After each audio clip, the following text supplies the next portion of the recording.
Right, what are we doing? Just have a quick check.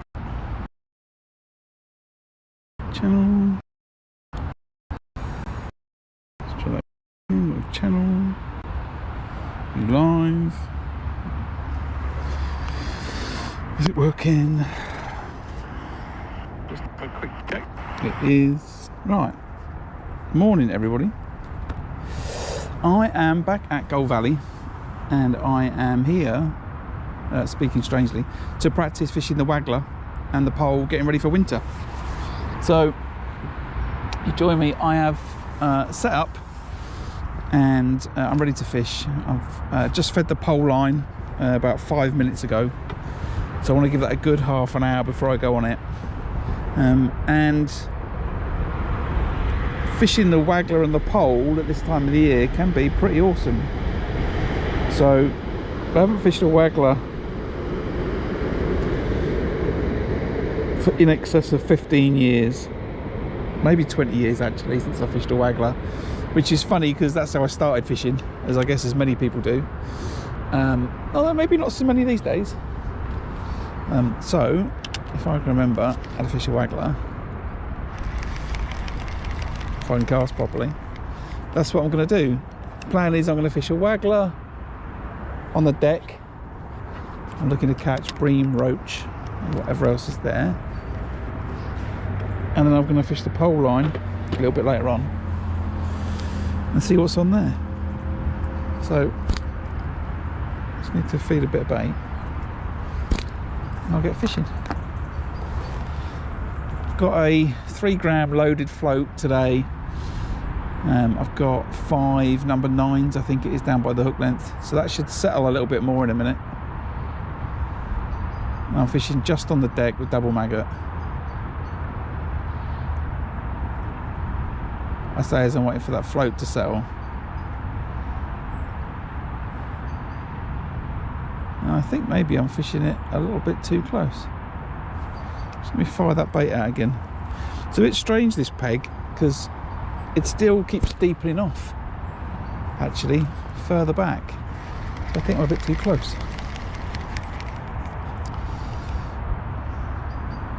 And that's why that float won't settle.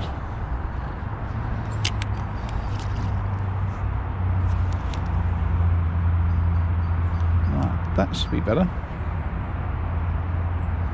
Let's see if it settles now.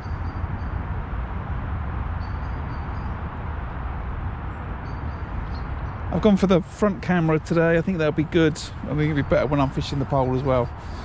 I've still got the side one set up, ready to make a little video of the day. And I've changed that over this time. I've put that on super wide, so hopefully that gives a little bit of shot of me. I don't know. Right, why is this float not settling down?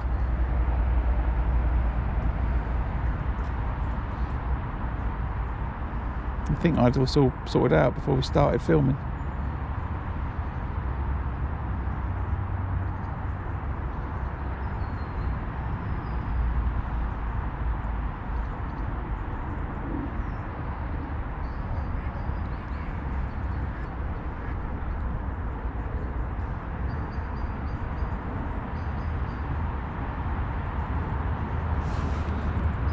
That is not right at all. Okay, let's drop that float back a bit.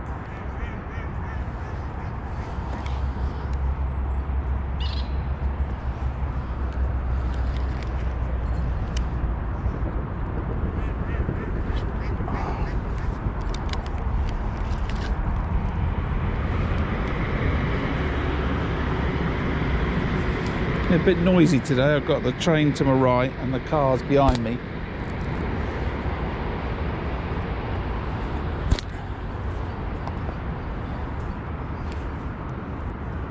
Is that going to sit down? Otherwise I'm going to have to get the plummet back out again.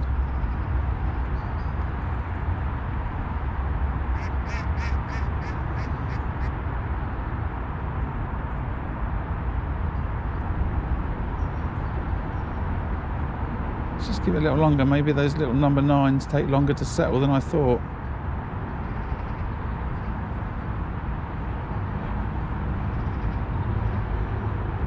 but that float should be dotted down to halfway down that bristle. And it's not.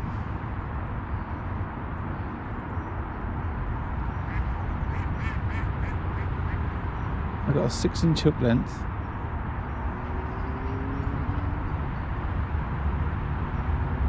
And that looks like there's at least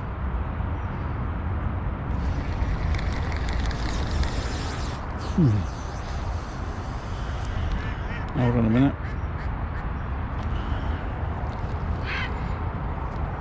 I'll just check this live TV. This is a great live stream.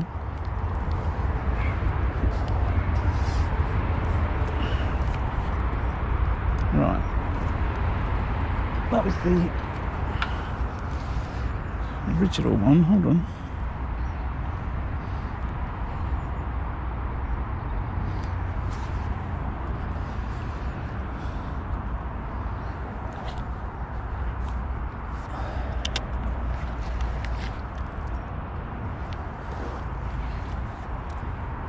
This is why my fishing has to just be fishing and not, I'm going to teach you how to fish the Waggler.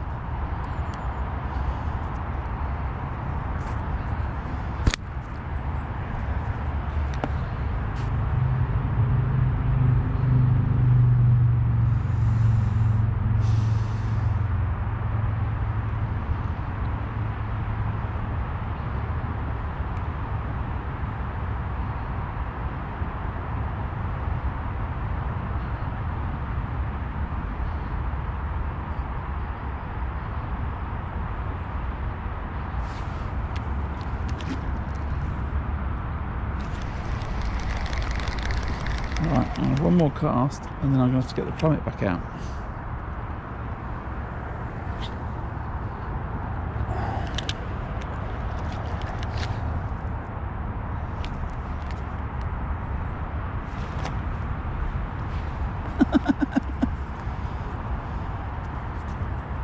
Right, that's where I want to be fishing.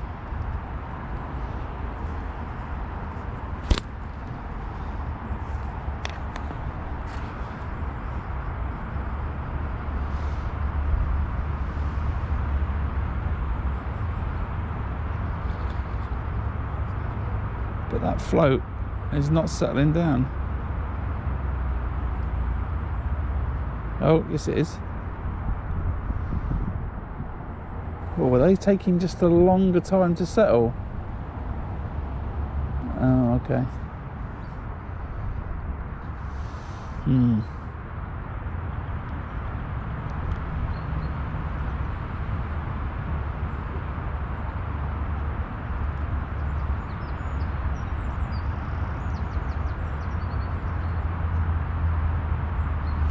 Right, in that case I want to deepen that back off then.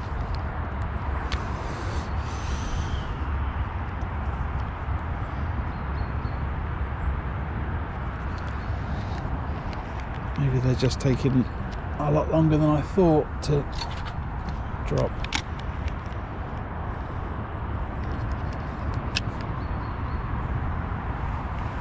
I should start the stream again.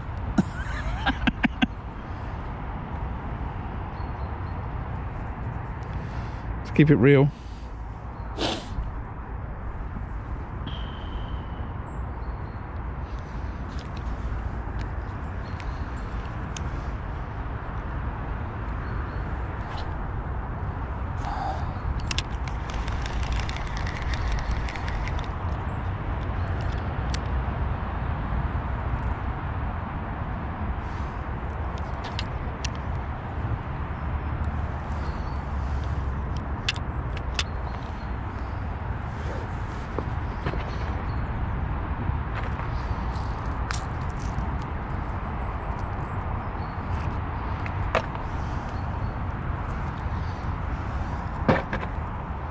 Anybody else have days like this?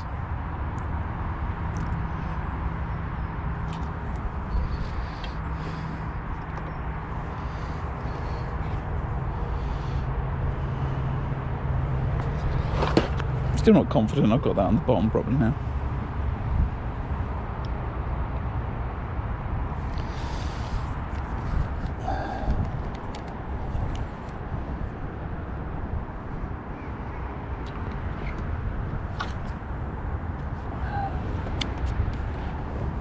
waiting behind me? Right, there, I think. This will turn into fishing the pole.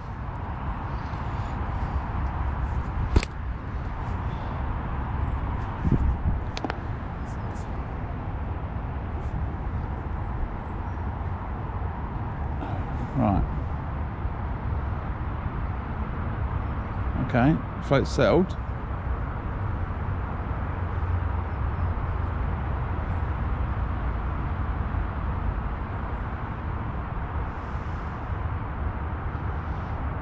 So now I'm fishing,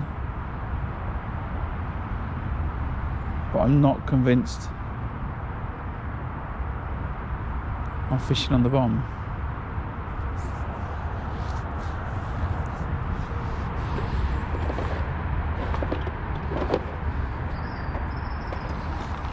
So I'm going to have to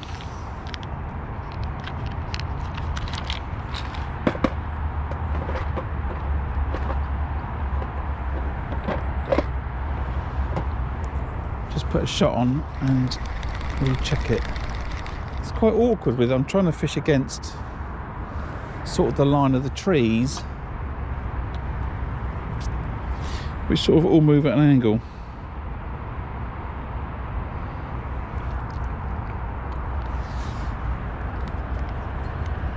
Across the swim. And I want to float there.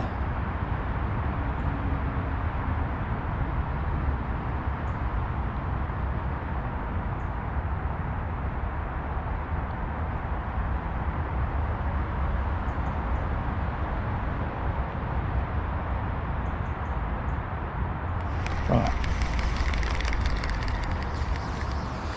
It's about bang on, so I'm just going to deepen it up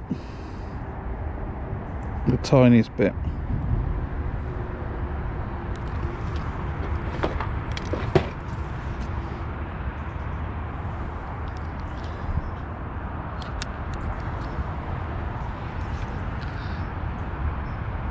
Something like that.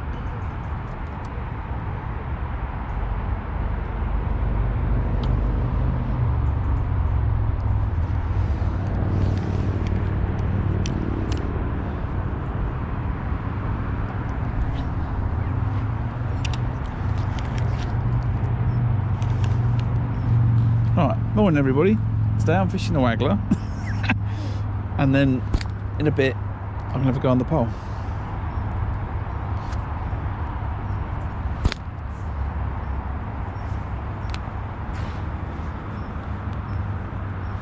Right, what's the time?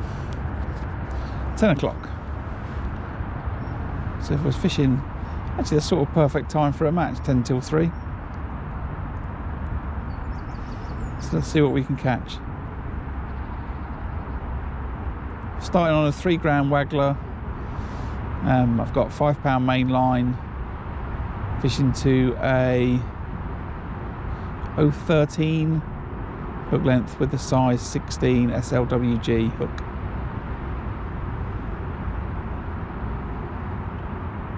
And I'm just remembering that I should have brought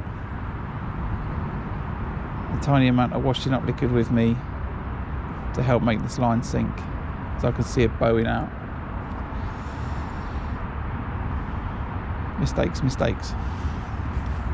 That's what happens when you don't fish the waggler for 15 years. You forget what you need to bring.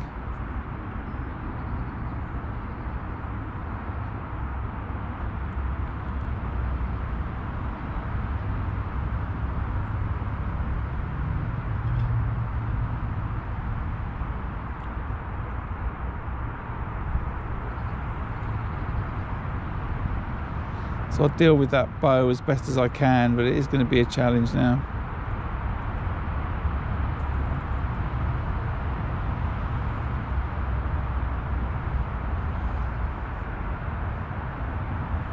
I'm not sure if that's a little bite or whether that's the toe caused off of the bow. I think it's the latter.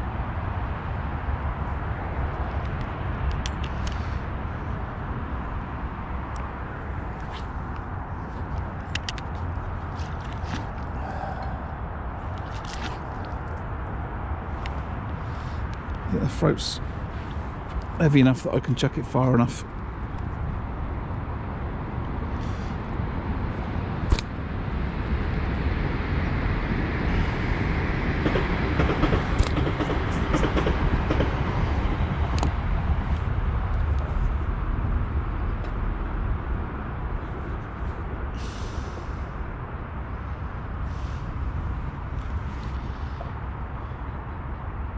So I'm fishing double maggot on the hook, and every time I cast I'll feed twice, 8-10 maggots,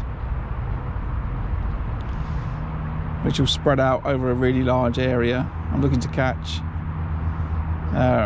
roach, skimmers and bream, and then on the pole line I fed 6 cups of crushed expander and 2mm pellets.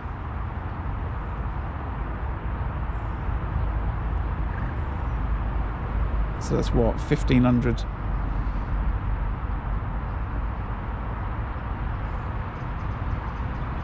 mil of bait on the pole line. And the thing about fishing on the pole here is it comes towards winter. What I have found is that topping up can really ruin the peg. So I've put in what I think I need to put in. And then we'll see.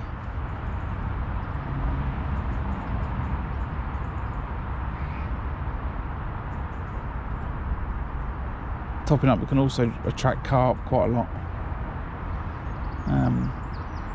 And that's not really what I'm here to do. I'm here to catch some bream. I'm fishing with 015 hook length, 015 main line to an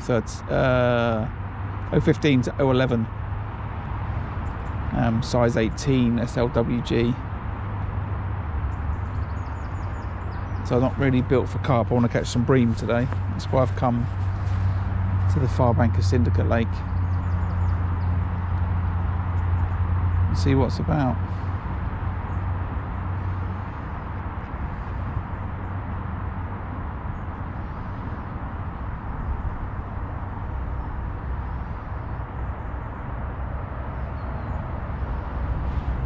We'll give the pole at least half an hour to get some fish to settle on it, and I'll switch on it if I'm not catching on the Waggler. But I do like the idea of getting a few fish on a method that I've not fished for years.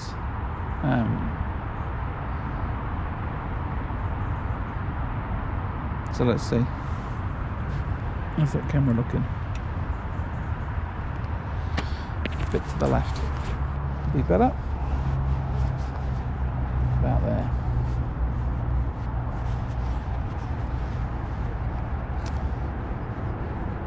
Just tighten that up.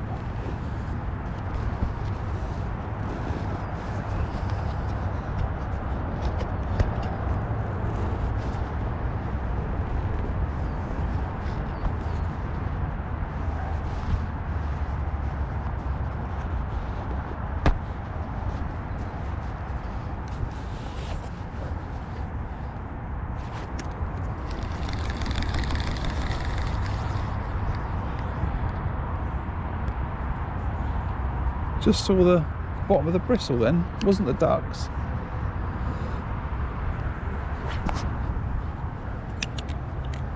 Just what struck.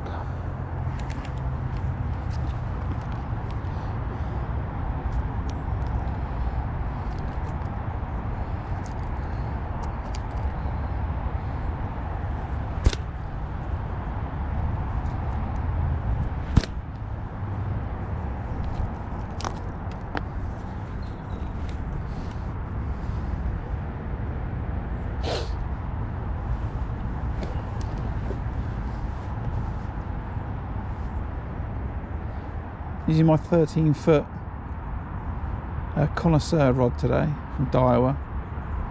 It's the one I bought for fishing a stick float, and I thought it'd be quite good for this.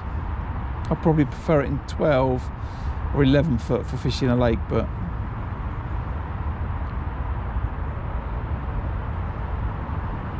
I'm going to use what I've got.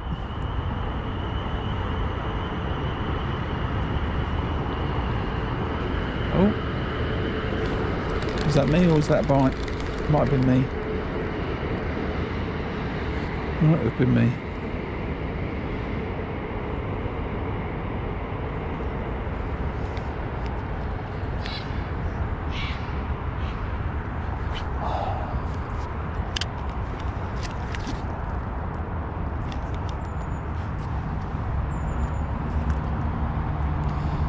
Last time I fished like this with a waggler was actually,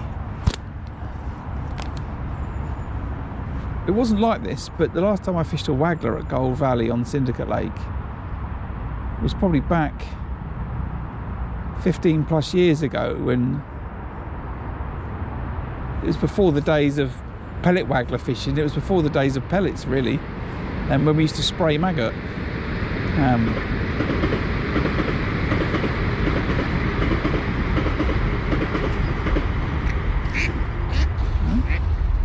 Back down when I first started to fish the venue, just after it had been purchased for fishing,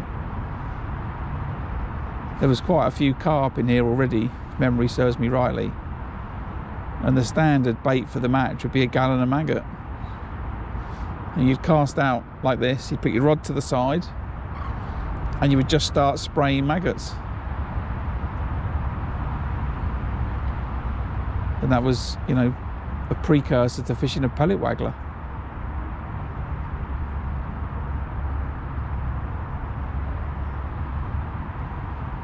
You fish it shallow, 4 or 5 maggots on the hook, cast it in, as I say, rod to the side and wait till it goes round. Used to be great fishing, that did.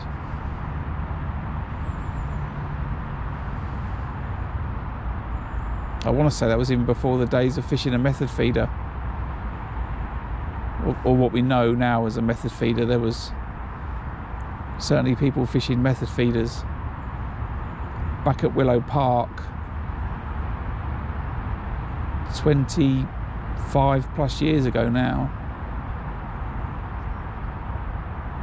Is that right? When did I see the first methods? When I was 18.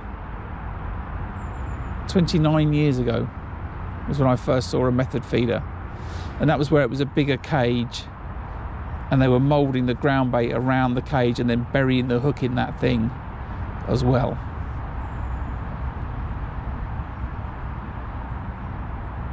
That was sort of the early days of fishing a method feeder, before people developed it into something more usable for the masses.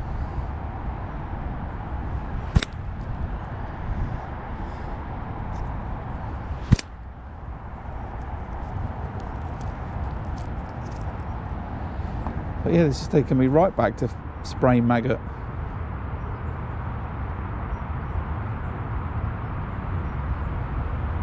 Makes you want to shallow it up now. Just go and buy a gallon of maggot and spray that in all day, see if I can catch carp.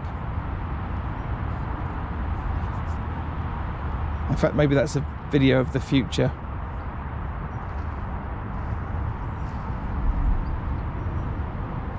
Forgotten techniques.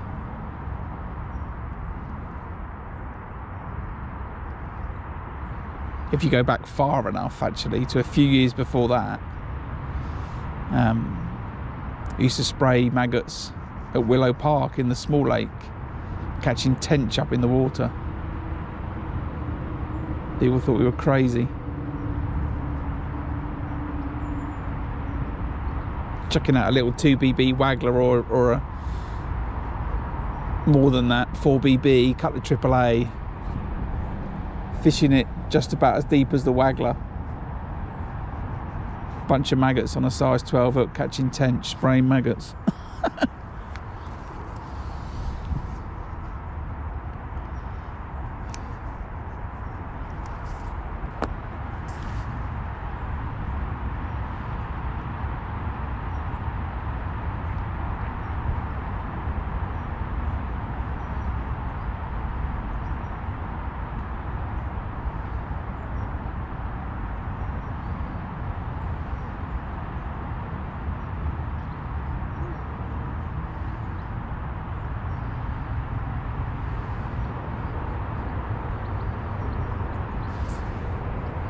quite funny to start thinking about all those things as soon as I put a Waggler rod in my hand.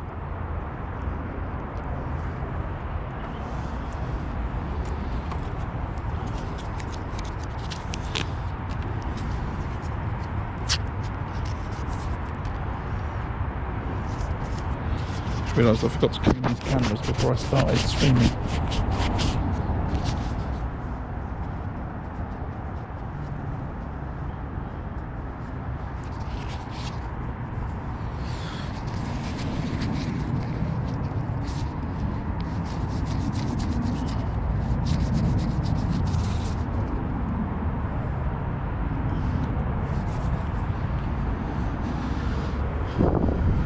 We'll start timing my casts a little bit, I think.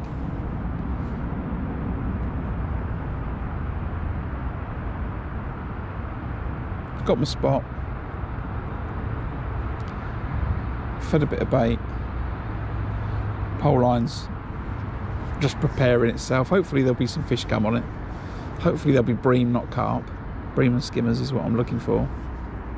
I've got 3 pints of red maggots with me today. I've got some dead maggots as well. I do like fishing dead maggots on the pole in the winter. I'm a big fan of that. I'm fishing something different on the pole today. I'm fishing a 0.75 Gloucester float. It's not really windy, it's not necessary, but I just want to fish it as something different. Heron on the far bank. Coming into roost. This next feeding spot anyway.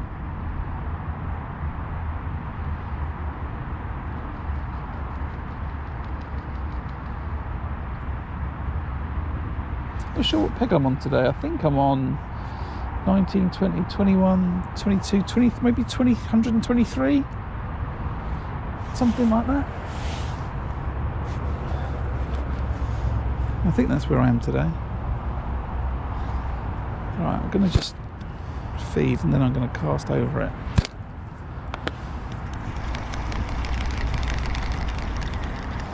Have my maggots forward with the other ones.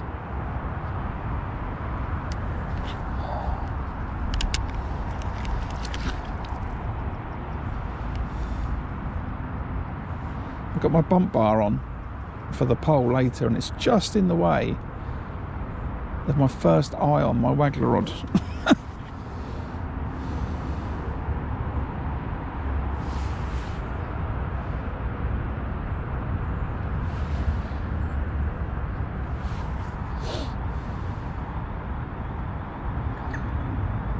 Yeah, so I'm going to fish that Gloucester style float today. Just a bodied float with a metal stem, 0.75 gram.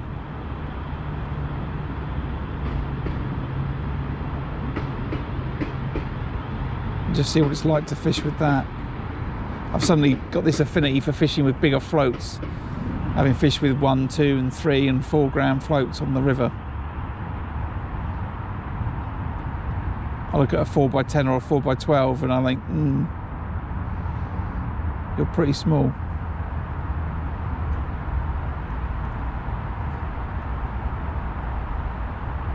So we'll give that a go today again, which is something different.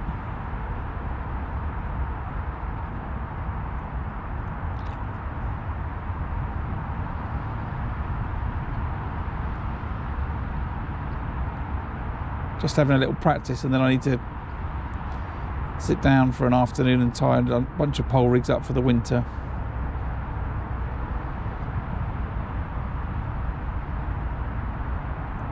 I do plan to keep fishing regardless of the weather.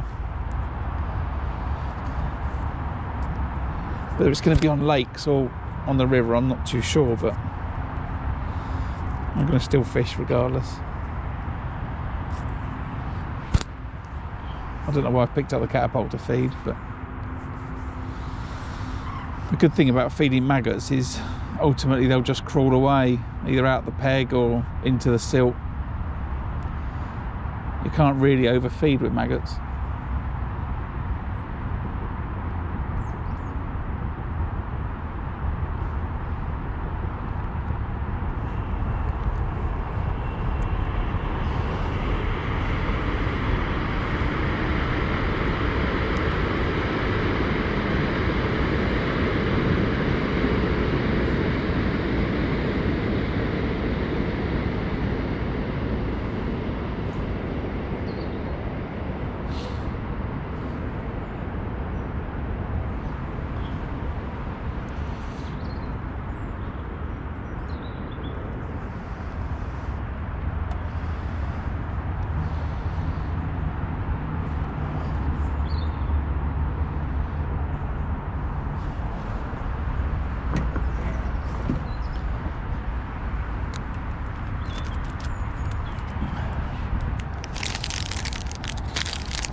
Just noticed there's actually 3 herons.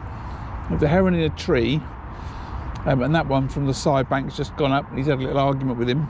And there was another one that came as well. I thought herons were territorial.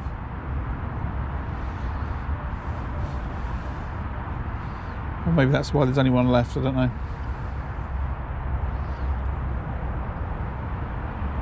But if the herons are here, there's plenty of silvers.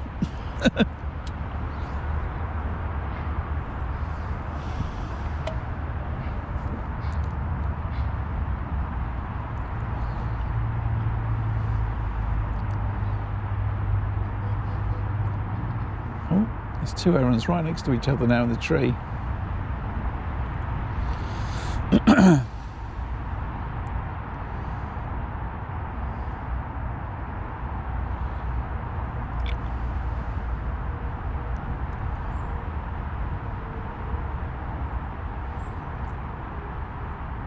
Makes me wonder how good their eyesight is.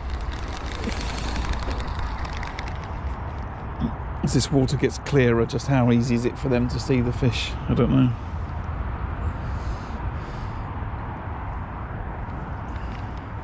Colour's certainly dropped out of the lake. I can see the bottom in front of me, for sure.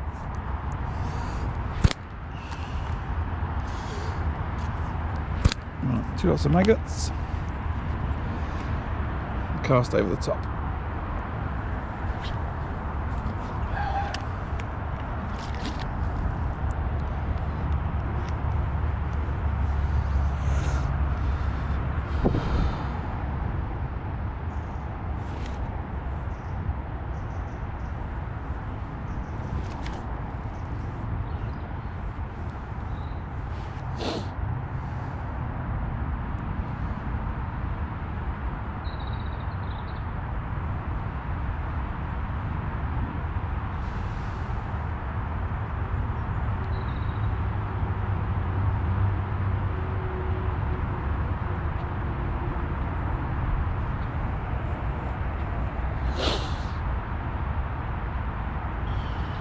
Keep a track of the time. What is it? 20. Just come up to 25 past. I want to give this Waggler longer.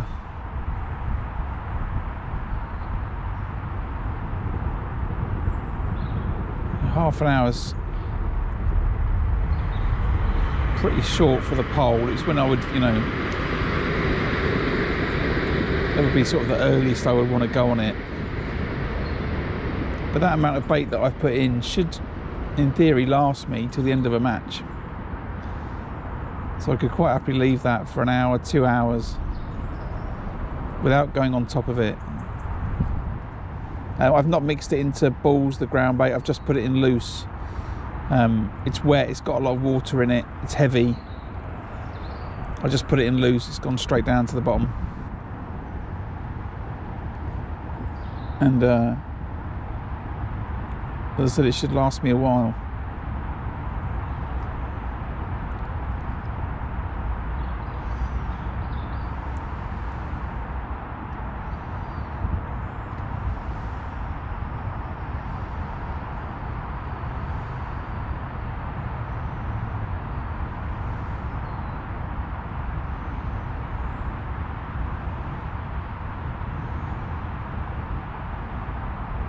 Hopefully the ground bait's all right. It was a half a bag that I had left over from, I wanted to say last year, but it might actually be the year before. I had 2 open bags in the garage.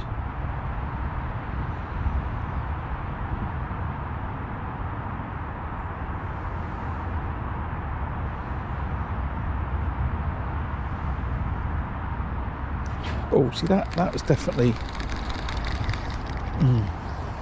So the float was dotted down and then it came up. There was a bit of a bow in the line, but I just want to say fish, not anything else. Just too many maggots, that is.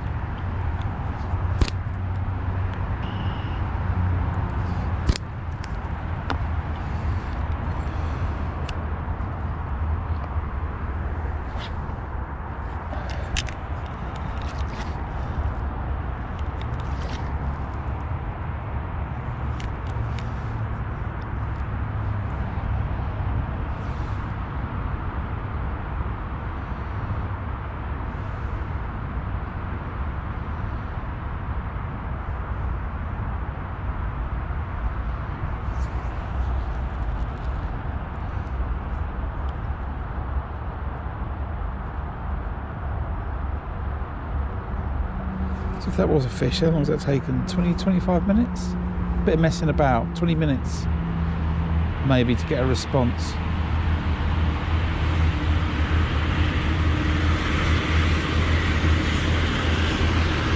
There's a few anglers on this bank today. There's someone two to my right, and then there's 5 anglers to my left. And I think they've sat themselves down as peg one, miss one. So they're quite spread out. On the far bank I can see 1 angler. Yeah, 1 angler on the far bank.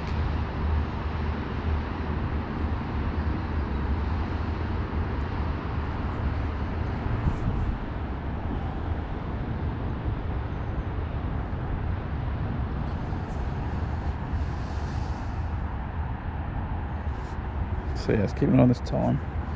25 past.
All is quiet on the Waggler front.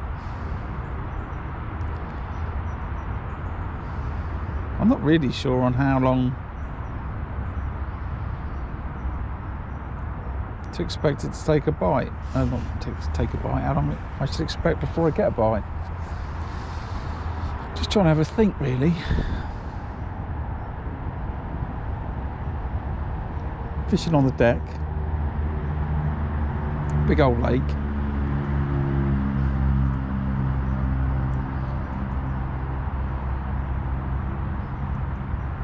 I guess maybe you could get a quick response, 10 minutes or so.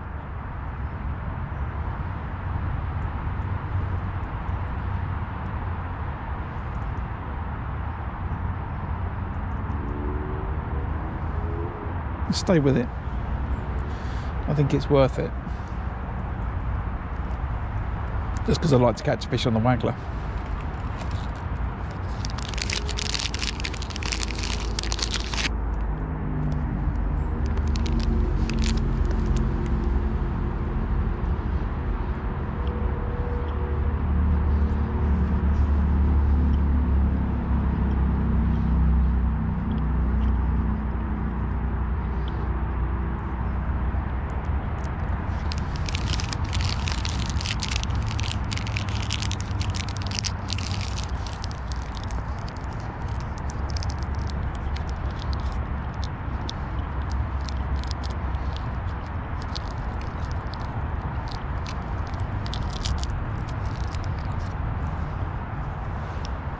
I'm never sure about streaming and not catching any fish, you know.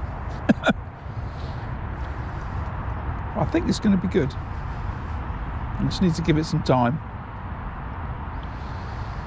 Maybe a bit longer than I was expecting. There's plenty of silvers in here, plenty of roach, plenty of bream. And failing that, plenty of carp. So I'm going to stick on this Waggler and see if I can catch, or maybe stick on it until I catch. If I'm going to pretend this is a 5-hour match today, and maybe I could do 2 hours on the Waggler and see if I catch. It's a practice after all.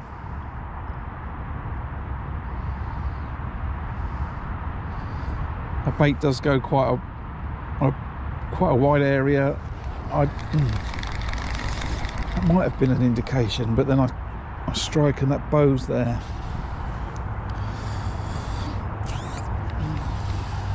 Not sure. Let's keep plugging away at it.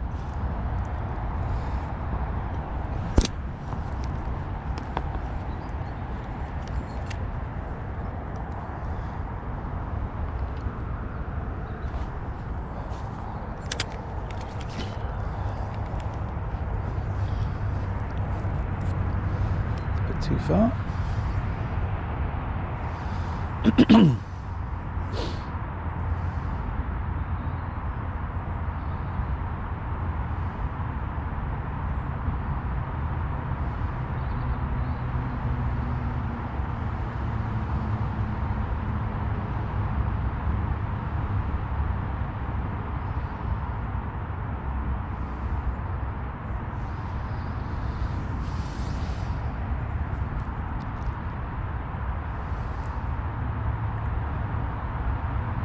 Persevere.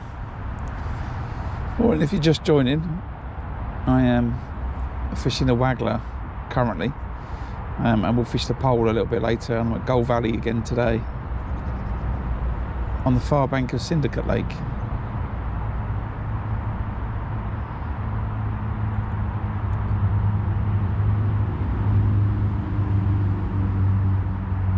I'm looking to just practice a method that's quite deadly here in the winter. Too much line out. Not too much line out, too much line on top of the water. Should probably go and ask the kitchen for some washing up liquid from the cafe.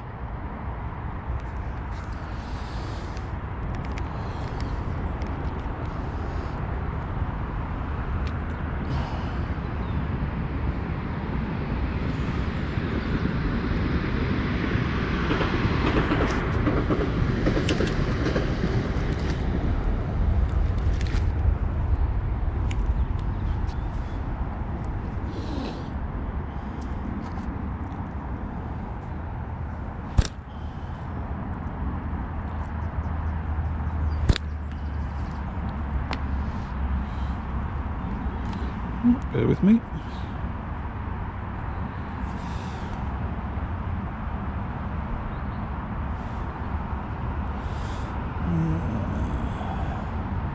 Pistol 3, 4, 5-ish.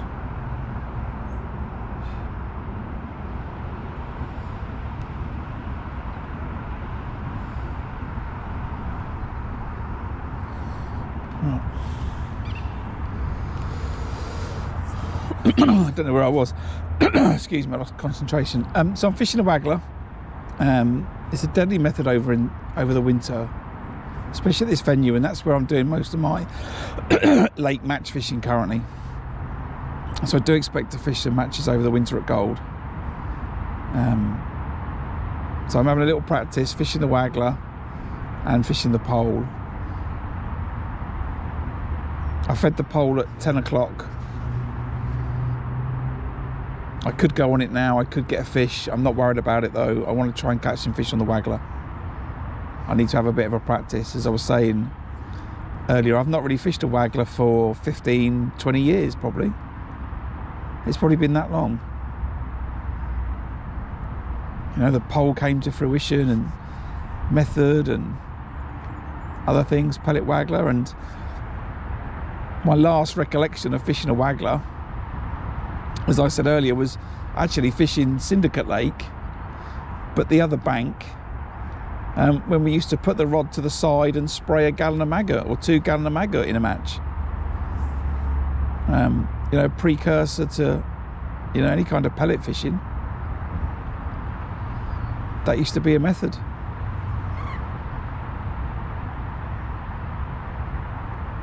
Then I'm thinking that next summer, when it warms up, maybe I come and, you know, have a go at a method, you know, long forgotten. See if I can get a result out of it. I'm sure I could.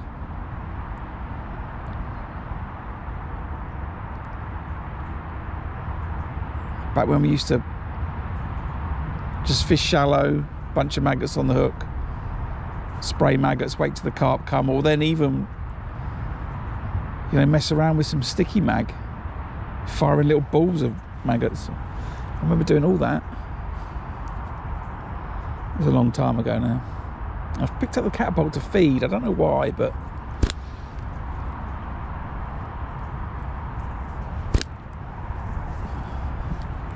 I think it's because I wasn't feeding at all the other week. That might have been a little indication. Might have been me, don't know. Float just dipped down to the top of the bristle.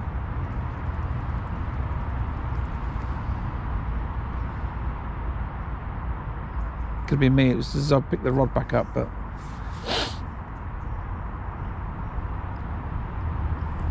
not sure. But yeah, so next summer I think I might have to have a day spraying maggot. That could be good fun, actually.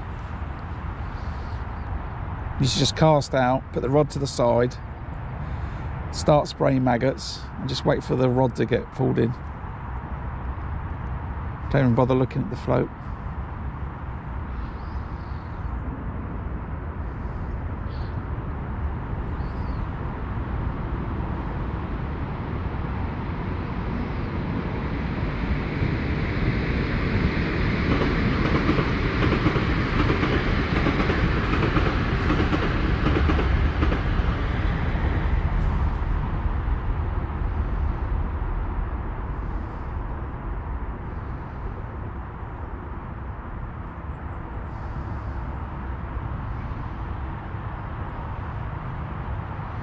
So it looks nice, just need that float to go under. That's all I'm sort of waiting for, really. Excuse me.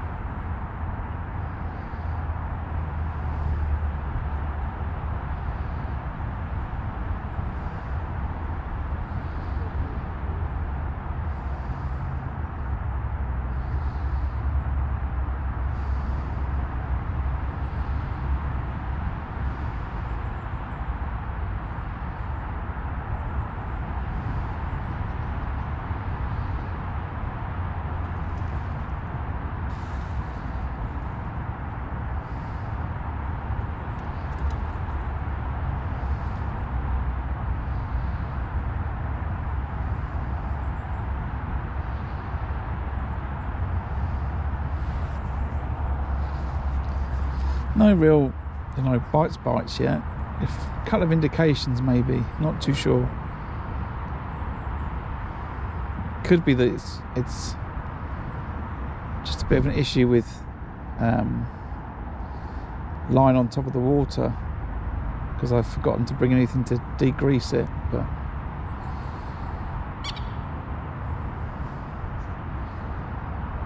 certainly if a fish grabs it, you know, I expect that float to go shooting under, and it's not going under. And I've picked my catapult up again to feed. I seem to be drawn to putting more bait in today.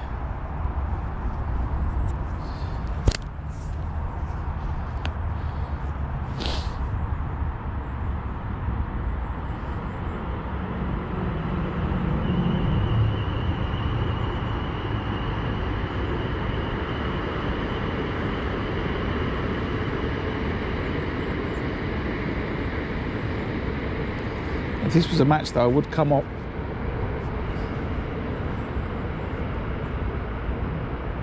Yeah, that's me when I drop the rod. If there's a match, I would think about coming off this in the next 15 minutes. I don't think I'd fish this for more than an hour without a positive bite. But maybe I'm coming off it as I tangle the rig around the end of my rod. Oh, that's a mess. Oh no, I'm going to get away with it.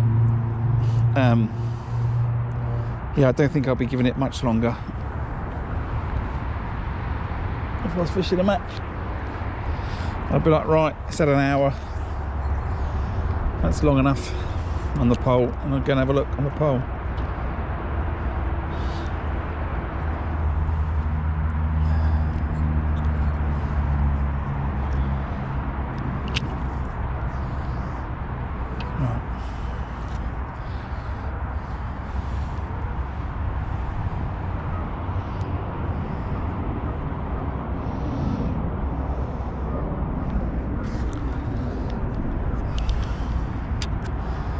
Out of practice fishing a waggler, that's the problem.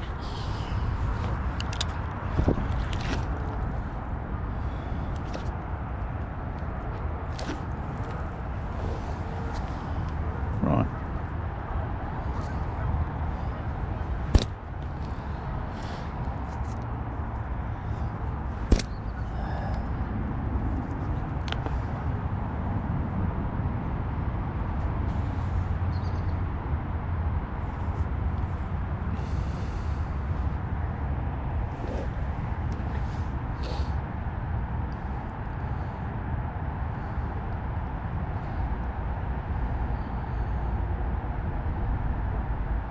So it's a 3 gram loaded waggler today. I'm fishing 5 pound Daiwa ST mainline. I've got an 013 reflow power hook length to a size 16 SLWG hook. I'll be confident about getting everything out with that. I've just realised my drag's tightened right up.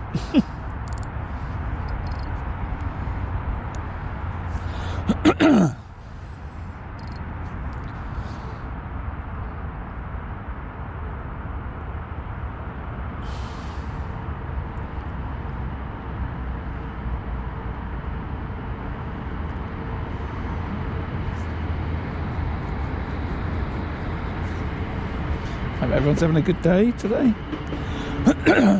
Excuse me, I've got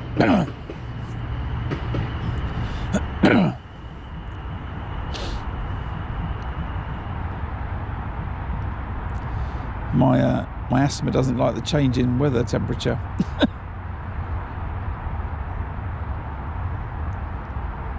Outside.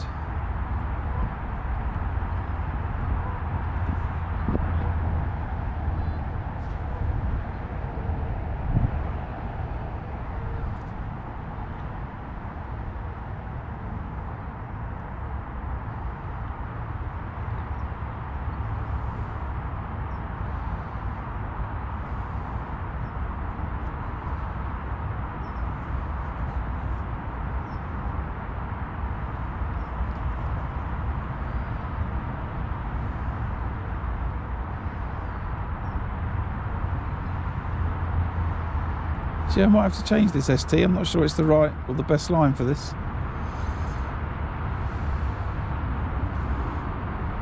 Maybe a little bit too buoyant.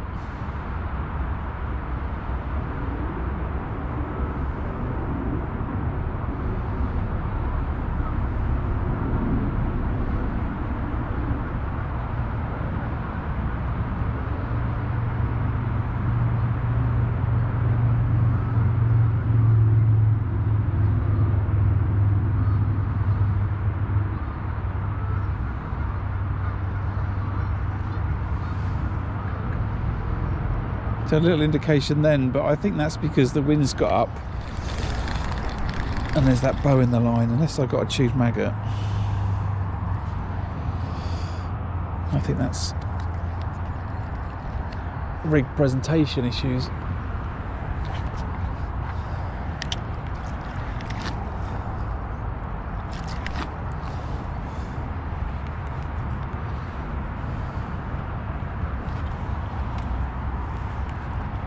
Gorgeous day though.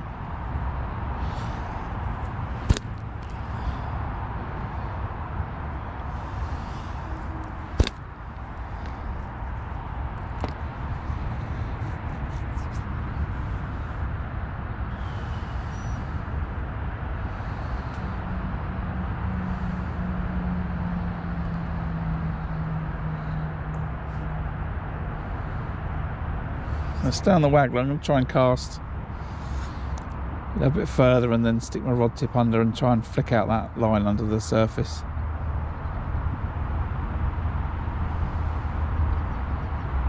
I think I'm just getting a little bit of toe across the surface and it's giving me a little bit of a bow, and that's giving me an indication on the top of the float. I'm sure that's what it is. It's happened 2 or 3 times, and if it was a fish I would expect it to have buried the float. You know, I can accept it might happen once or twice, but eventually you're going to get a bite that's just going to sink it, and that's not happening. I'm still getting this small indication, so I think it's rig presentation.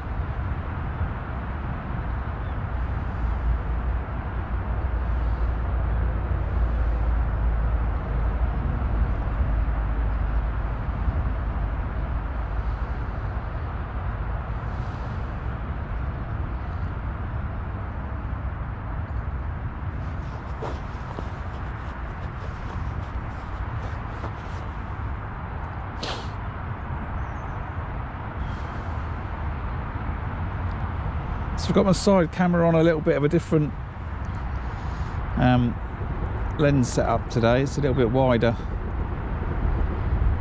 Let's see if that gives a slightly better side view of what's going on.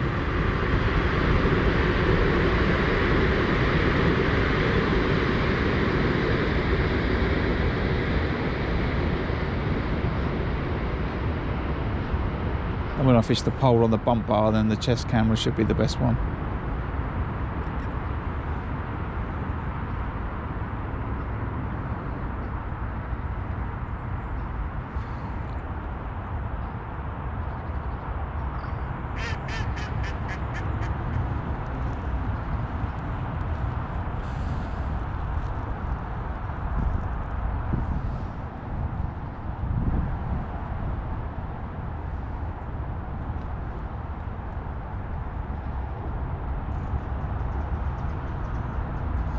There, wind gets up, flow's getting towed, float dips down. Looks like a bite, it's not.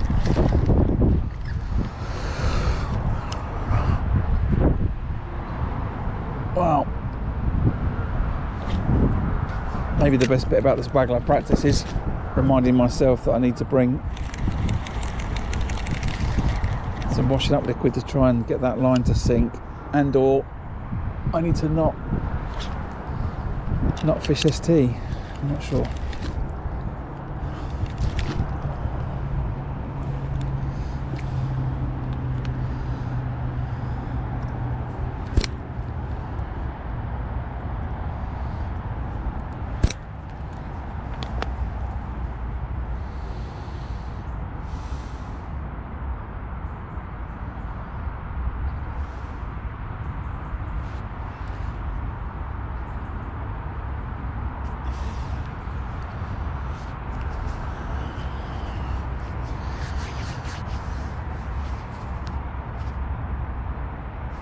I really want to stick on this Waggler, but it's really hard.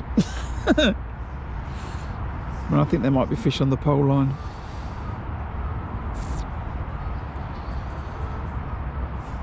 Practice versus wanting to catch.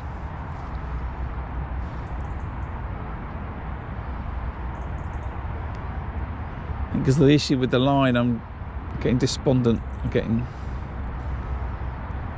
dissatisfied with the Waggler. Despite the fact it looks beautiful when it's sitting there. It's like it's going to catch me a load of fish, but it just... I've got a presentation problem, and that's, you know... That's not going to help with trying to catch.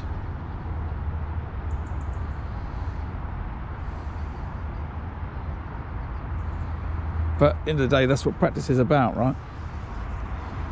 That's the purpose of coming and trying these things. I'm trying the different lens setup on the camera.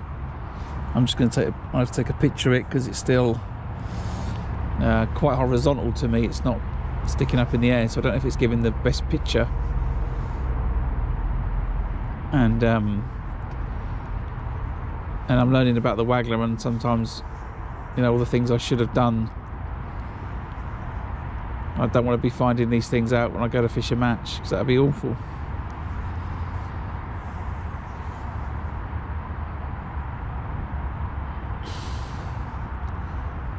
Doesn't mean I have to practice it again.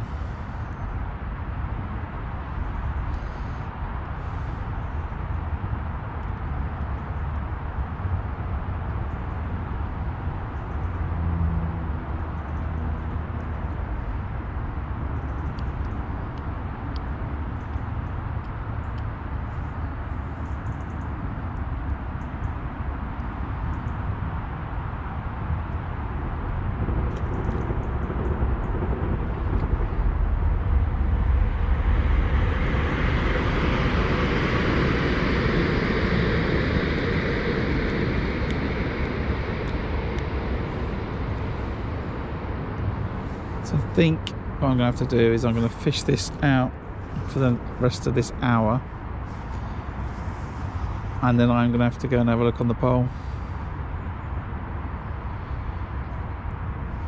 I just can't resist.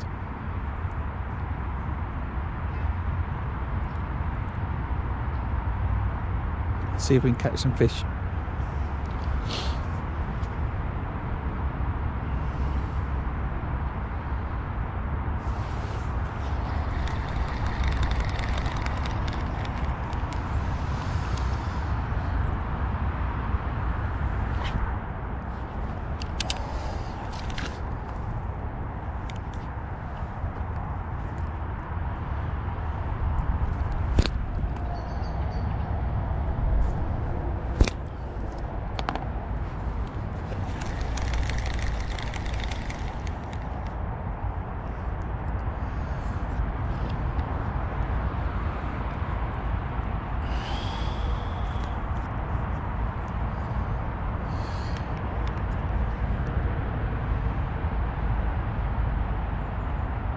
What's going on there?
Lake's really nice and peaceful today. There's a few fish topping here and there, a couple of grebes diving, a few ducks moving around. I say the herons, I see some herons in the trees. Just looks really nice. The temperature was 10 degrees warmer, 12 degrees warmer. I'll be chucking a pellet waggler. But you can certainly feel that the lake's rapidly approaching winter mode. The leaves are just about to fall off the trees on the far side. There's still quite a lot of foliage on them now, but I think in a couple of weeks that's all going to be gone.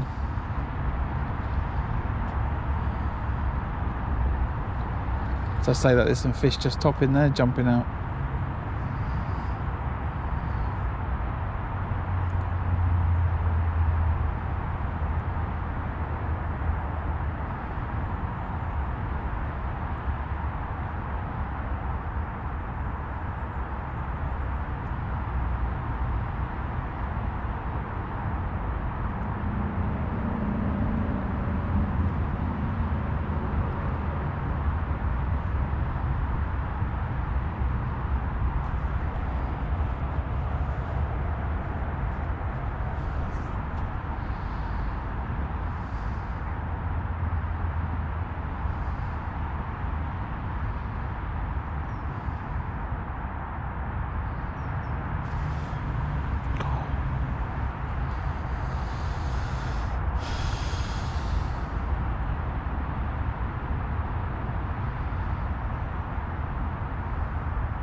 We've got a couple of minutes and then I'll get the pole, I think.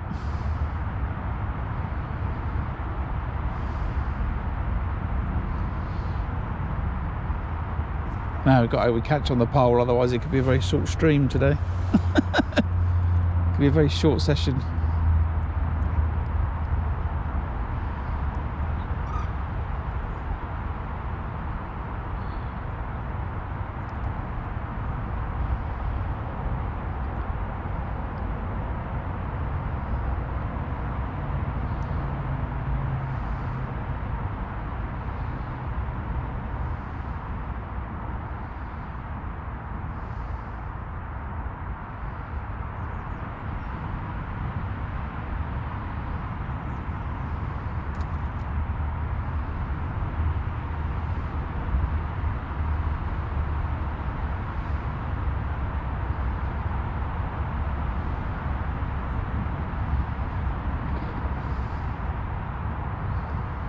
There's quite a few carp crashing around actually.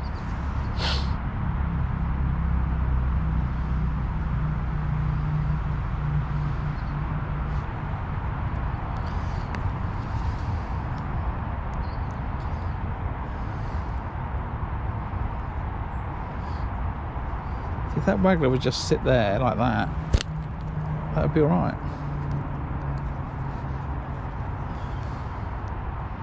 Trouble is, as soon as that wind blows,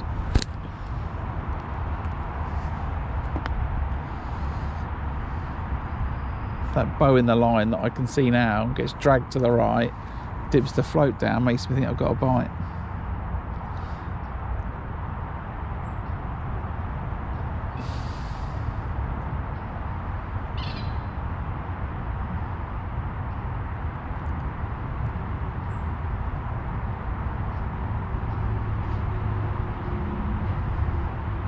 That float's just risen as if the bottom number 9 has been lifted off, has been lifted up, but I think it's the issue with the line.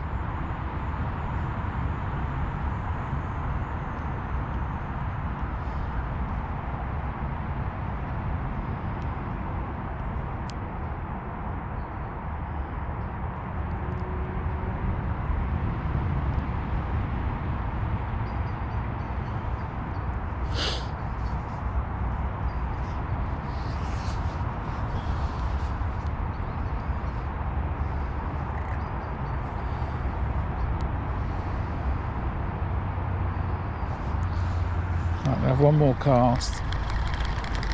I'll try and sink my rod tip. See if that helps.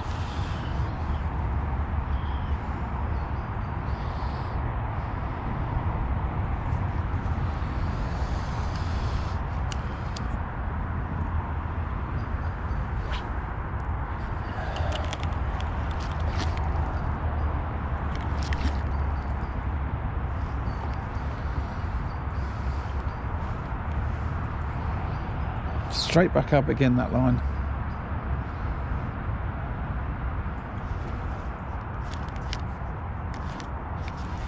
Maybe I just, instead of... Hold on a minute. Hold on a minute.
Maybe that'll help.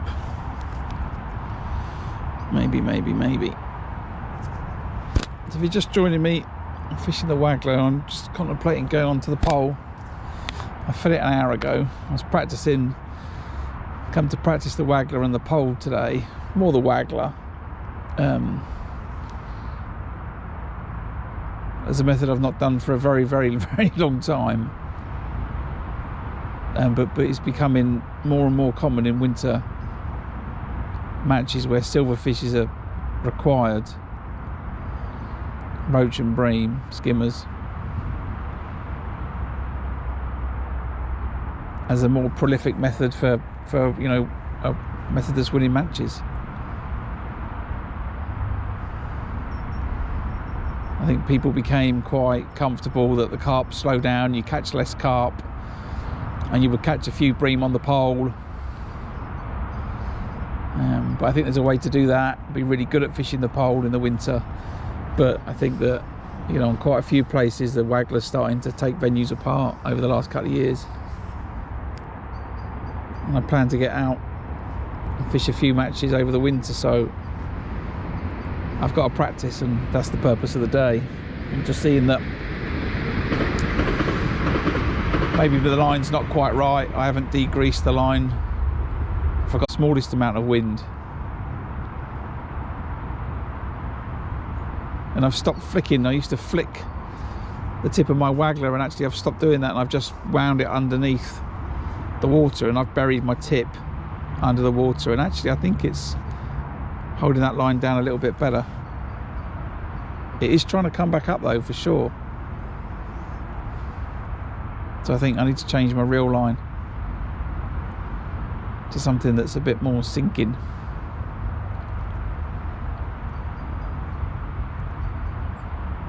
So I have to do a bit of homework on heavy reel lines for fishing the Waggler.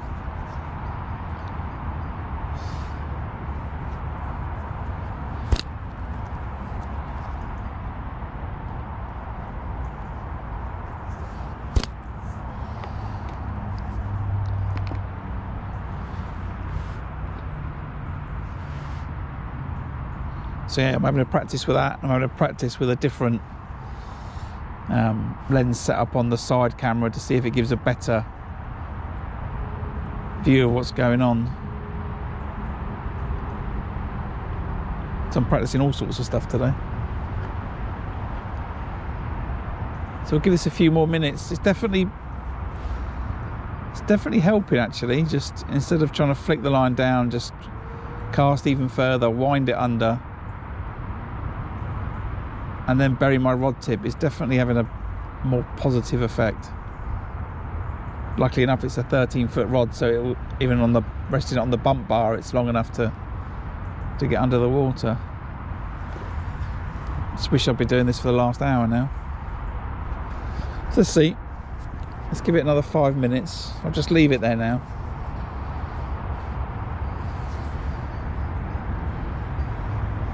And see. I'll see what happens. Unfortunately, the cormorant's just arrived. I can get lost.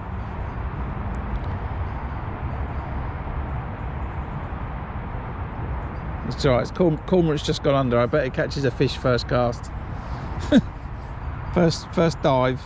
Let's see if it comes up with a fish in its mouth.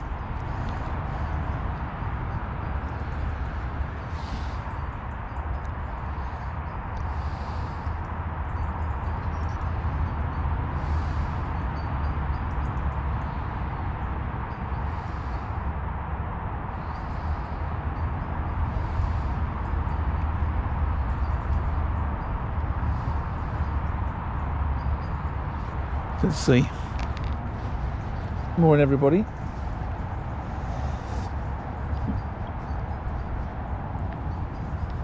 Look at this. A few more minutes. It's actually sitting better now, that Waggler. But now I've got in my head that I was going to fish the pole 5 minutes ago.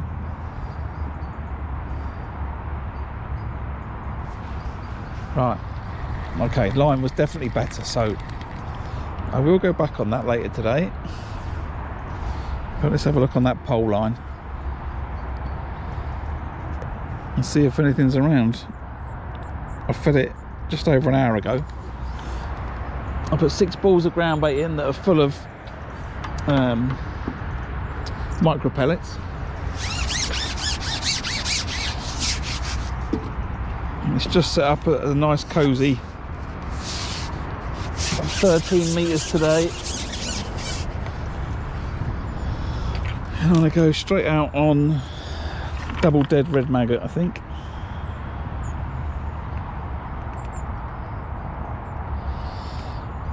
Size 18 SLWG. Double dead red is a particular favourite of mine for catching bream in this venue. So let's see. Practice using the bump bar as well. Right, here we go. First putting on the pole. Just change that camera angle a little bit. And now that doesn't look like it's died down enough.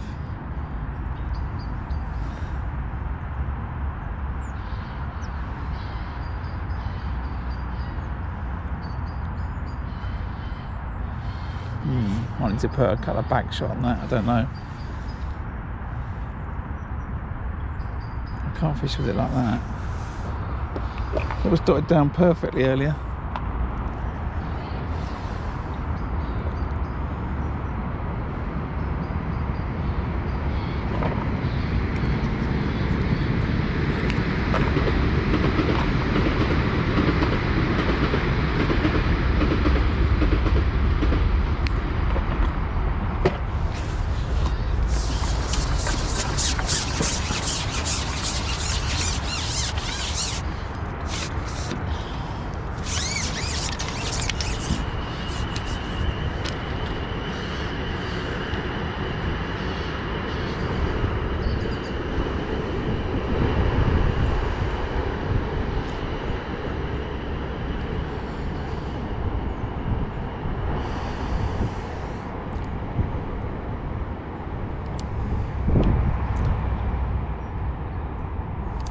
See if that'll help.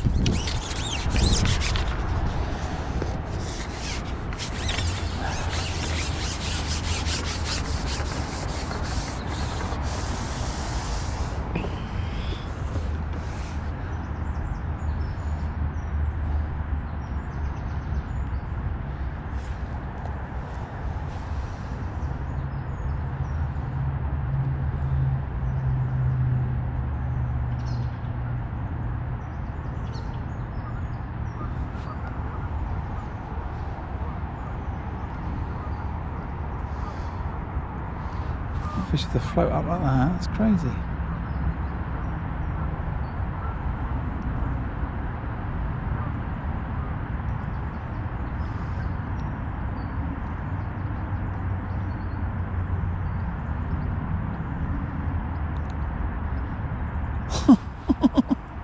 Not my day today, is it?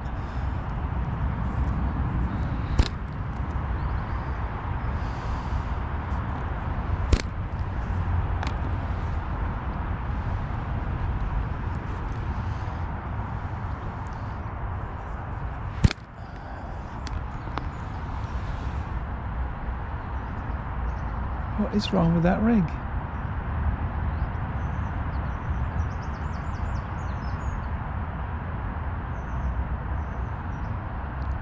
I flicked off a number 11.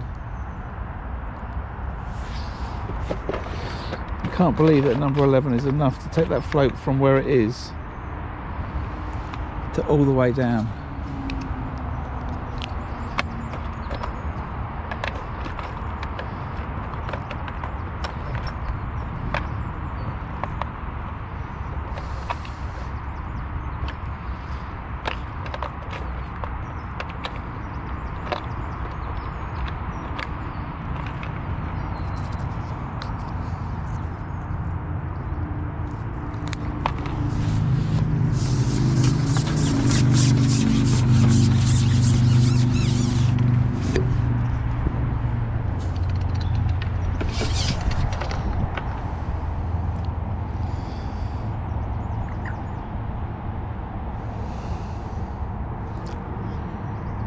Right, I'll put it back on.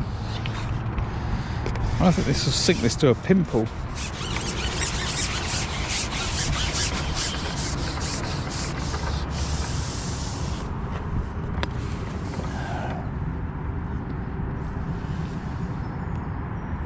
Let's have a look.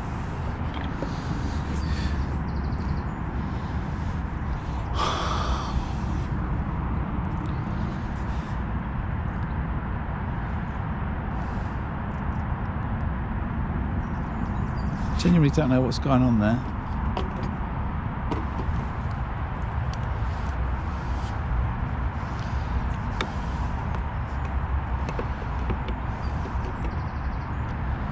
I just tried that float down to just over halfway down the bristle, and now it's sticking up with the lighthouse.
No point in trying to fish for bream in the winter or any time with the float sticking out the water as much as it is. It's just no point. It's got to be dotted right down, otherwise you might as well forget it.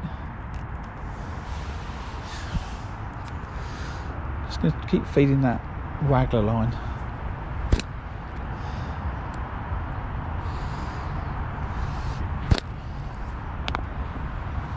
It's still sticking up too much.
So my float's just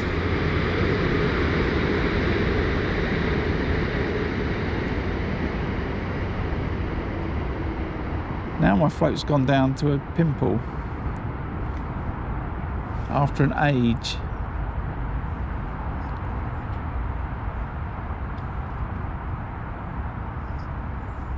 Like an actual Paul, what is wrong with that rig?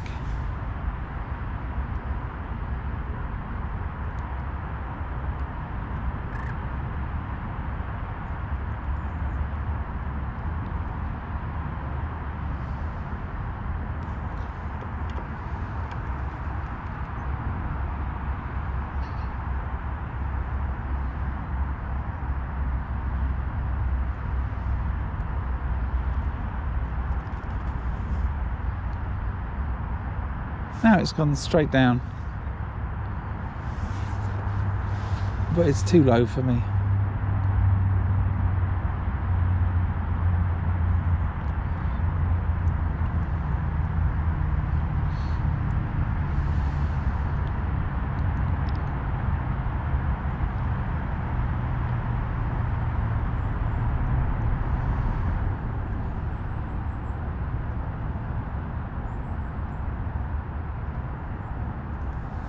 Well, I say it's too low. Actually, maybe it's going to be all right.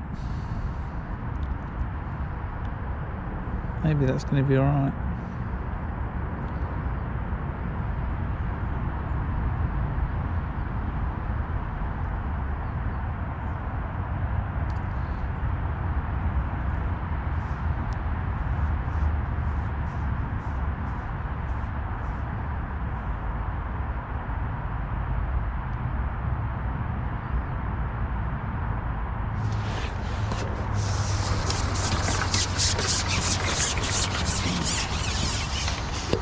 Says as he brings it back in to bite a number 11 back off again.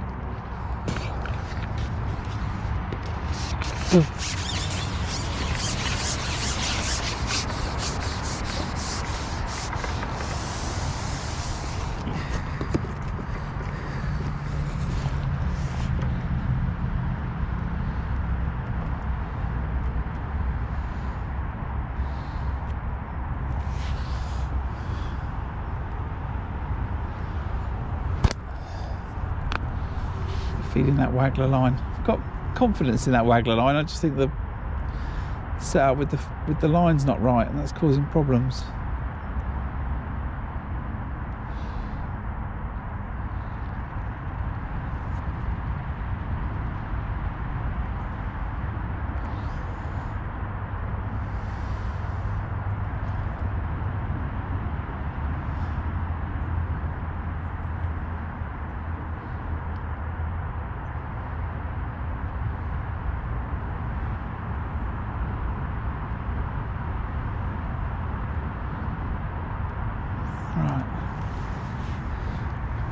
Okay, feels good now.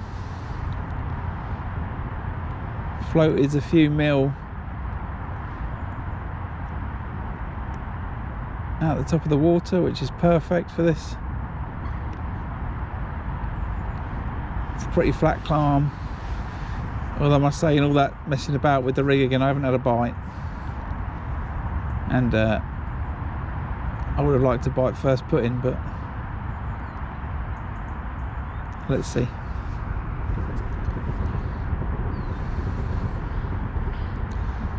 The ground bait's been in there for an hour and 20 minutes.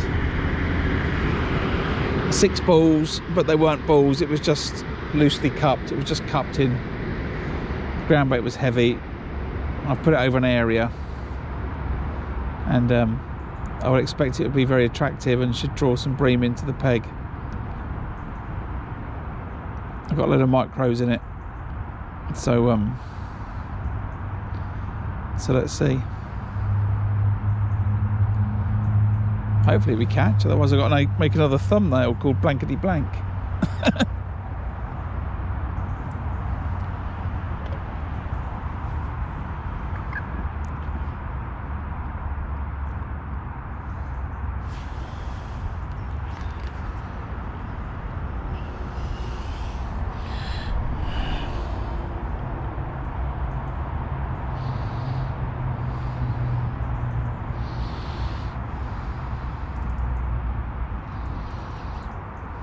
gorgeous day today.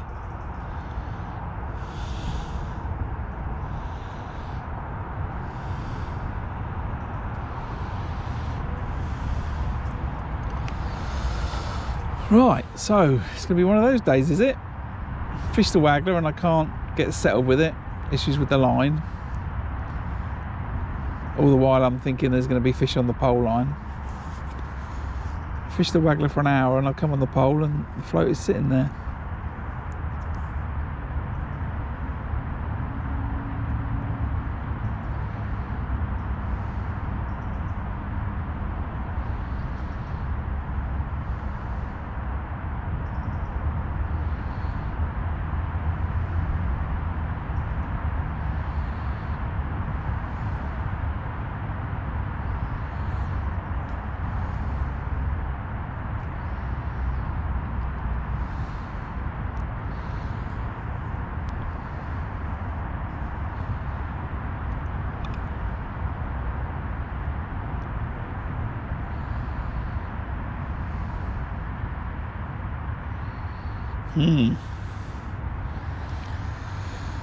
What to do?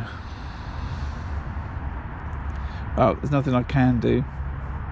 I've come to practice these two methods today. And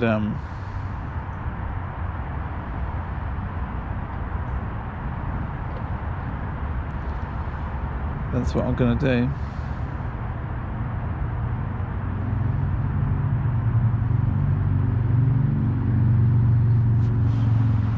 Maybe it's time for some monster munch.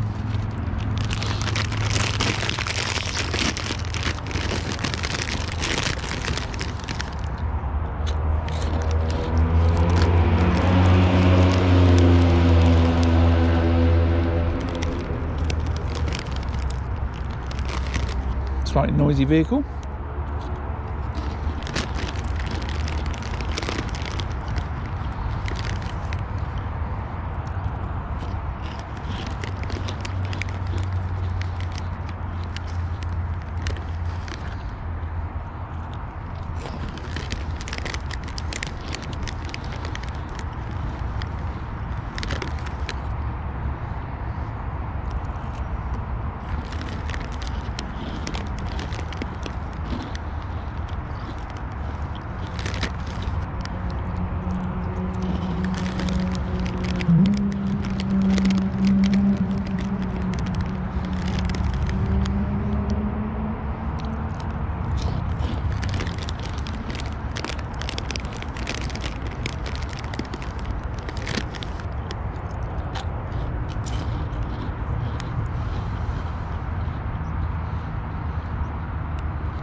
So I had hoped that first drop it on the pole I'd get a fish.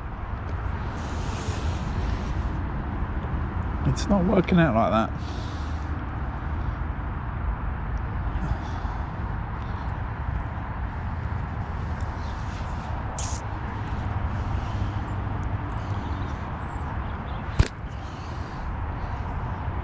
Probably all sitting on that Waggler line.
This is what I would define as relatable content, where you can watch a lot of fishing videos and as soon as they start fishing they start catching.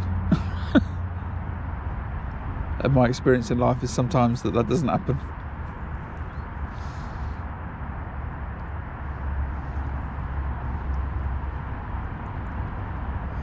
So yeah, I call this a relatable live stream, certainly for myself. When your fishing method don't catch and then you switch to a different method and you still don't catch,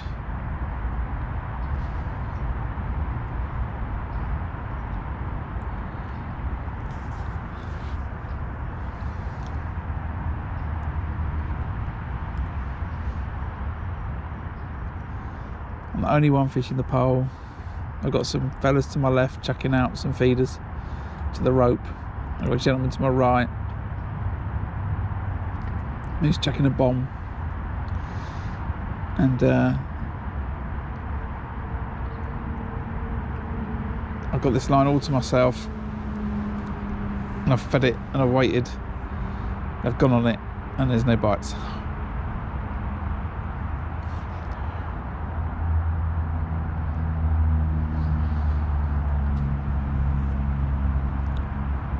It's like, uh-oh.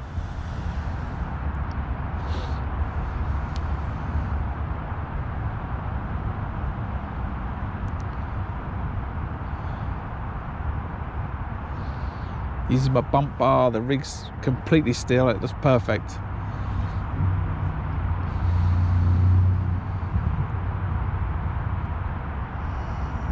I'm fishing my favourite bait to catch bream in this venue, and it is sitting there.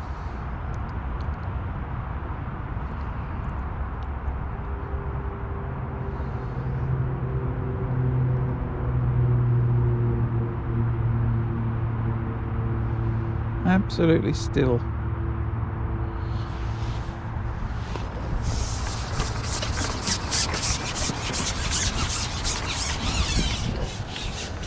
So let's just change from that double dead to double normal red maggot.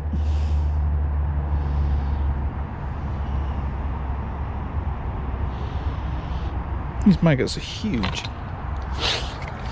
I got them fresh this morning from the shop.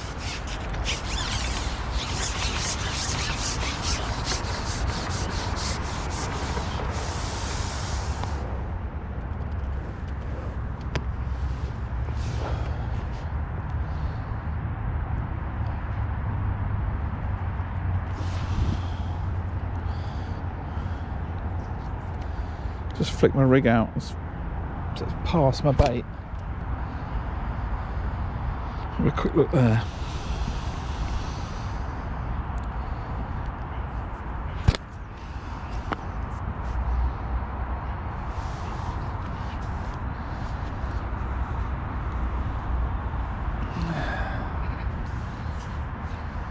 So double red maggot now.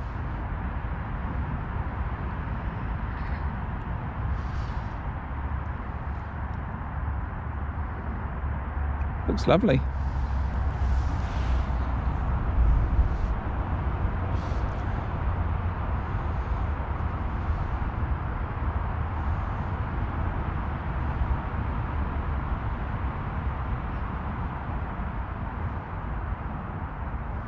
That float is not moving.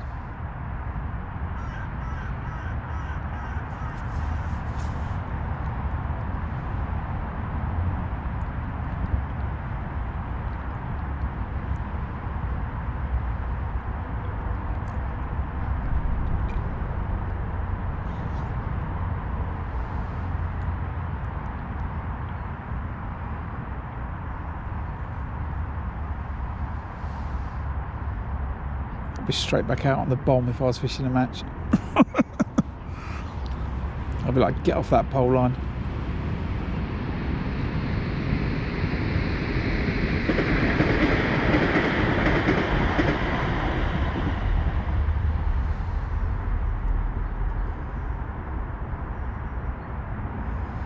So I'm fishing 015 to 011 size 18 SLWG on the pole rig. And yeah, it's just sitting there.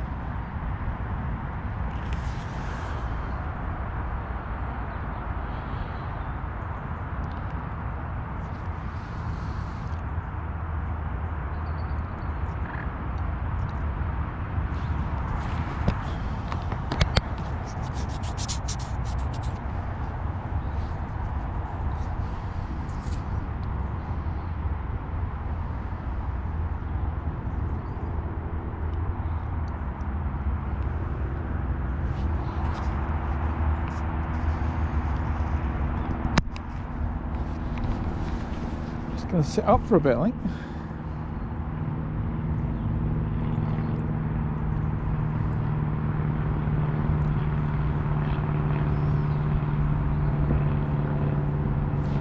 Colour has dropped right out of the water, but I should still catch silvers.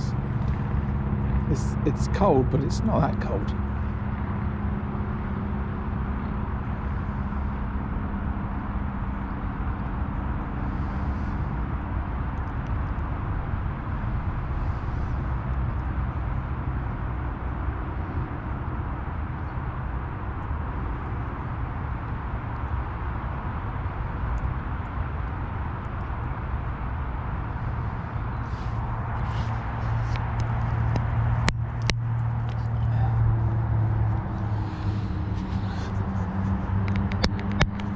I did put some bait into the left and to the right, so I'll just have a little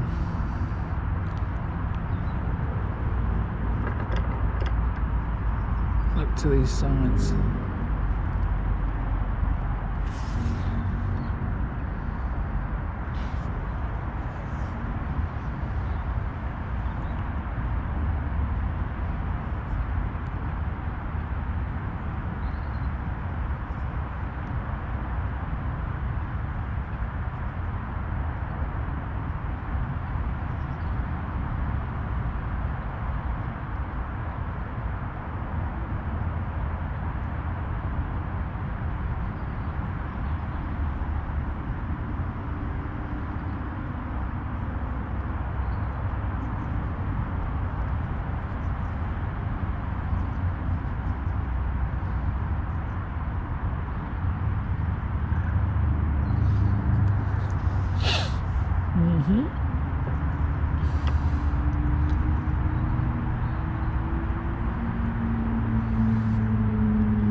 Let's have a little look at that one.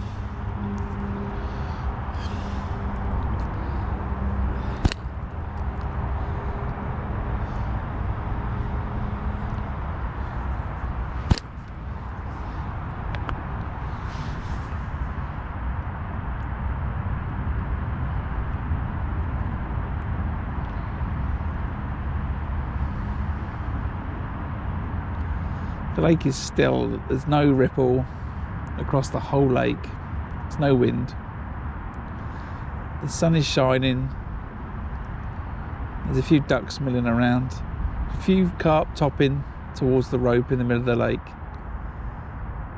and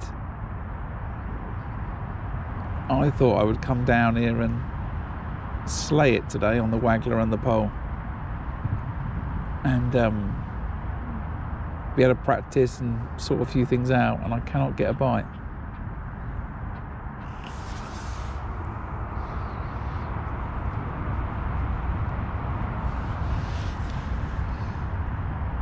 And that is really strange.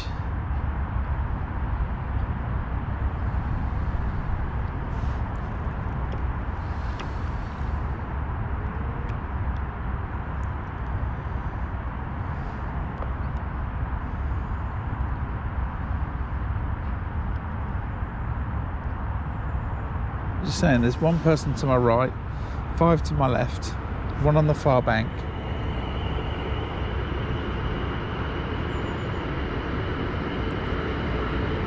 I don't hear any fish getting caught. I don't see any fish being caught.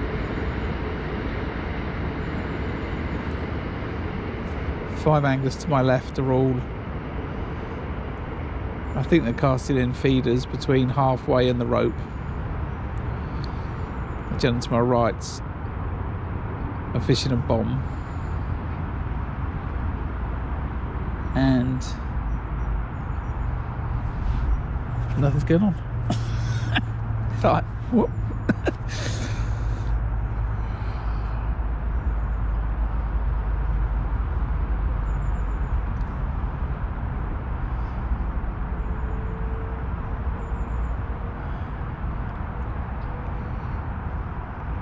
I put 6 balls of ground bait, or the equivalent of 6 balls of ground bait in to start with. And that was at 10 o'clock. And that was Super Crush Expander. And I put a couple of 100 mil of 2 mil micros in it. And I thought that'd be great.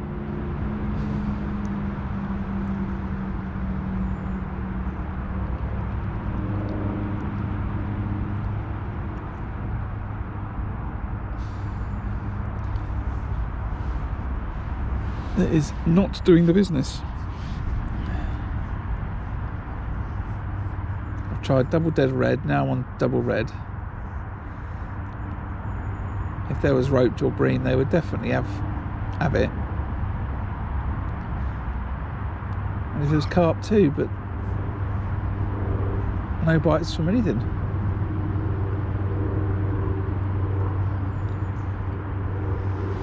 It's a bit of a strange affair.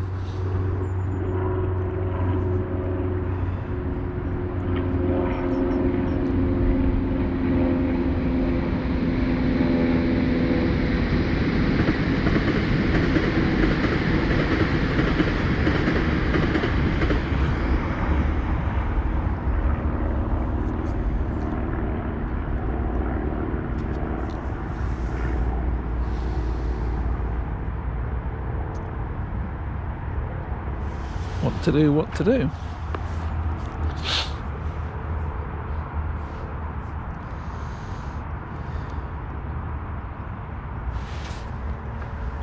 That was a movement on the float.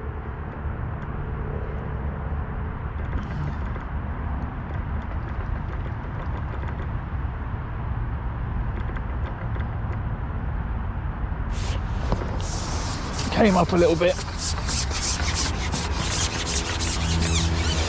As if my number 10 dropper had been moved.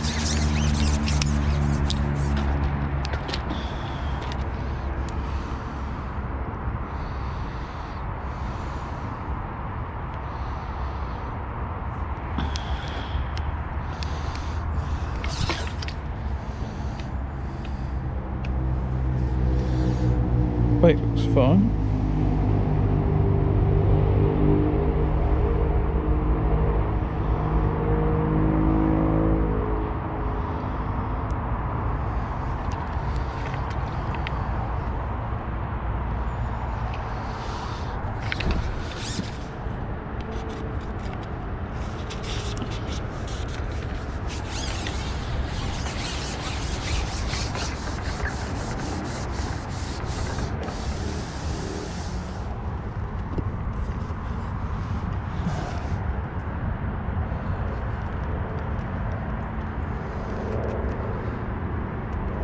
Presentation looks lovely. There's no toe.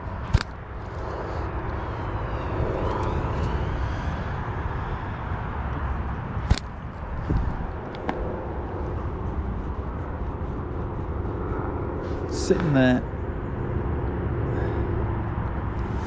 Absolutely lovely.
Well, I wasn't expecting this, that's for sure.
All is very quiet. It looks absolutely gorgeous. It's a lovely day. It's nice and still. And as I was saying, the colour's dropped out of the water for sure. So I can see the bottom in front of me. But it's not that cold.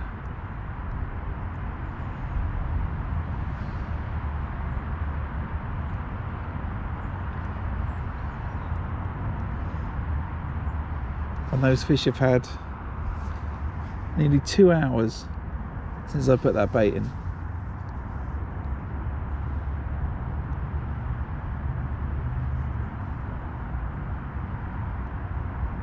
And there's a lot of silverfish in this lake. It's not like there's not. There's a lot of silverfish in this lake.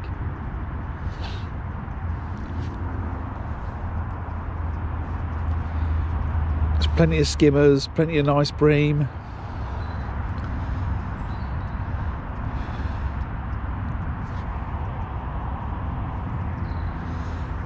But for some reason, they don't want what I'm offering.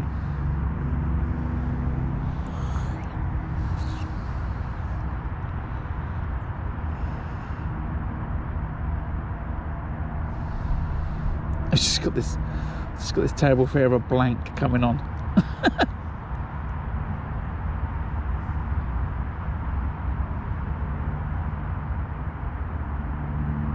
I think I'd start topping it up every 20 minutes and try and encourage a carp into the peg, putting balls of ground bait.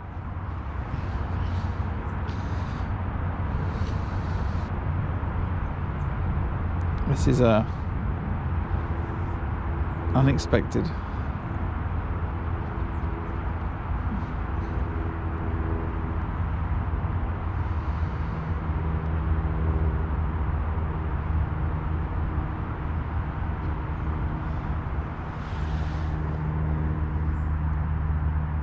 Get down with all my fish, goose.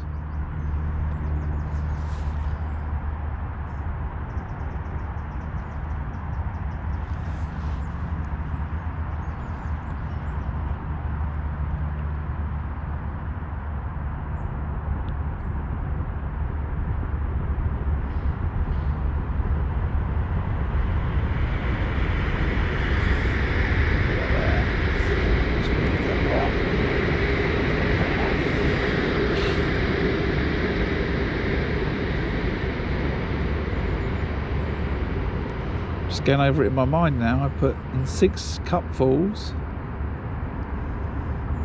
the Super Crush expander and 2 mil pellets.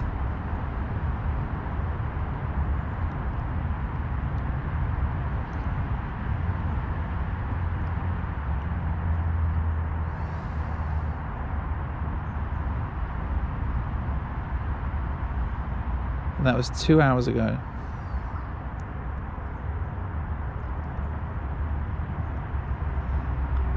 And I put them in 1, 2, 3, so I went straight in front of me, then to the right, then to the left, to spread it over a nice area.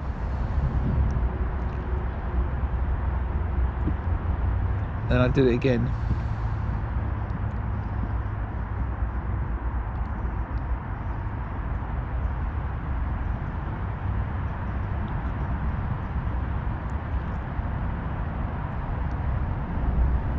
What's going on, Goose?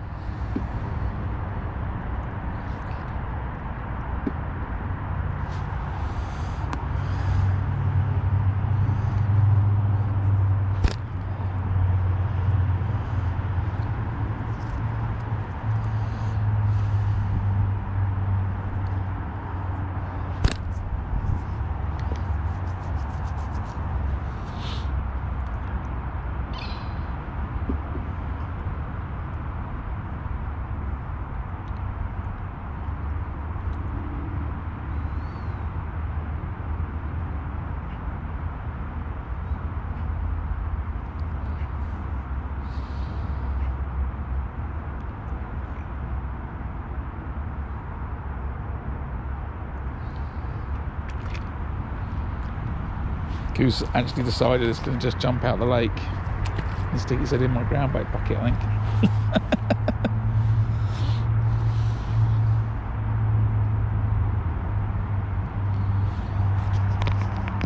Just tilt that back down, that camera.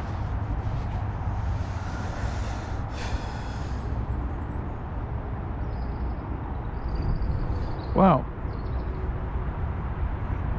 I will give this another 5 minutes, then I'm going to get the Waggler back out.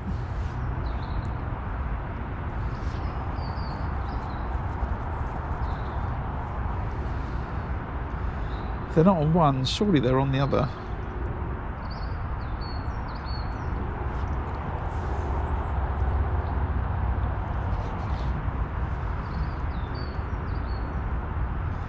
Now, I have had it before, you know, more than once, where you come to fish the pole and you're like, no fish on the pole line. You know, they're not in this whole sort of 0 to 13, 14 metres area, apart from carp cruising around on the top. And you know, that's why people are fishing the Waggler, to then get you another 10 metres on top of that, or 15 metres on top of that, whatever.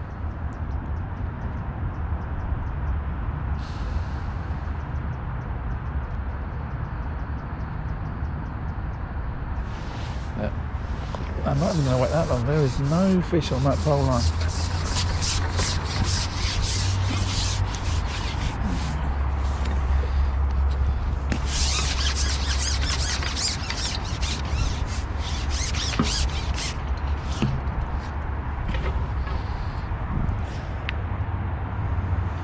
Well, none that I could get a bite from anyway.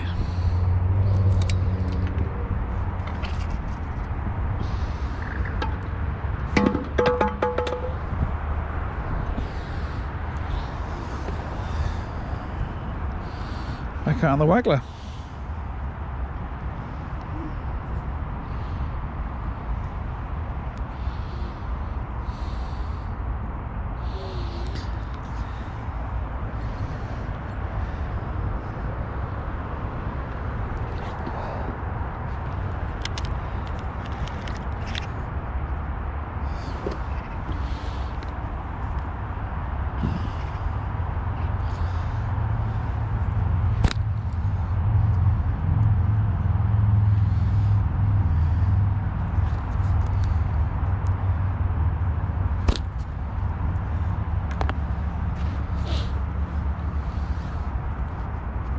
Let's see.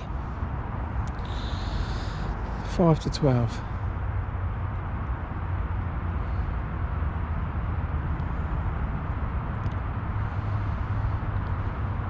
this was a normal match, fishing 10 till 3, I'd be a bit concerned by now.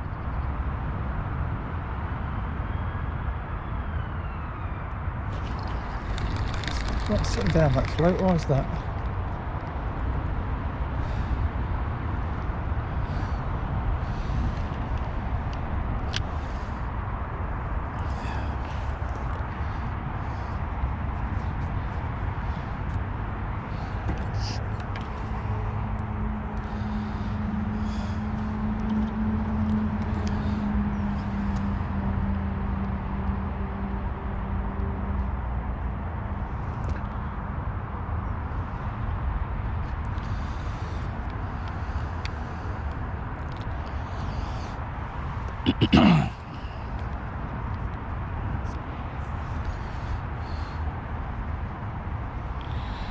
Stay on double maggot. I'd only go down to single if I'm getting bites and missing them.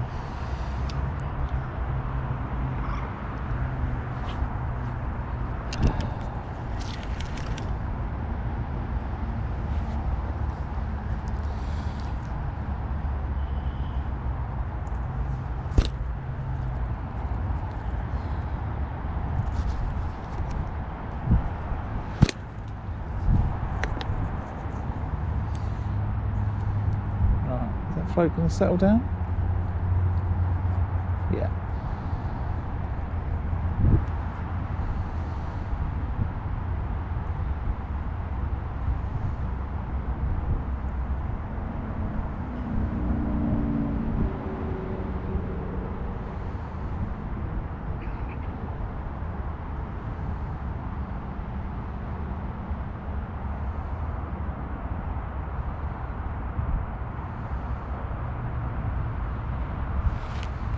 Far enough though. Right.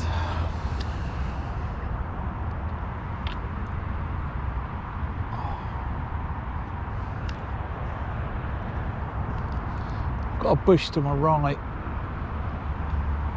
and I'm trying to avoid it as I bring the rod round.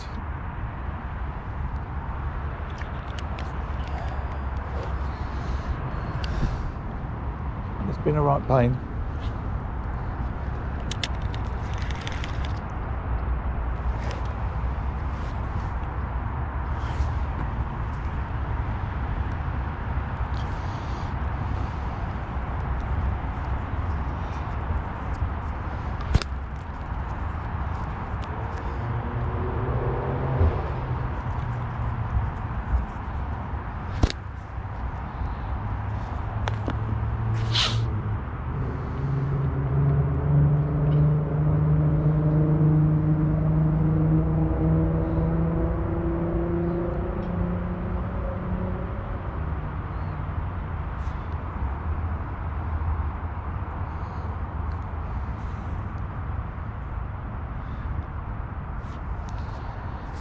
Right, 12 o'clock.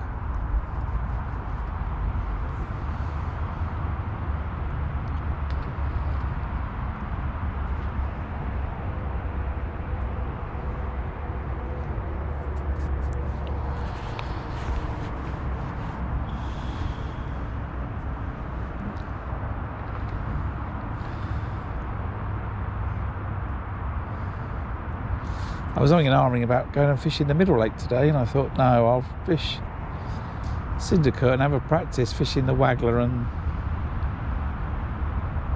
getting ready for the pole for winter, but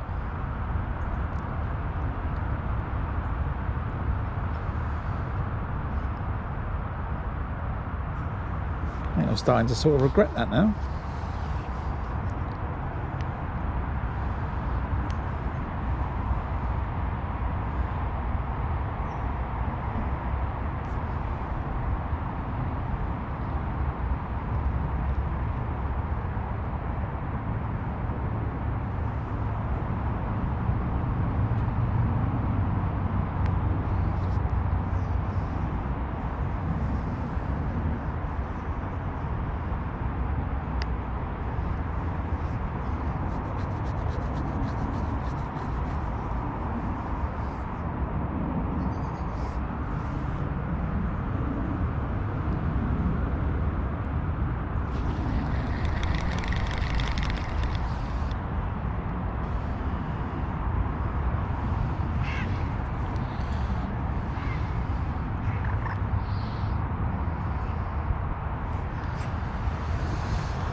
Could be because I'm not wearing my lucky fishing hat. I'm wearing my fishing stream woolly hat. Maybe that's the problem.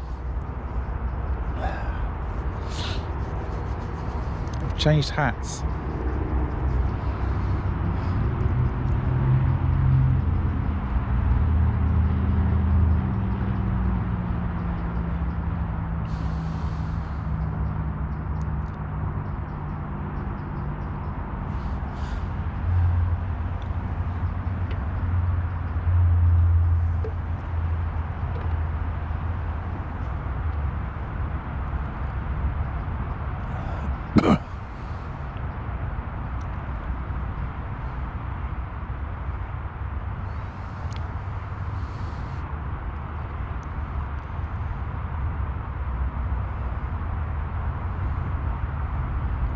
No fish on the Waggler,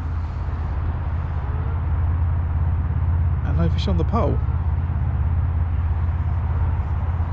And he's not catching to my right. There's no carp on the bomb line. What is going on today?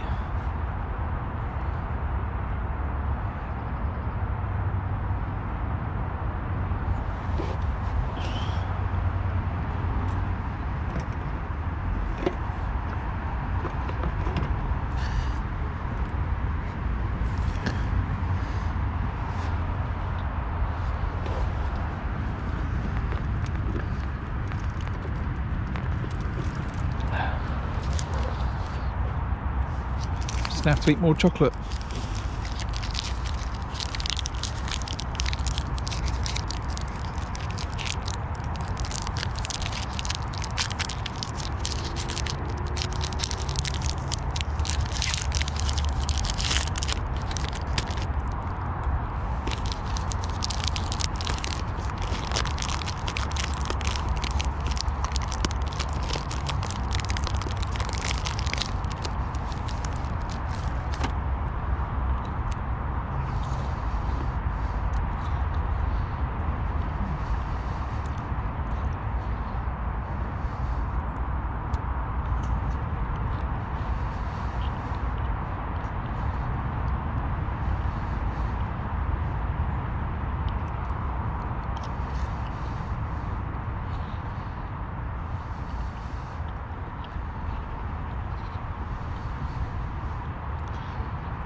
No fish.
Two and a quarter hours in and not a real proper bite. I am slightly confused. Get loose that drink. That might have been a bite.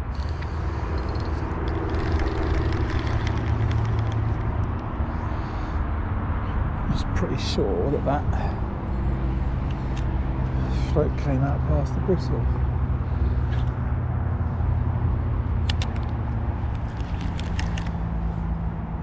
Okay. That for the first time I've decided to use stots and not float rubbers, and it's going to be the last time we're doing that. Stots will just not hold in place.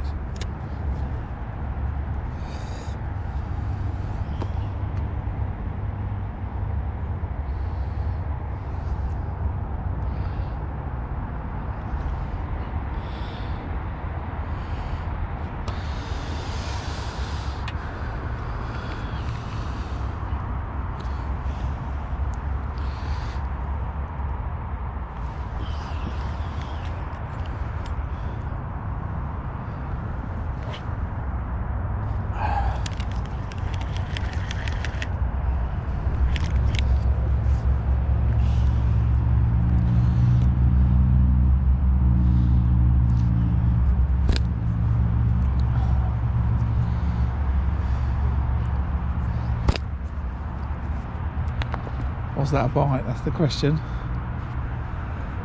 Was that a bite?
carp, tops of my pole line.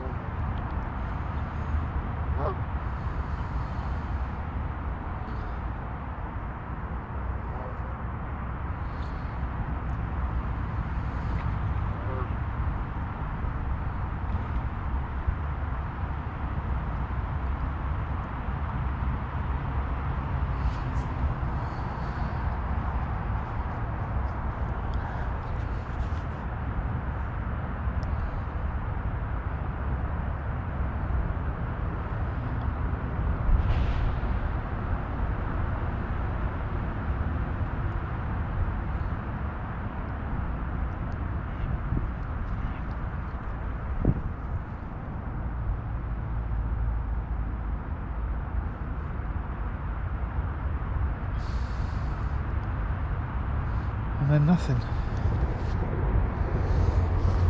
Just give it a couple more minutes and then I'm gonna pop to the loo and I'll then have another look on the pole.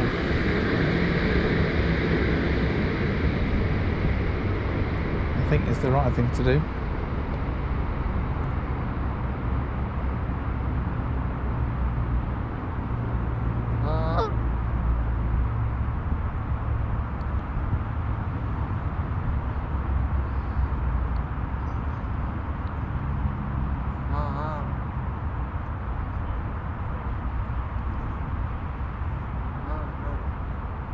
And I'm going to have to get my lucky fishing net from the car.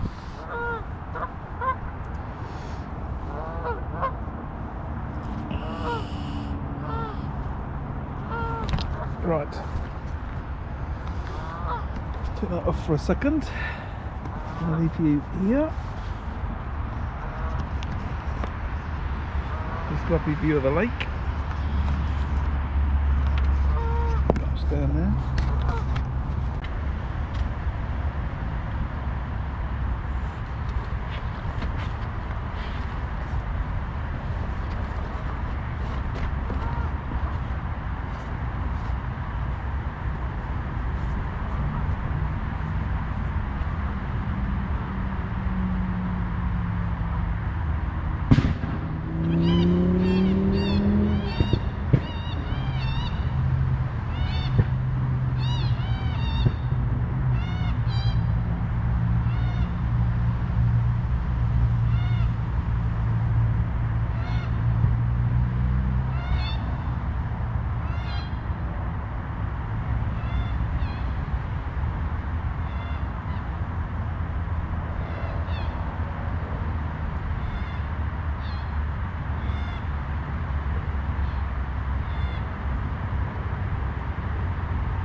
Right, I'm back. And I've changed to my lucky fishing app.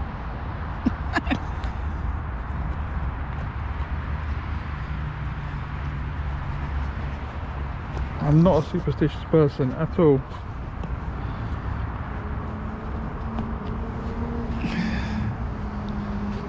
But I decided it couldn't hurt. Just wondering, I was just speaking to the gentleman next door, you know, maybe it just needs a bit of ripple today. because it's gone clear, maybe the fish are a little bit more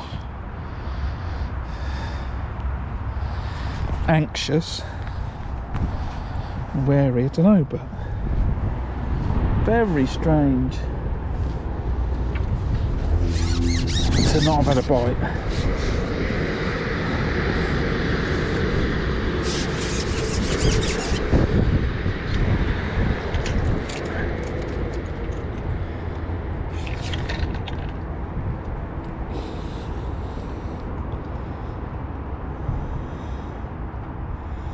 He's fishing for carp next door. He's had none.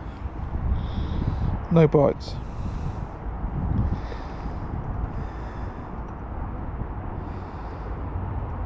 I know the gentleman, he's a good angler. So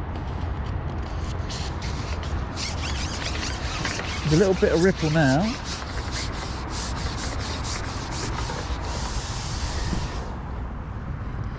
Get back on the pole.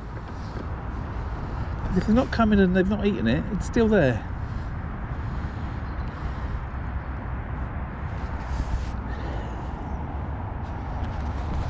Right, let's try again.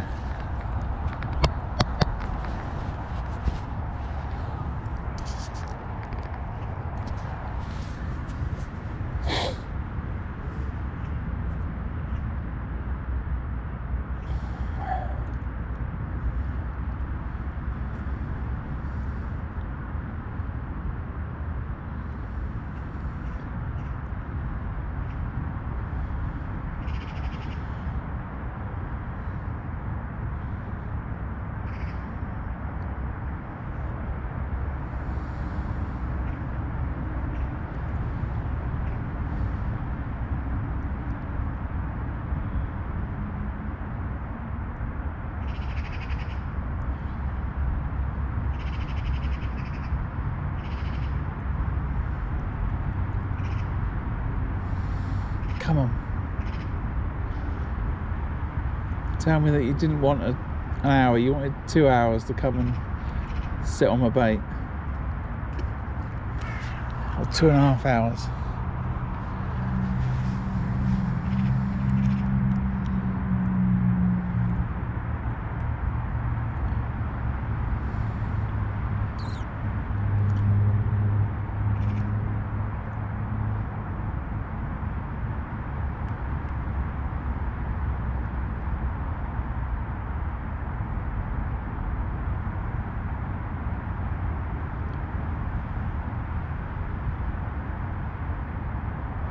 It's looking a bit dodgy. Come back out on dead maggot again.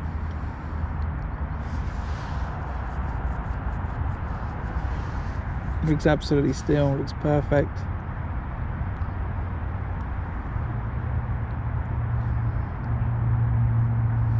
Maybe conditions, however, bright sunshine, clear water, have put the bream right off. And the roach with them. Just, that's the strange bit, I think. A bit of me says I can accept that maybe the conditions have put the bream off.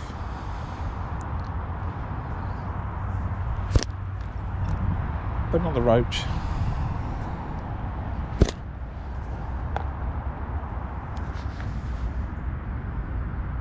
And not a perch.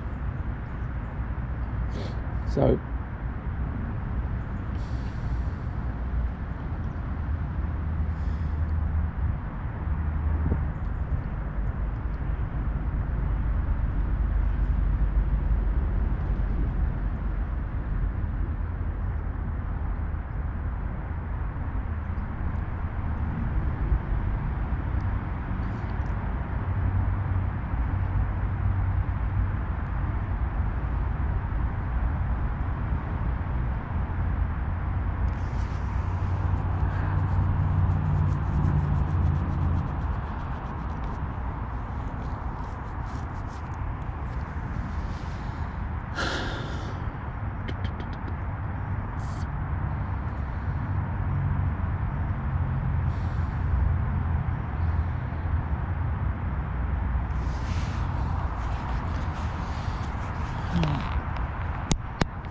just sit here, I think, patiently, as if I'm just fishing on the bottom with a feeder.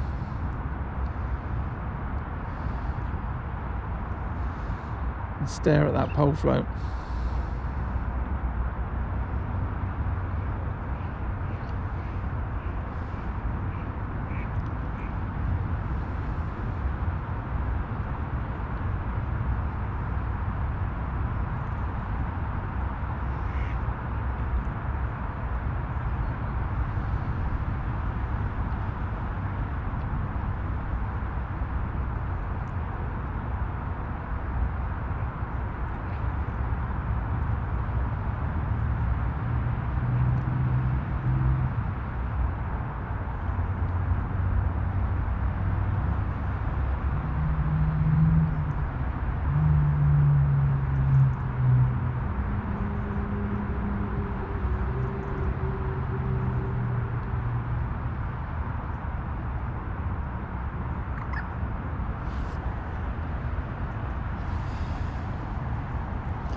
Just going to keep putting maggots on that Waggler line, I think.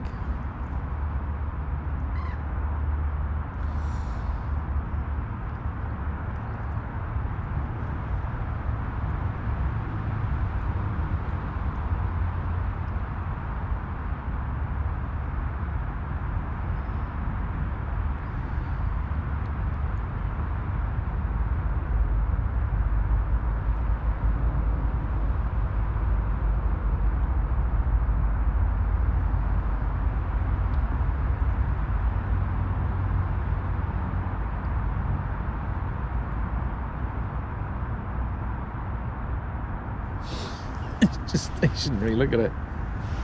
Just got this vision of it, you can just imagine the rig from the float going down to the bulk and then the bottom, the dead maggots just lying there on the bottom on top of a pile of ground bait, just devoid of fish. But I don't know where, you know, where in this situation, you know, where do the bream go? Do they back off? Do they go to the canal bank to my right and sit in some cover? Loads of them. It's a reasonably sized lake, and you know,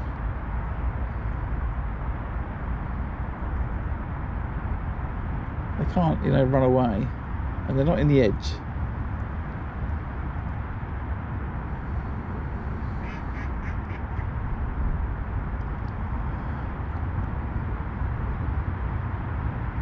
But it's definitely worth remembering. Bright sunshine, no ripple, colours dropped out of the lake, can't get a bite on the pole or the Waggler.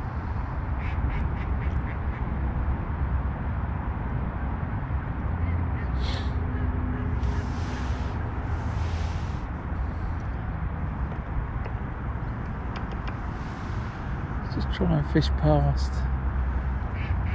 just flick the rig out. Fish past my bait.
At this point on the video, probably I'd say, you know, thanks for watching. If you're enjoying the content and you're not subscribed, if you could hit the subscribe button, turn the notifications on, you can see when I go live and enjoy all the action live from the bank. But today I feel like that's somewhat of a con. You can join me on the bank while I catch nothing.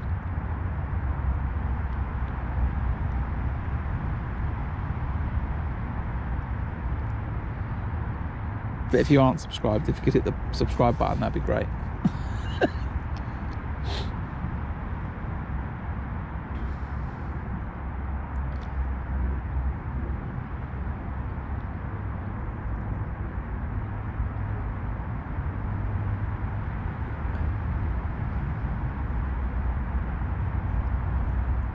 Wow.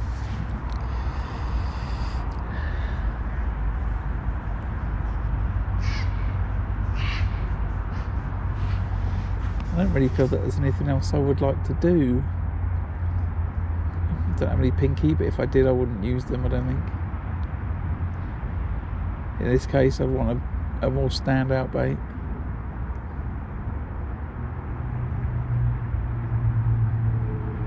And that was just to get me a bite quicker. But it just get the feeling there's no fish there.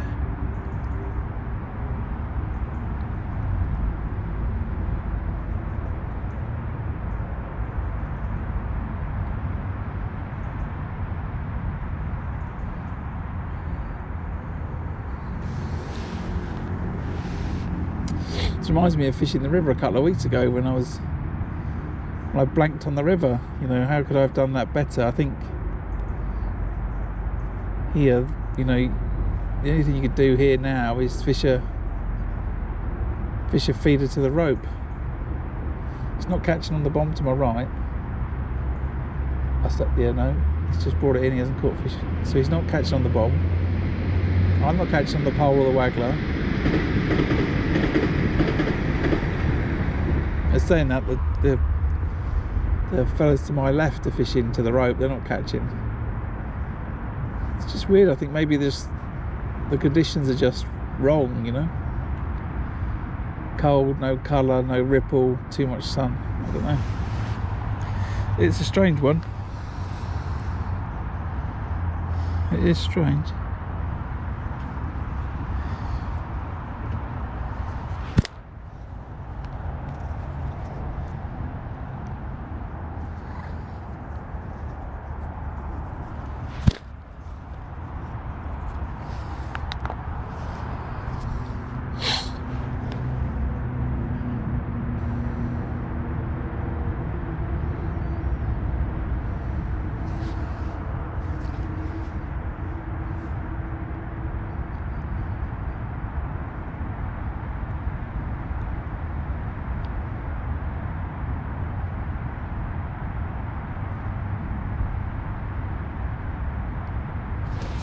But there is nothing on that pole line.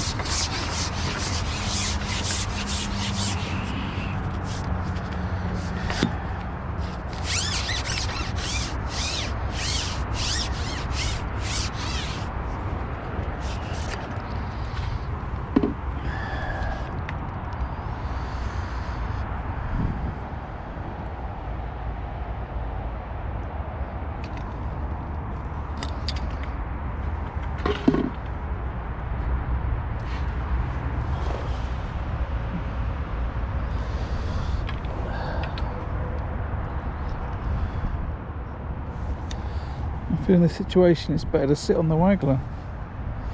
It's a lovely day, Salty. Absolutely lovely day. The sun is out. It feels nice. However, it could be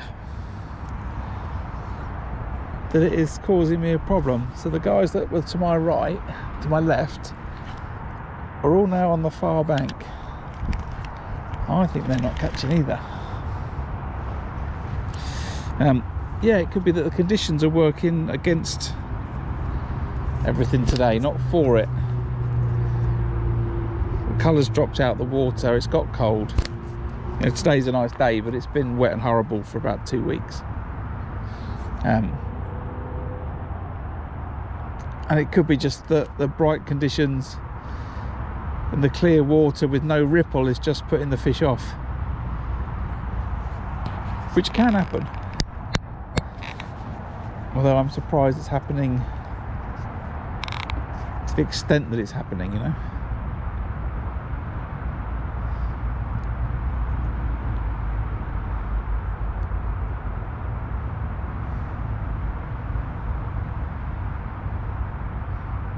Now I've got no doubt in my mind I could probably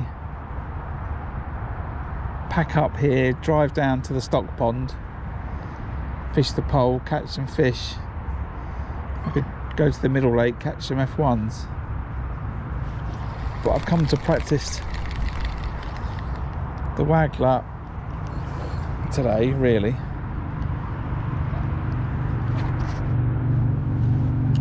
So that's what I'm going to continue to do.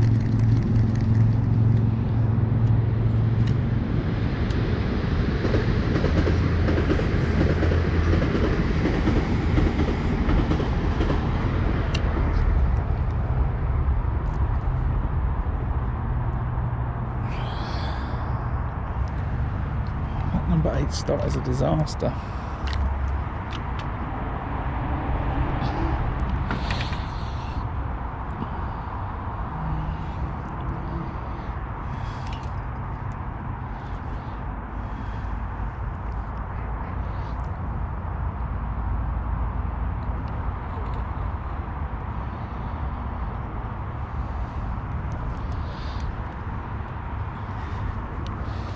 Just can't take the pressure of the cast.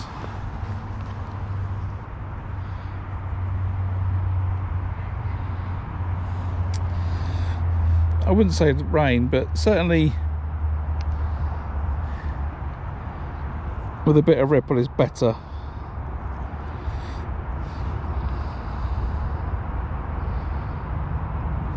I think the clarity of the water plus the bright sun with no ripple is sort of the combination of the three things that are making it tough, but the lake is full of fish.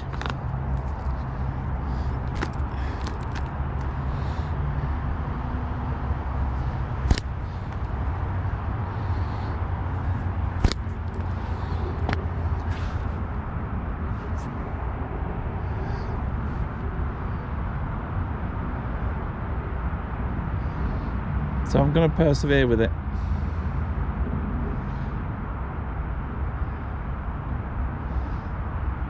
And then I can remember this video that I tried to do, this live stream that I did where I didn't catch, I blanked, fishing the pole and the Waggler when it was this bright, calm clarity of water.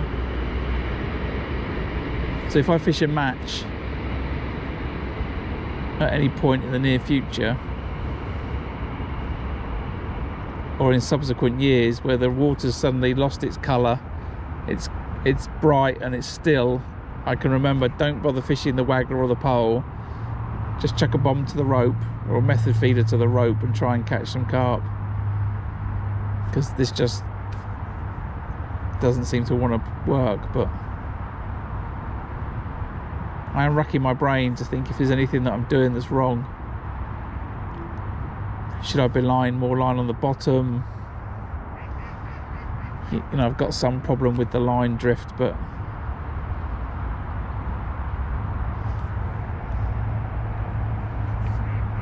it's just not working out. And I came to the river, I came here today because the river's too high, there's too much water flowing through it, but maybe I should have just tidied the garage.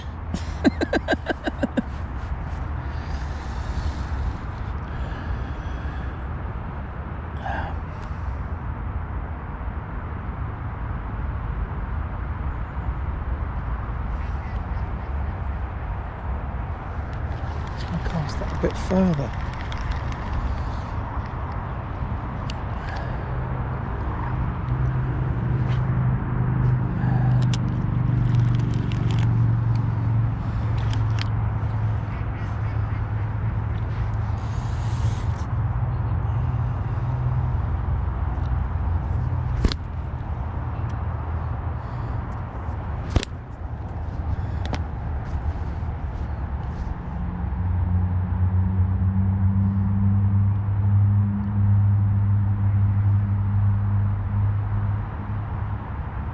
The thing that's surprising me is that there's loads of roach in this venue and in this lake, and I would have expected that the roach would have continued to feed and they'd be all over these maggots today.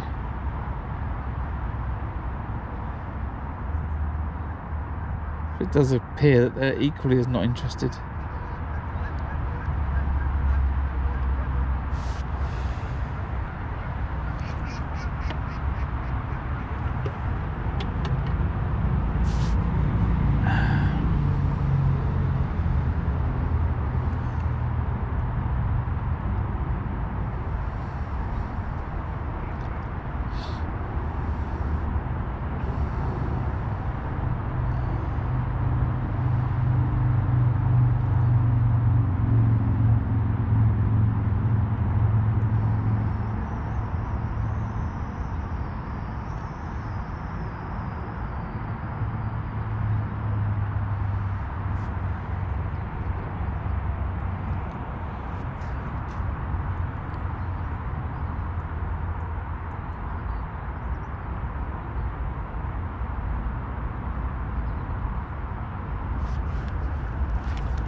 Right, Waggler for another 15 minutes.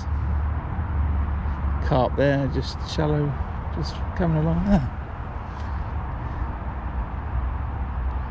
There's a few carp moving around in the upper layers of the water, just sunning themselves.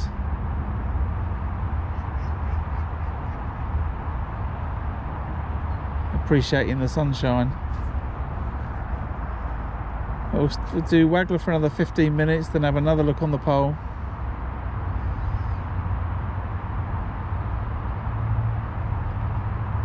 tendency, as I was saying, if there's no fish, you know, feeding in my peg on the pole line, then you know that bait is still there. Those micro pellets will just be lying. They'll have broken down, but that bait will still be in the peg. So I'll continue to go over it every half an hour and have a look.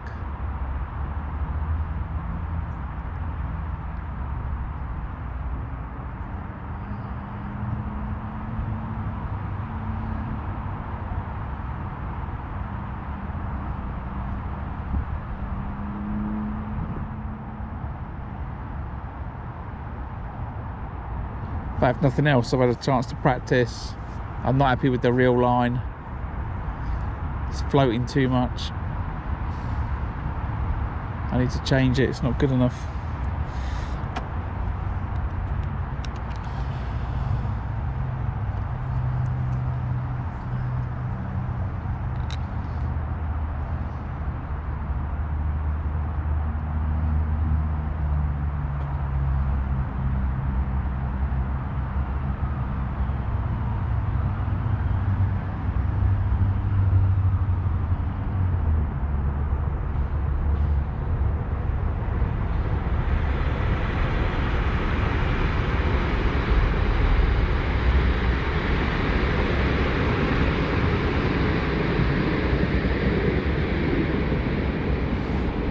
I say those maggots are absolutely gorgeous.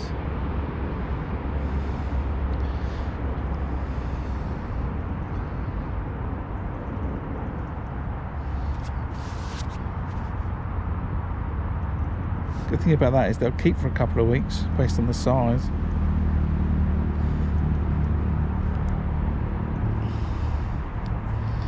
We've still got a food pouch in them, so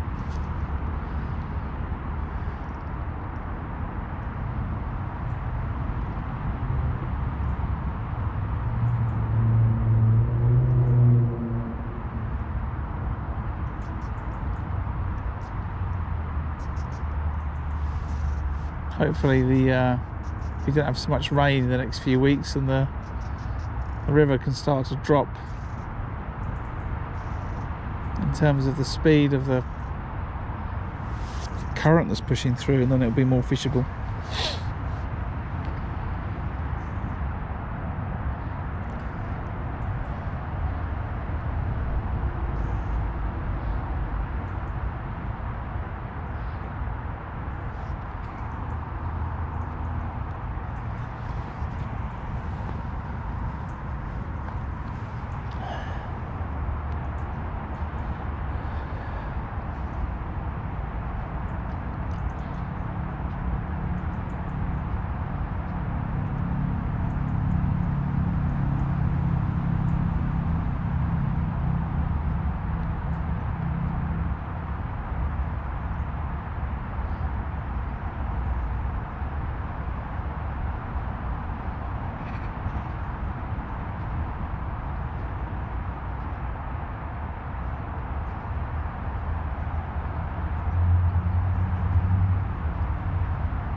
Keep plodding along.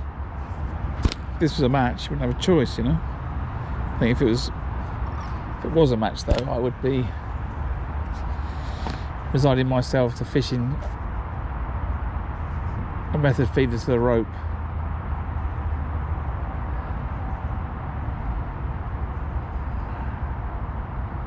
By now I think I'd have written these two methods off. If they come on the pole later, you know, it'll be interesting to see, but I think definitely if I was fishing a match, I'd have said, right, no, it's not happening. Go and fish to the rope.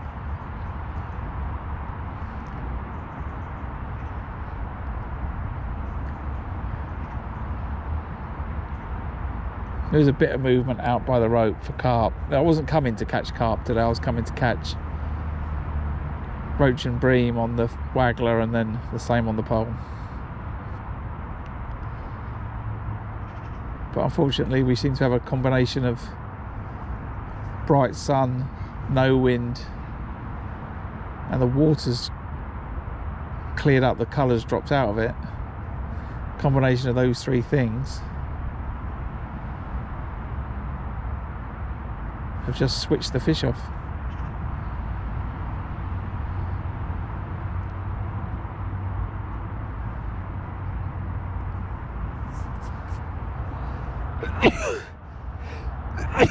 Excuse me. So it's a bit tricky. Not the ideal conditions for streaming or making a little video about fishing the Waggler.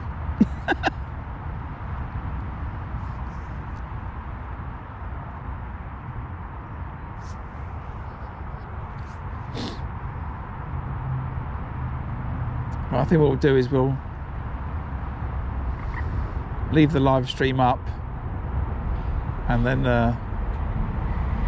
I'll make some suitable thumbnail for it that reminds me of this plus this plus this equals no fish.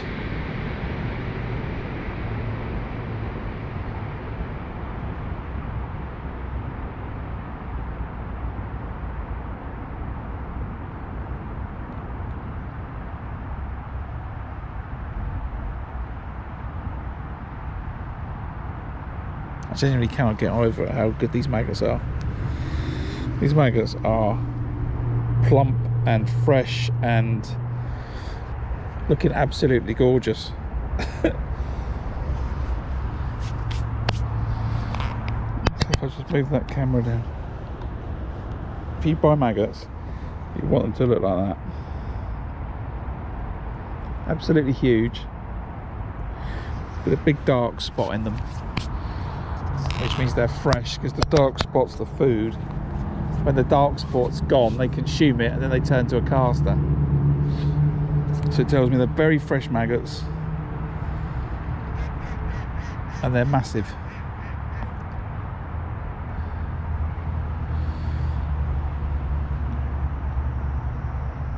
I might have to go in the freezer and make myself some lovely massive dead maggots to use on a different day. You compare them to the dead maggot I've got. Just look at the size difference of those maggots. It's significant.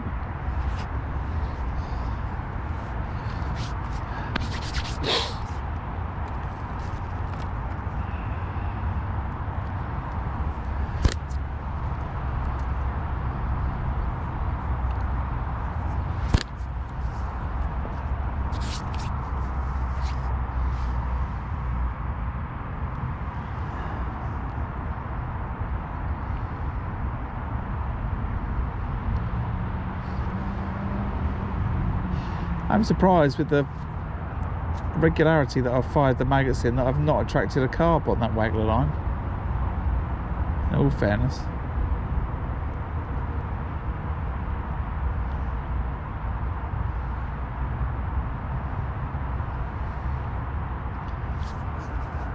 Right, 5 more minutes and then I'll have another look on the pole.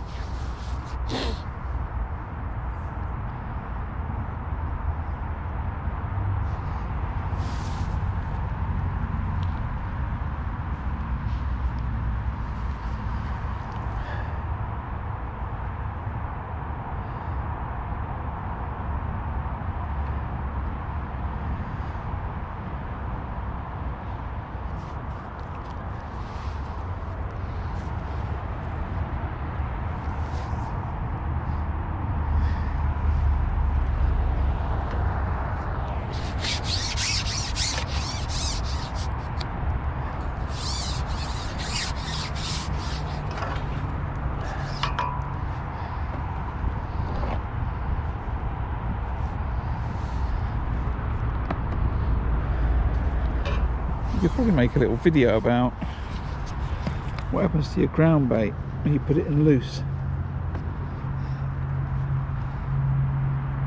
Look at that.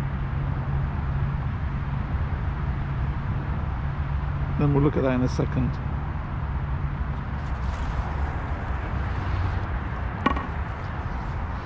I put 6 of those in. So you see what it does? It just creates a real spread of bait all over the bottom of the lake. It's a really like wide area for the fish to come and graze on without them fishing on top of a, you know, teacup.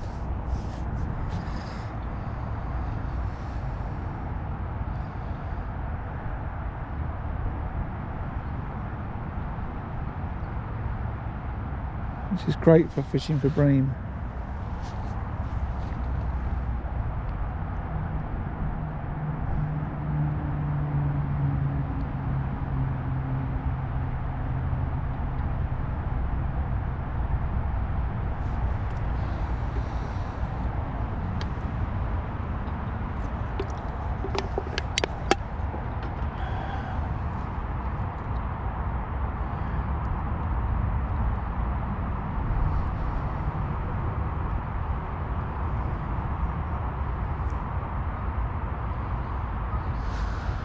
Okay.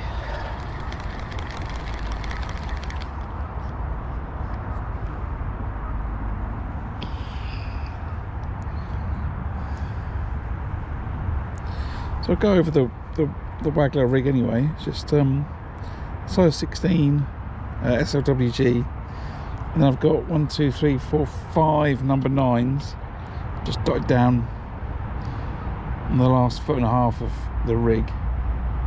6 number 9s, and then I've got a 3 gram loaded crystal insert just on a snap link swivel, stopped by 2 number 8s, and I've had no bites. What a rubbish rig.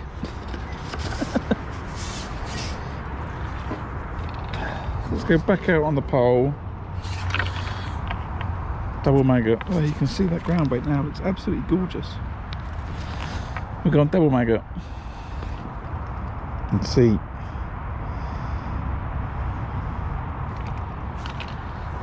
If anything is there now.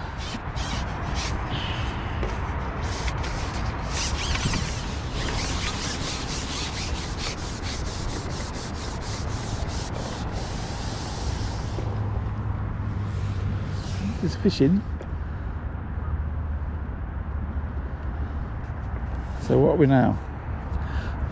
1 o'clock. So 3 hours ago I put that ground bait in. I put in 6 cups of ground bait, and that had in it about 400 ml of micro pellet.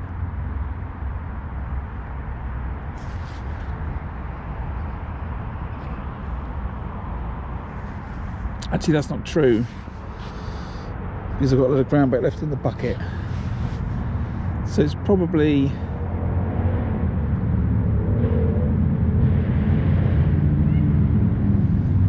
six ground bait to 250 ml of micro pellet because of what's left in the bucket.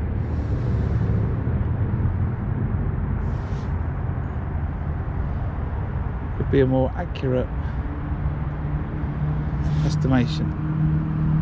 Just move that a little bit. And unfortunately we've had no bites on the pole, and I think I'm safe to conclude no bites on the Waggler, although everything looks beautiful. You can see a carp just cruising across the top of the lake in front of me.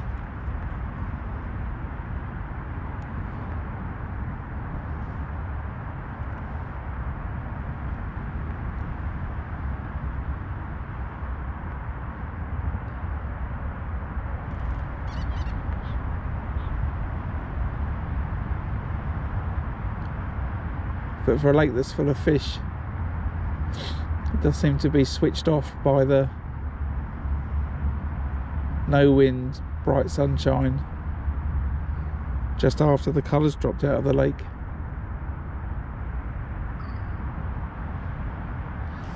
the kingfisher keeps going over to the right on a tree. It keeps flying the entire length of the lake. It's absolutely gorgeous. Keeps catching my eye.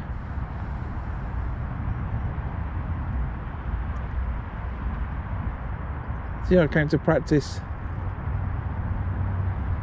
fishing the Waggler, and fishing the pole, you know, in a style ready for winter. That was the purpose of the day.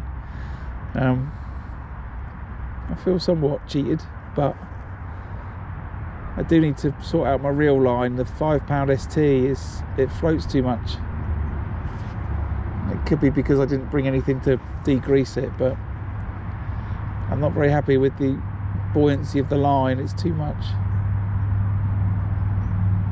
It seems a bit wrong, so I might need to get that changed.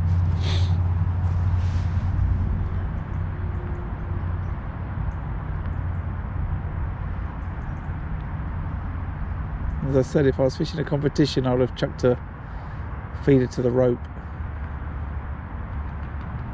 but I'm not, and that's not what I'm here to do today.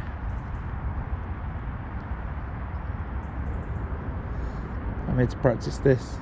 Bump bar's working perfectly though, I like that. I've got that bump bar from Preston, it's really nice.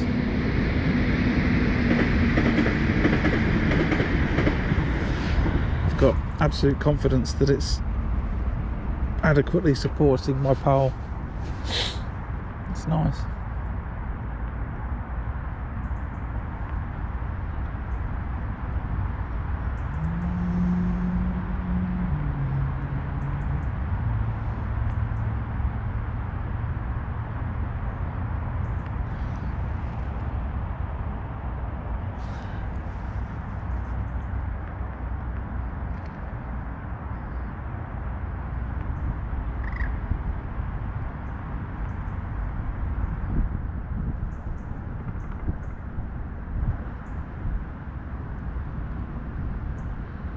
Oh, here comes a ripple.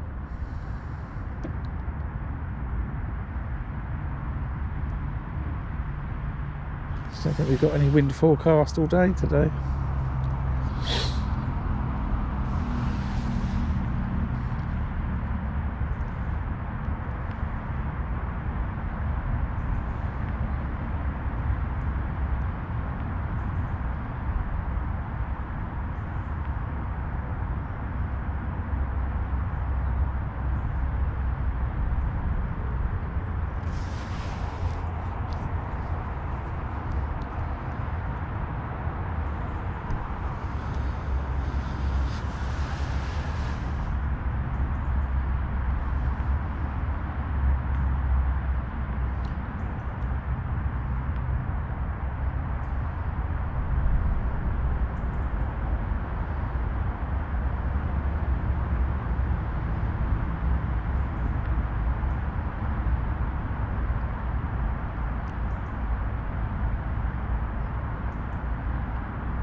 Glorious day to be out though.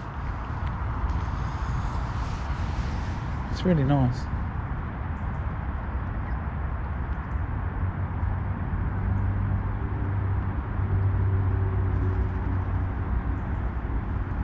It's a bit chilly this morning, but I think it's probably up to about 10 degrees now in the sun.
Oh,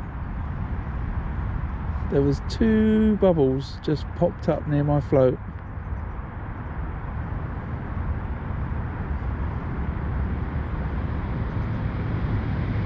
I don't want to get excited, but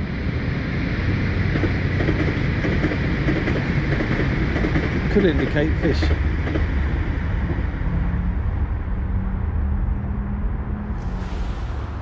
Sun's just gone behind a cloud.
A whole load of, that's interesting, a whole load of bubbles have just come up on my Waggler line.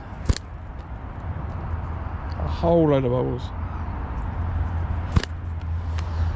If something has slammed into the bottom and is rooting around, so I'll just keep firing some maggots over that.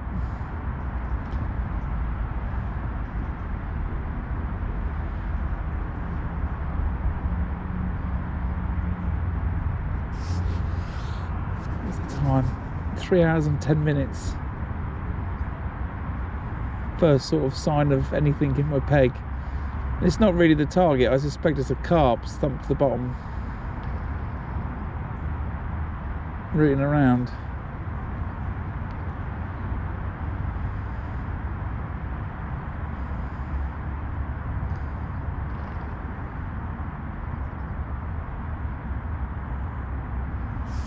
Cloud is about to break out, the sun's about to break out from that cloud again, I think, in a minute.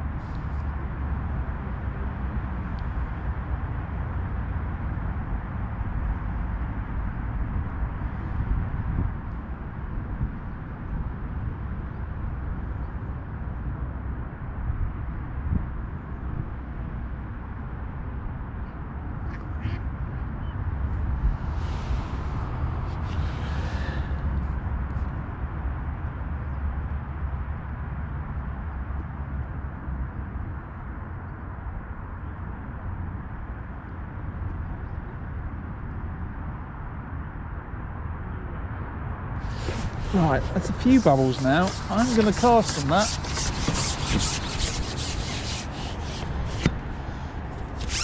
Get that waggler out and have another quick cast.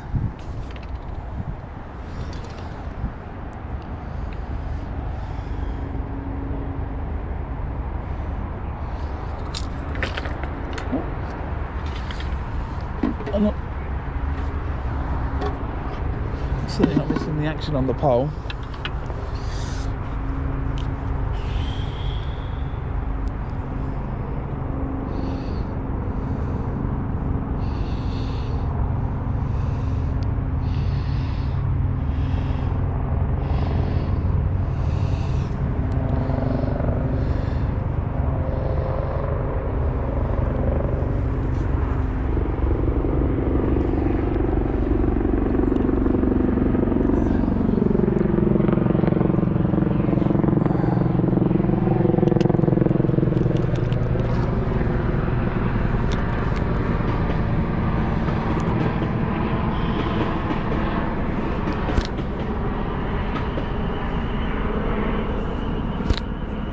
And there's more bubbles come up further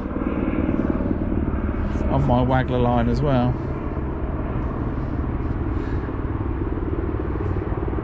So I wonder if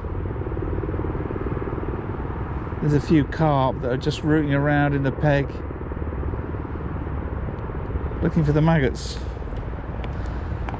I had 3 pints of maggots. I probably fired in, I don't know, not a lot, half a pint maybe,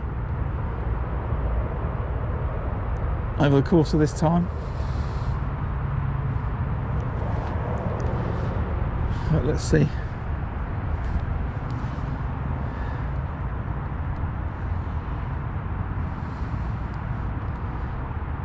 I'm not actually here to catch carp, that's not the idea, but it would be good to understand, is it carp that have disturbed the bottom, or is it that some bream have turned up?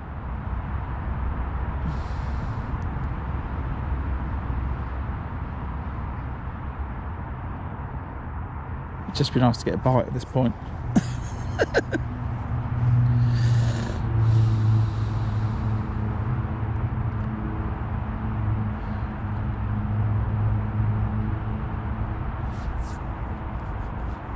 Another bubble just popped up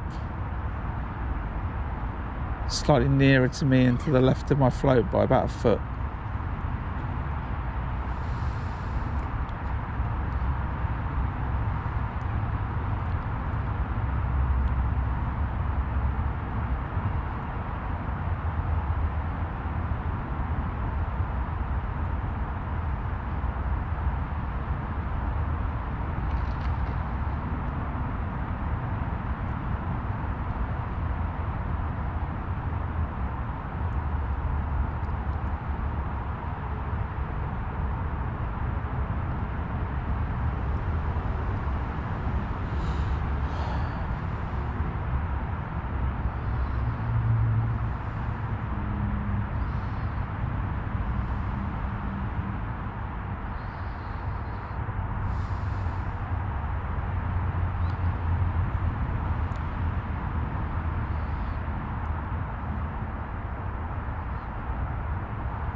Just get this build of anticipation as I grabbed the Waggler rod and chucked it out again and saw those extra bubbles and those further ones came up. And then I sit there and the rig does nothing.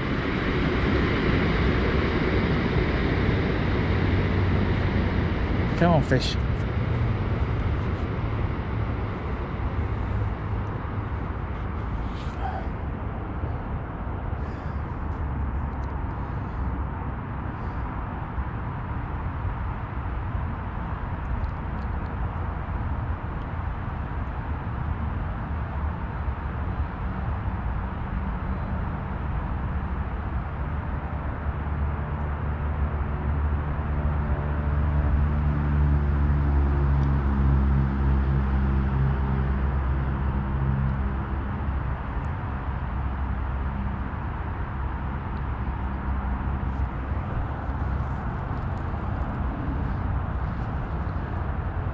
Another bubble come up to the left.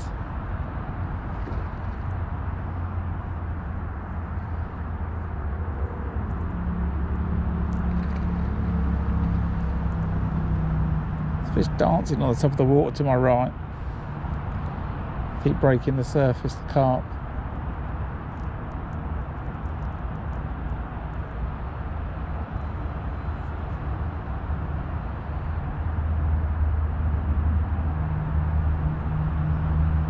Again, more bubbles slightly to the left. Move that float fractionally.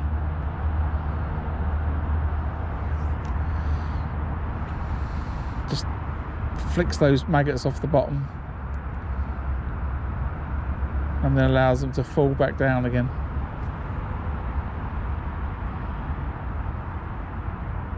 Hopefully getting the attention of nearby fish.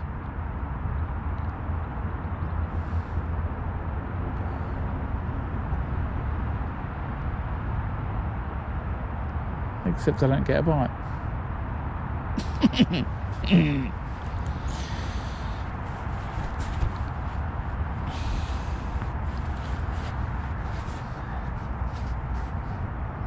This is a test your commitment day, this is.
Staring at that float so much.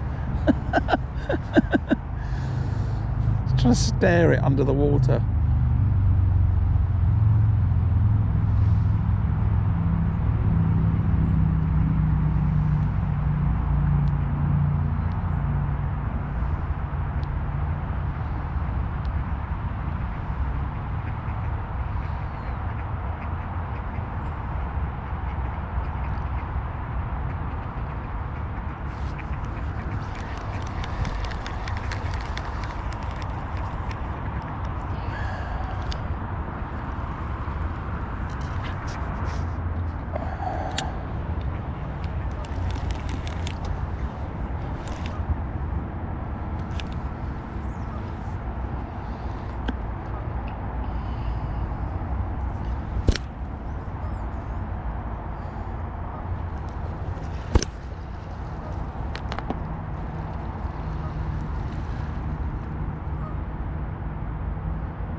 So there's a lot. So the sun's about to break out from the cloud again, but there's quite a bit of cloud appearing now in the sky, and the temperature does drop.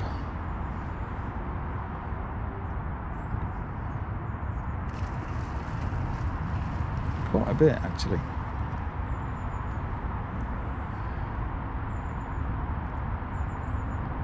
So my float is sitting in the epicenter of where those bubbles came up earlier. There's still the odd bubble coming up from that area, which makes me think that there's fish there feeding.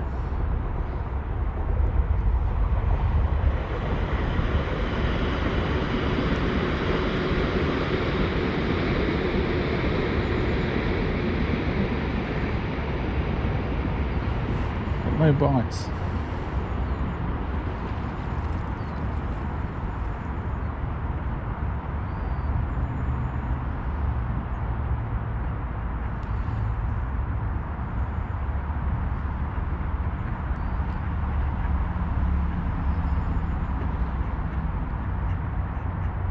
Oh, got a fish to my right. Bubbles coming up by my float.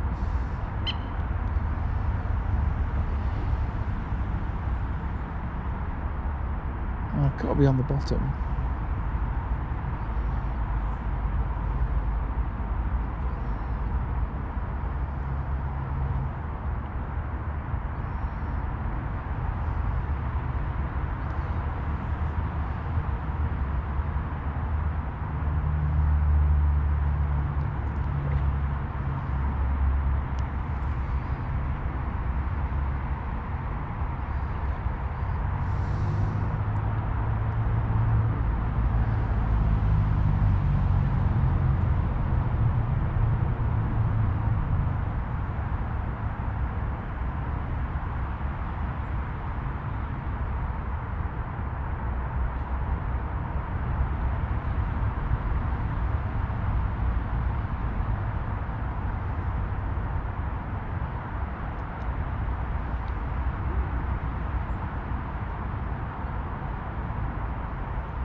Oh, is that?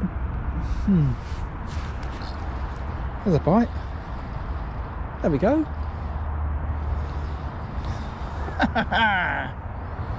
Finally. Oh, pulled out of it. Foul looked it. Carp.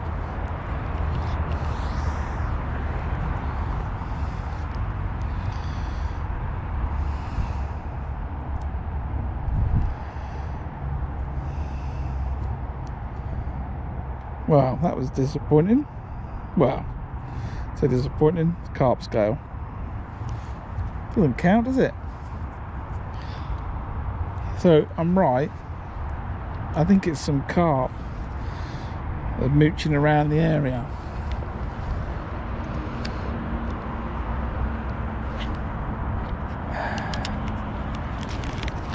A bit disappointing that, because I had a little indication. I thought, oh, that just did that dink then, and then it went under, and I'm like, oh, here we go.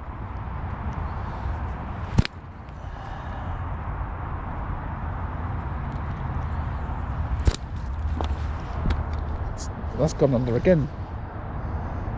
Yes. Okay, that's okay.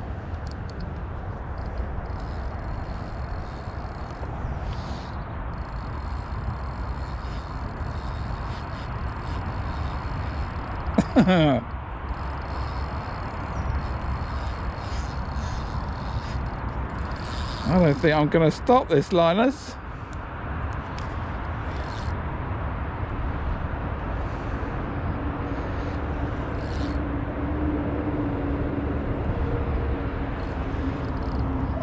Not meant to be catching these. That's a carp.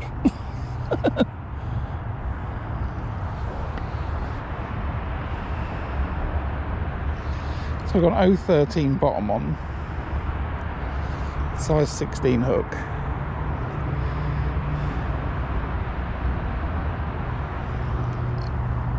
I don't know quite how much pressure I can put on that.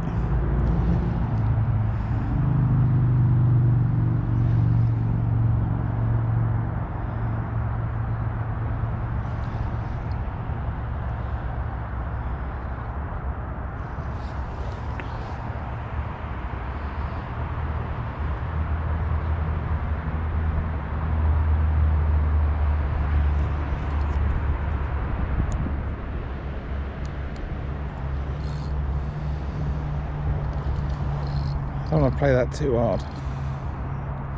Just loosened off that drag.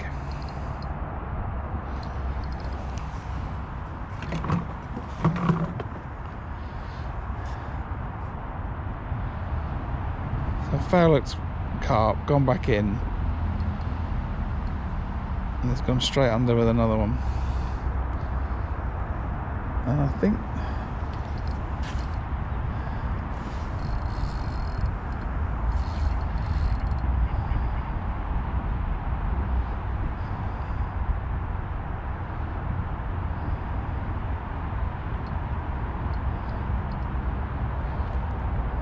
the only joy I've got here, the only advantage, or the big advantage, is it's a nice soft action rod.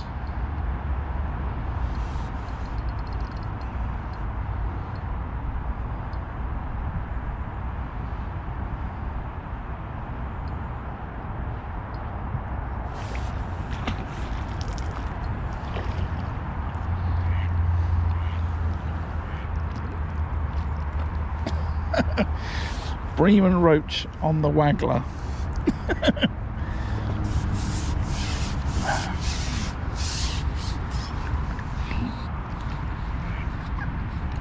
Whoa.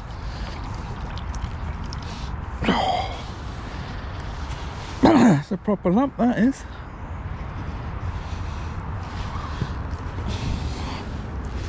Gosh, look at that.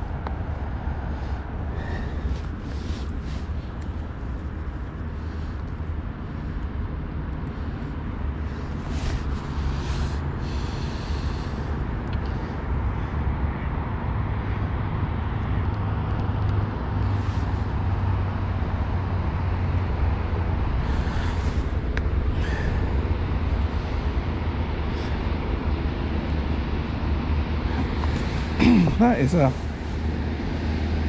it's a proper lump.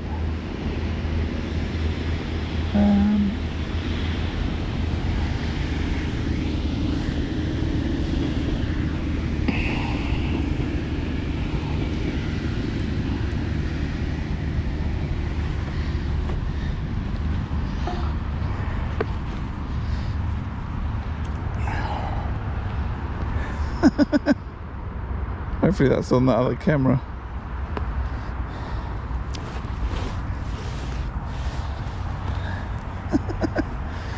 It's well into double figures, that fish.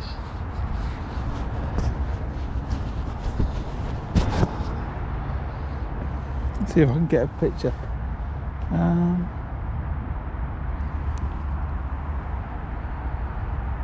No, let's not worry about it. Right, anyway, there it is. It's a big old lump. You take a picture, Linus? You take a picture? Take a photo? Yeah, please. I'm still streaming away. Everyone's watching me catch nothing. It's alright, so I'm still streaming. And I'll walk out round over there onto the grass. It'll be right. Oh. I just had one. Yeah, I saw you had one. Within about a minute. Beautiful fish, isn't it?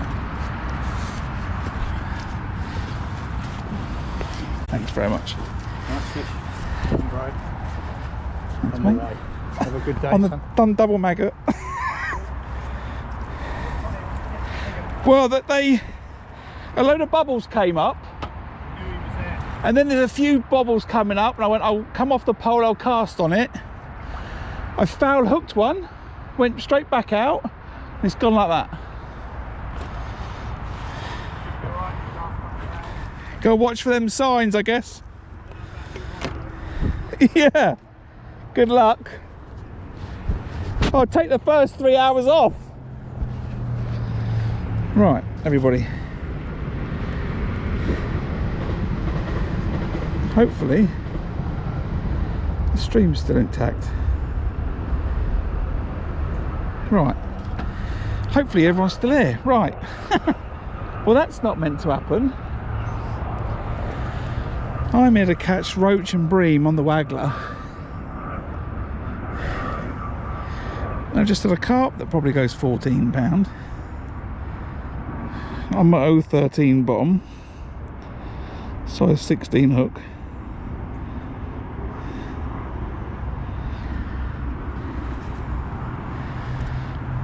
Hopefully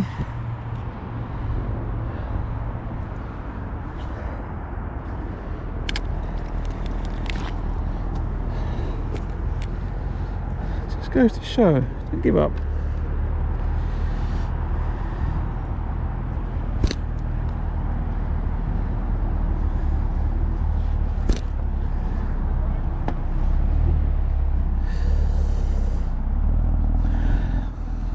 So that's my pal Linus, he's a regular at the venue. He was fishing to my right, he's had one fish. And he certainly knows how to fish this venue. And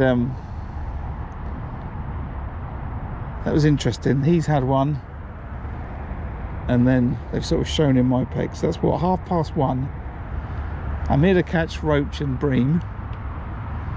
I'd just cast out and I'd had a bite, foul hooked a carp, which isn't obviously the intended species, but I've cast back out there again.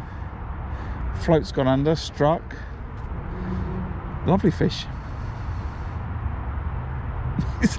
Not what I'm here to catch today. But I wonder if they'll come on that pole line soon, then I don't know. The carp, I don't know where the bream have gone today. But I said that those bubbles have came up, and I could see those other bubbles. There's clearly a carp in my peg rooting around for bait, which is what those, that big bubbles indicates where the carp have hit the silt. And then those little bubbles just coming up, they're just where the fish is feeding on the bottom. And then boom, I might not get another bite now, that might be it.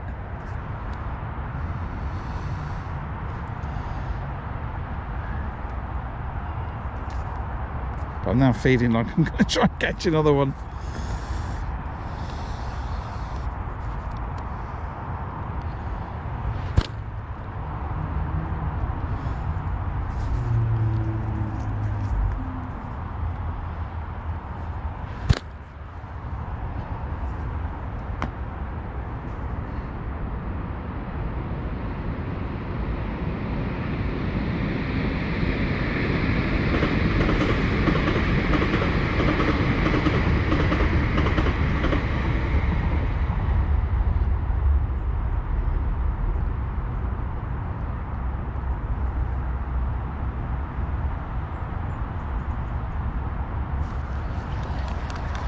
Cast that. That's quite funny that I said the last time I came fishing the Waggler was on this lake, spraying maggots for carp, and then I go and hook a carp fishing on the Waggler. It's not unusual, there's a lot of carp in here, I guess. It's not unusual, not surprising, but it's funny.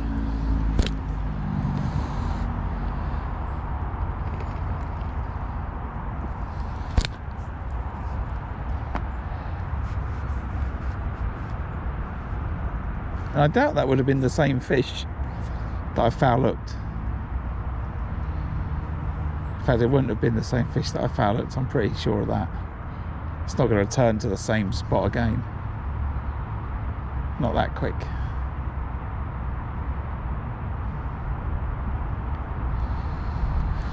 So where does that leave me? Coming up for 2 o'clock. I think I'll fish the Waggler for another 20 minutes. And then I will have another look on the pole, and then after that I think I'm going home. I haven't blanked. I did catch on the Waggler, so yeah, these are positives. I felt very confident with the rod. The rod's lovely and soft for taking the fear out of it being an 013 bottom. It was good for that.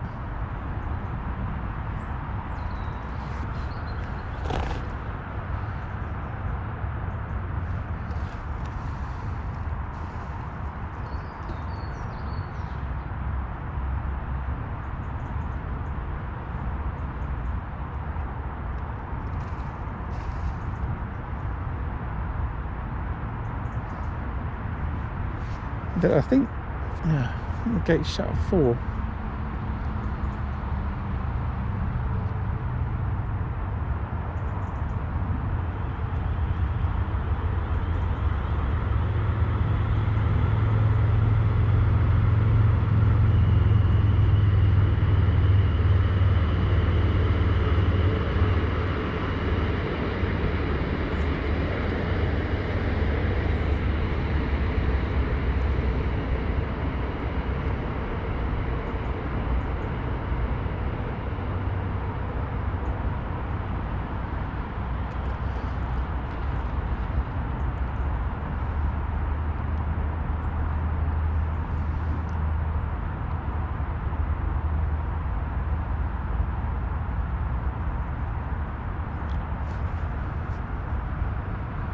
Right.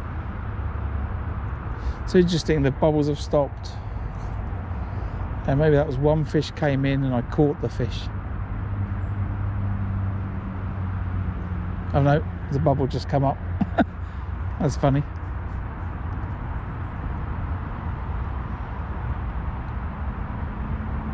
Just to the left of my float. So there's another carp down there feeding.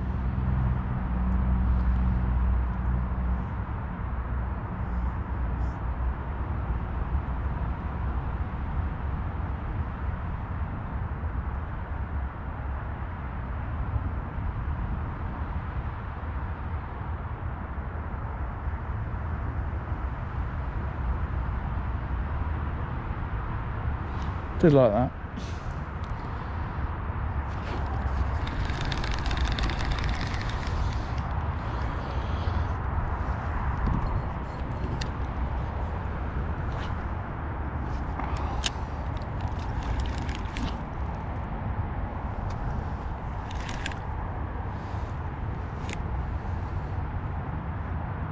Another host of bubbles has come up further. Like even further out.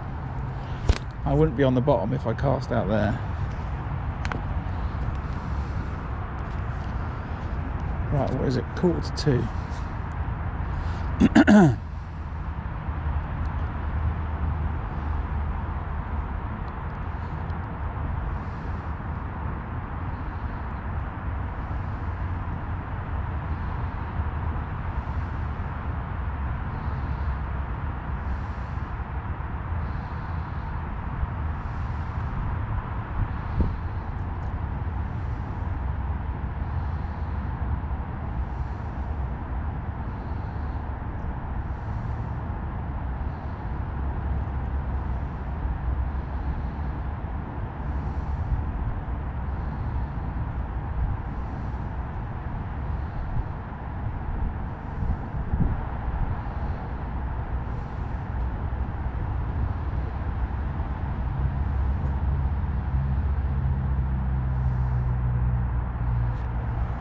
No more signs of life right now for the moment, but generally when you get towards these winter months, you know, you catch carp early and late in the match.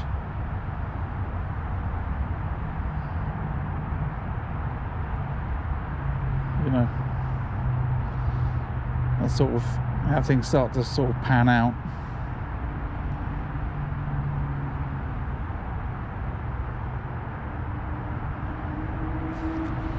But I'm quite oh, float's just gone up a little bit.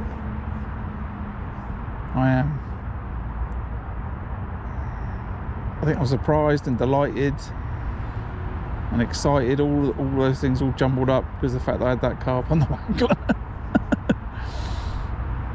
on 013 bottom, and it was taking line off me, right? You heard that, you know, zzz, zzz, zzz, playing it off the clutch. Then tightening the clutch up a little bit, otherwise I was never going to turn the fish. But the nice action on this Waggler rod, you know, was great.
Oh, I thought that was because of a bow in the line.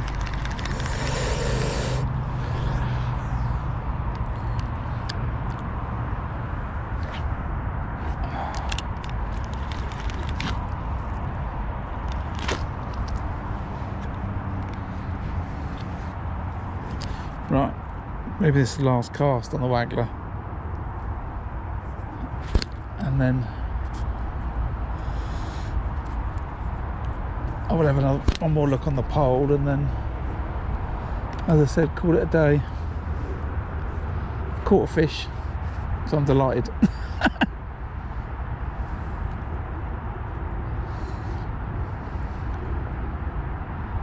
What I'll do is I'll just change the title of the video that says catching carp on the Waggler with maggots in the winter, something like that, and then it'll be all valid.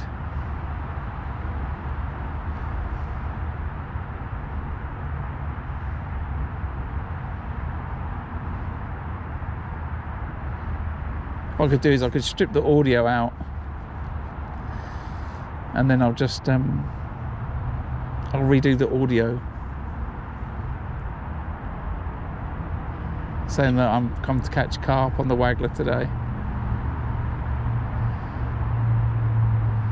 Forget about bream and roach.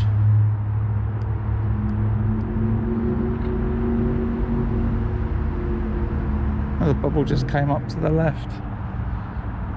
It's quite away from where my float is, so I'm going to have a recast.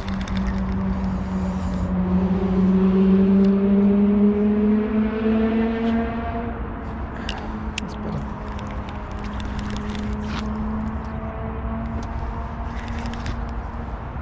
There. It's just there.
Right, 10 minutes max on this, and then we're going to go on the pole.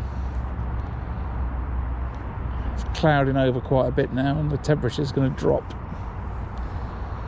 quite a lot.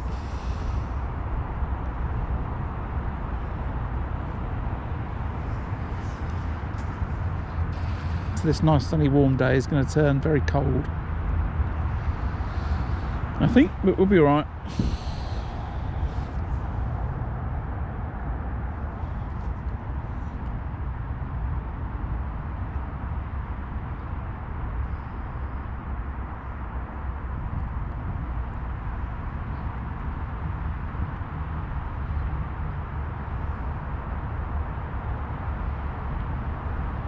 What I do is I'm just going to move that second camera now, and then I'm going to judge the change in position on it when I review the footage.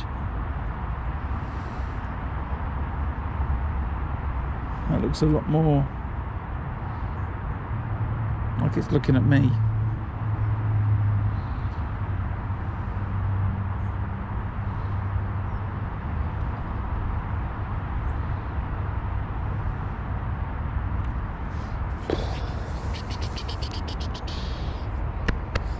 It's an open match on here tomorrow.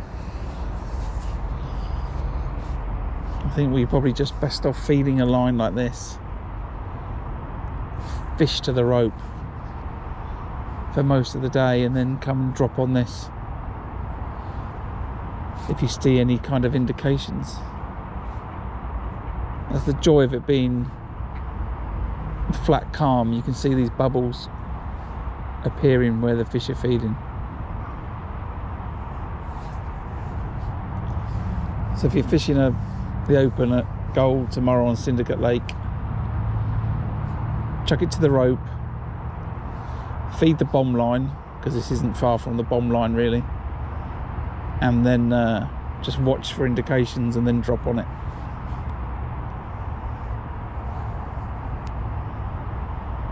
And if it's sunny again, give the pole a wide berth.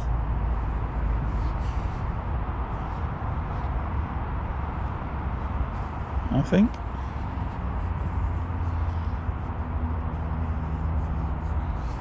Right, I don't feel like there's any fish coming here, even though I said 10 minutes. So let's get the pole, have another look on the pole, and then hopefully catch a fish.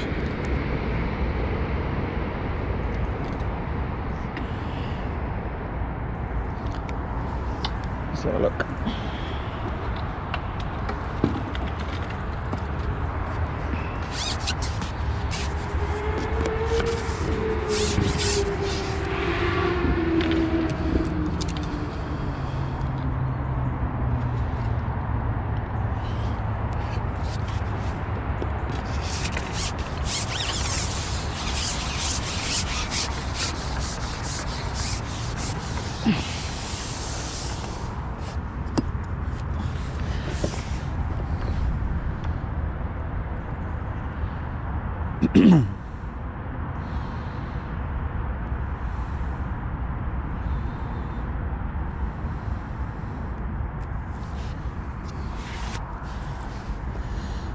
Oh, it's difficult to see now, that is.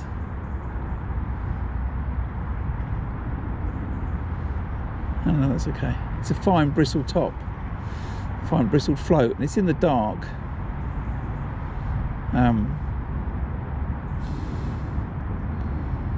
It's in a shadow from the trees. I can just about make it out, but it's going to need to go under really with this ripple that ducks have made.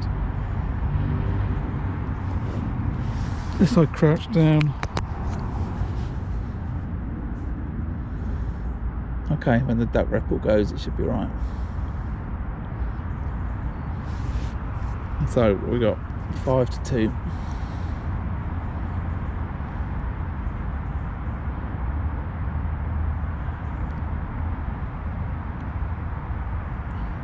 Need that ripple to go, otherwise I can't see the float.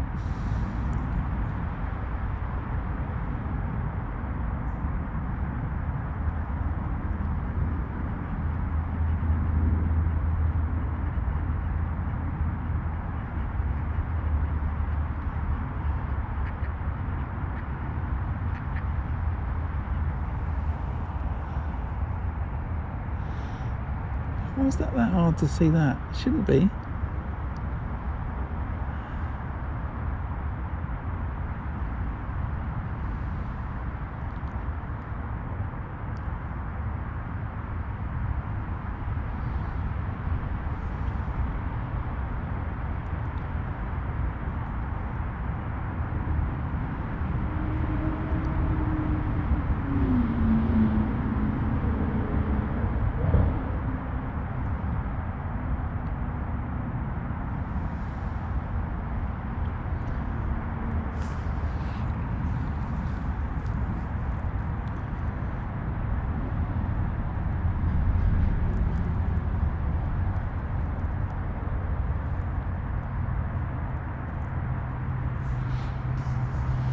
Okay.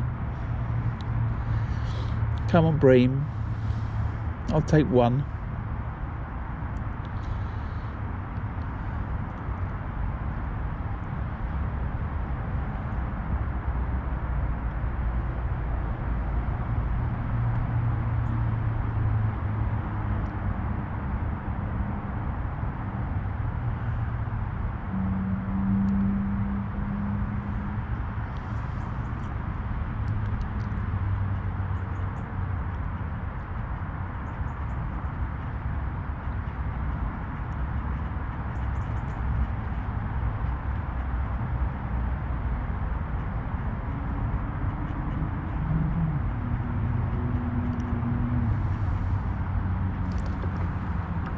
That was a bite. That was a bite.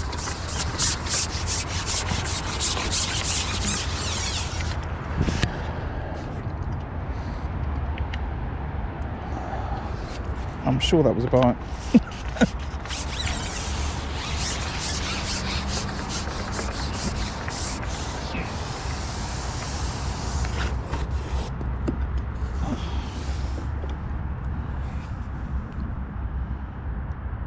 I say all that. That was a bite. I'm sure that was a bite.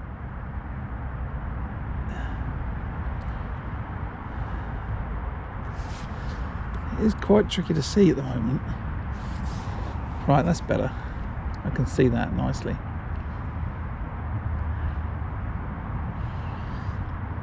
It's just the ducks are causing a ripple. Look, a group of ducks to my left. They're causing a ripple. And I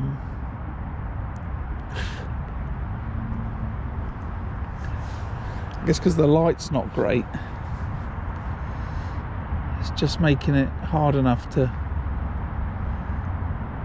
distinguish what's going on. I'm fishing a red bristle on a tree background, you know, it's green background, but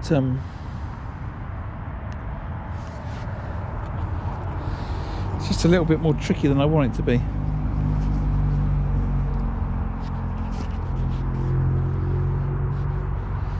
And it's not way into the background either, it's on the sort of on the edge of it, otherwise it wouldn't be a problem. I think when I plumbed up today, when I realised that would be what's happening, I should have either fished at 14.5 metres or I should have just gone to my left. Danger with that is if someone turns up in the peg on my left hand side, then, you know, it becomes a problem. But I could have got into white water to my left and then just painted the bristle black.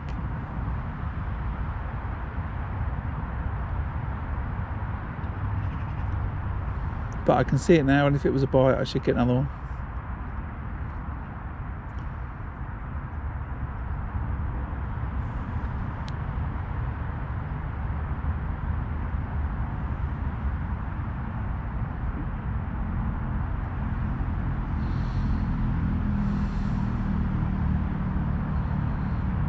It's got carp written all over it though, you know.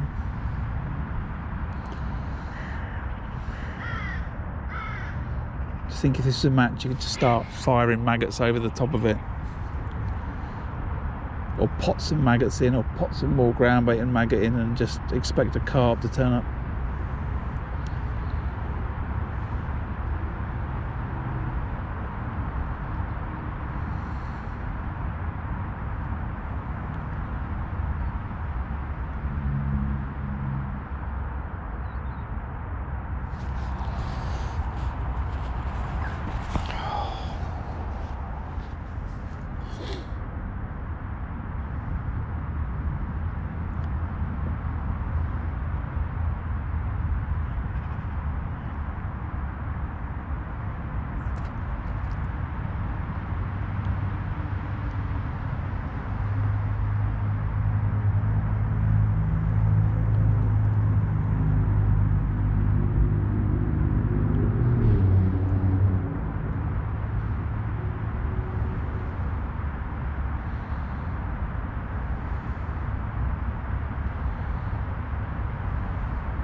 Little bubble just popped up near my float.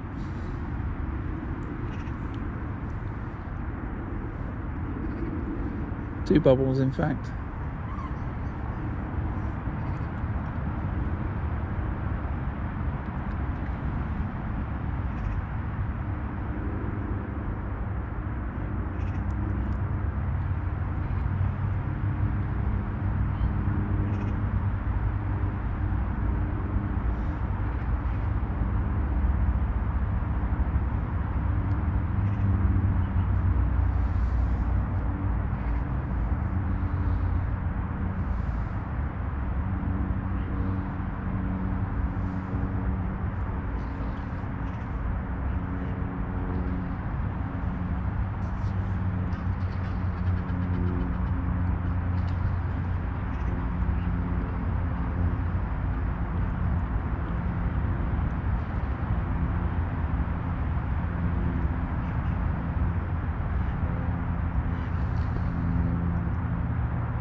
Stiff neck.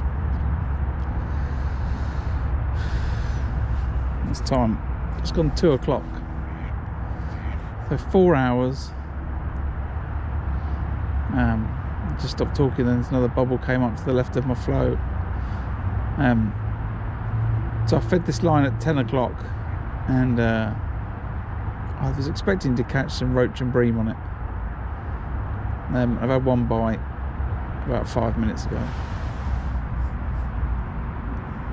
And now I'm thinking that bite might have been a liner because there's no second bite.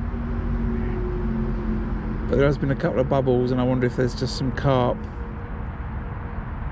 just rooting around the bottom.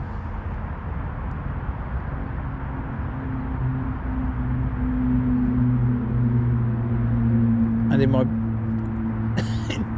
in my match brain, I just want to fire some maggots over the top of it. But if I do that, I'm only doing that to attract carp. But my head says there's no bream or roach here, so why not do it?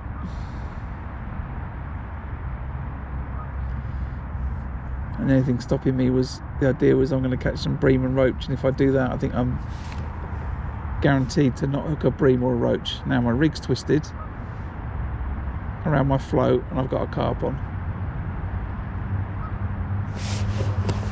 I'm sure you're a carp because my elastic is out. My rig is twisted on my pole float.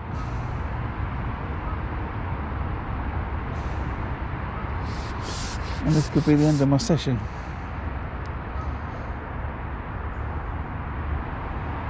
Because either my rig's going to snap or the float will. I'm going to say that. What have I got on here? An over 11 bottom.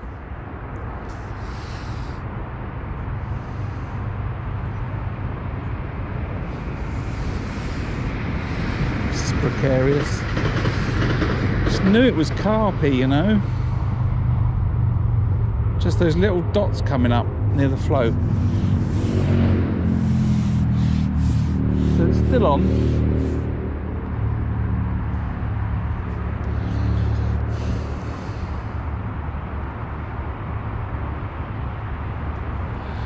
I've got to play this cool. I don't know if you can see it very well.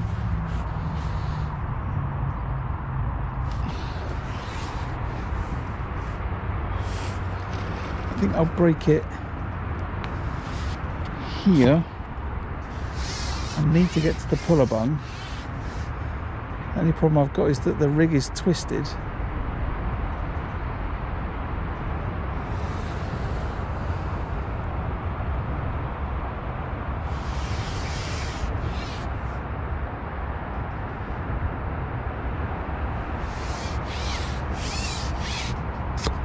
Okay. Not sure how this is going to go, but I'm going to use the puller bung and try and get this carp to come this way.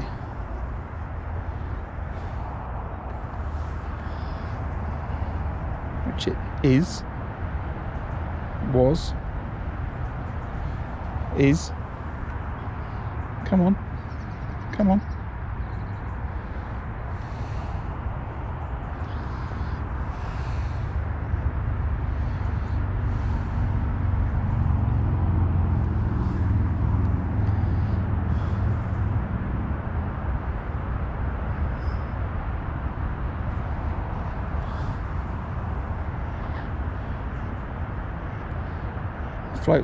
Float's at it. I might better straighten that float back out.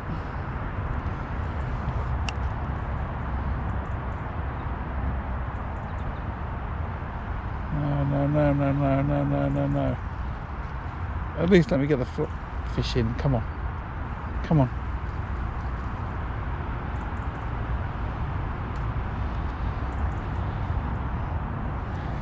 You can take my float that I bought today. Just let me get the fish that's going to do it.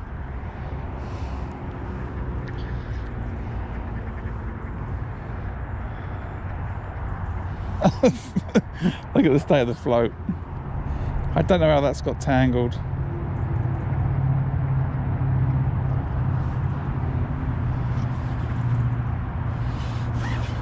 I don't think I'm going to get many chances to net this.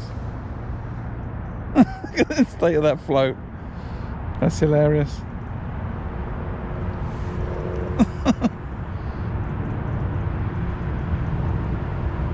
Oh, there's a lump in it.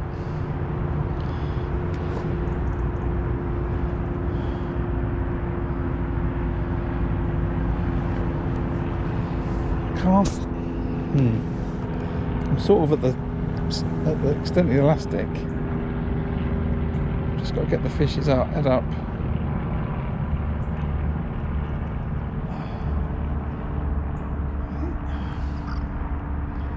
Come on, just get your head up. Get one gulp of that air and that'll be the end of you, carp. There, that's the end of that. Get in that net. Fishing for roach and bream on the Waggler and pole.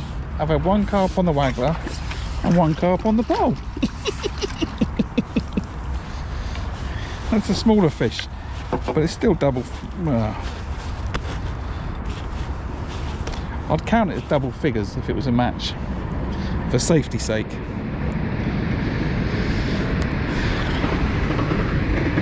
In terms of weight. Where's that hook? It's rolled over on the line in the net.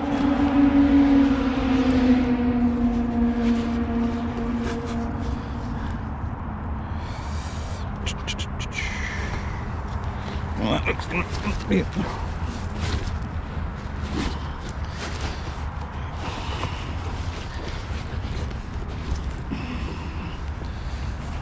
Where? Definitely hooked it properly.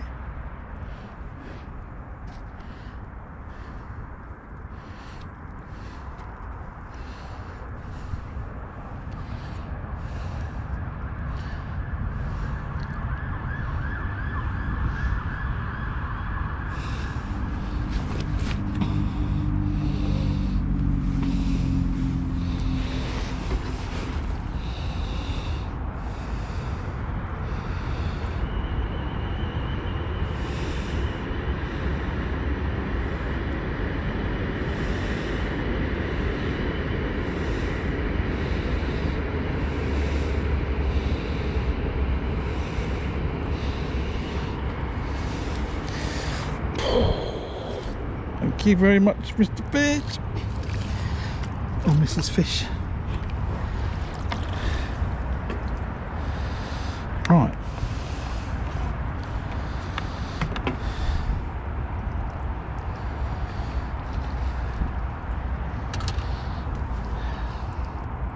Float's untangled itself. It's going again.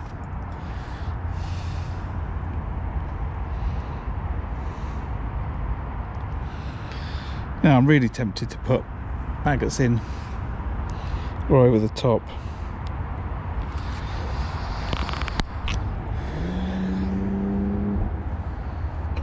float sort itself out, it has, isn't it? It's now a bit bent. Let's see if I can straighten that a bit. Just ruin the float, that's for sure.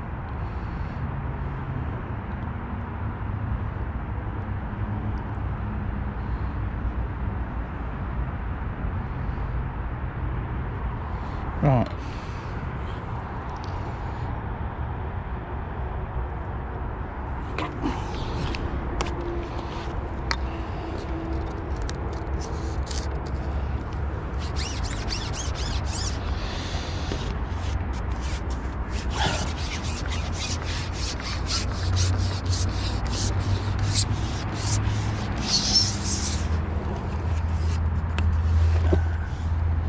Right, how'd you get on, Graham?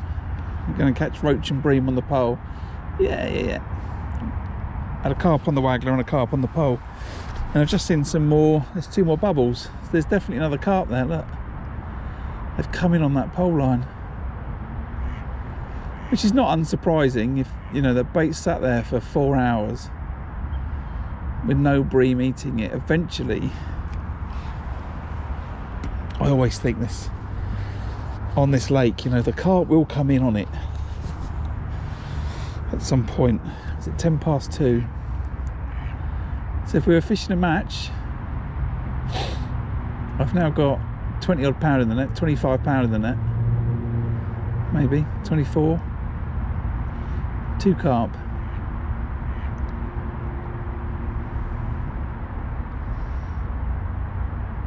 So that was a bite I had. Or it was a liner, a size 18 SLWG to an 011 bottom to an 015 main line. Catch myself 10 pound carp on blue hydro, no problemo. I'm not sure you can do it in the winter, in the summer, sorry. You know, I think the carp are a little bit more energetic than they are in the winter, but as we get into the winter months,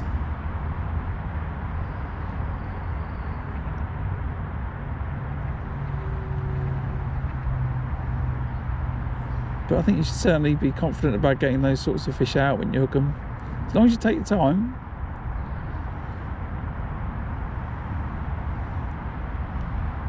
Don't rush them, then you're in for a really good chance of getting them out.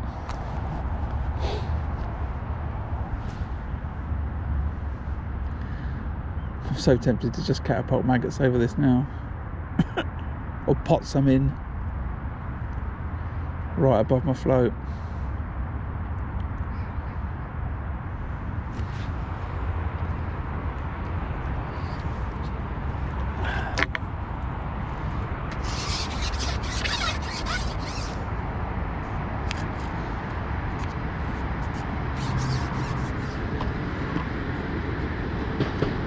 I'm gonna do it, I just cannot resist it. That float's tangled again. Maybe it wasn't untangled. What's that on a top 4?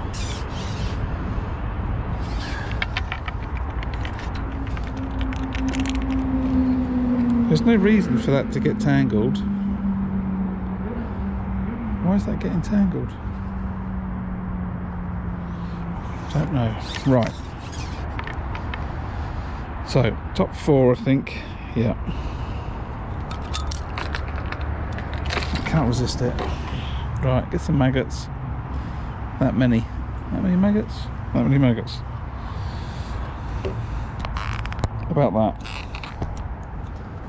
And then I'm going to get the same amount again. And I'm going to go right over that pole line. And I'm going to sprinkle those maggots in.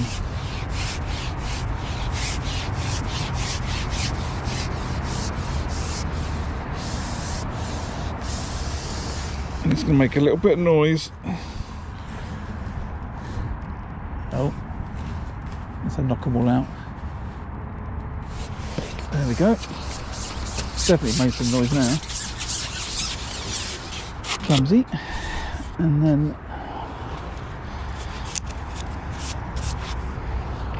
back over that.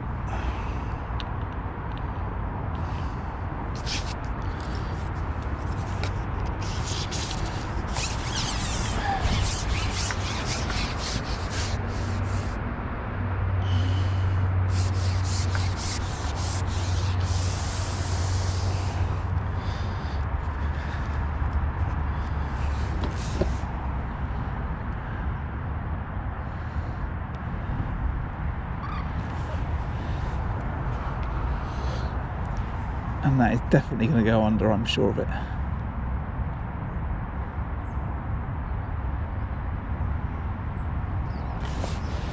Well, I don't like that elastic hanging out the end.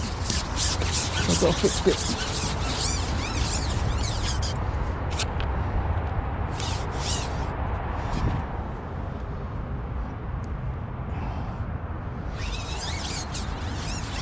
Tighten that up. I'll fix it later.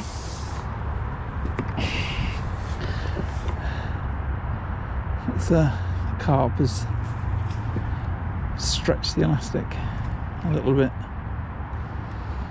Right, now we're just fishing for one more carp.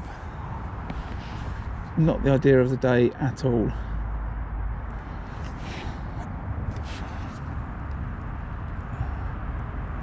Go that way and then go put it in there. Right.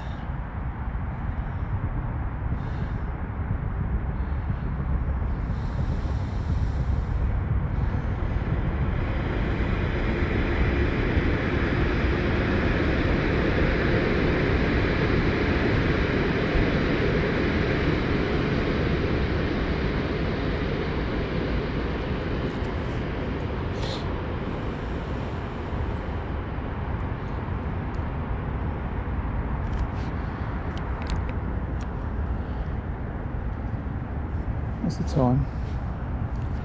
Just gone 2:15. I'll bring this over this way a little bit because that's where the maggots have gone. Over here.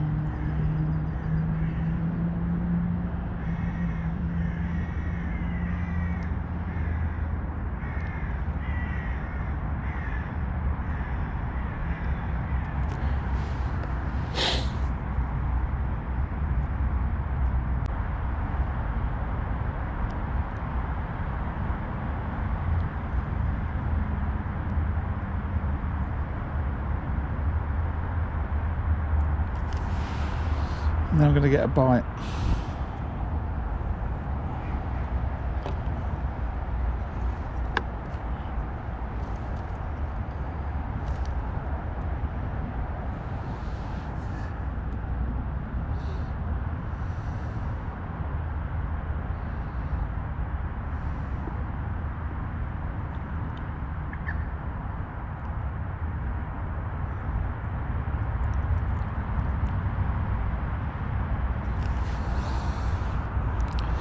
I do think that's funny though.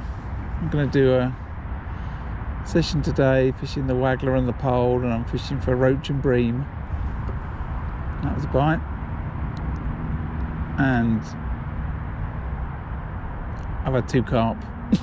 One on the Waggler and one on the pole.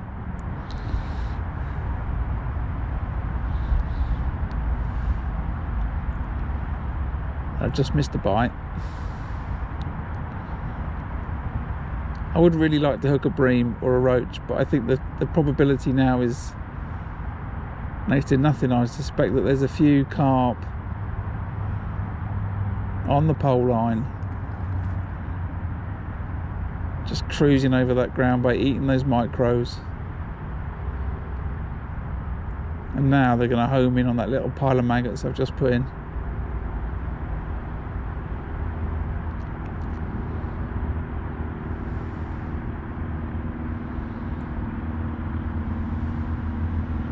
Which happens quite a lot in the winter. You know, you set up your stall for bream and they don't fancy it, and then eventually towards the end of the match a carp will come in, and then when you've had one, you have to write off bream really. I've never had it, I don't think, where I've got carp come into the peg and then I've caught bream again afterwards.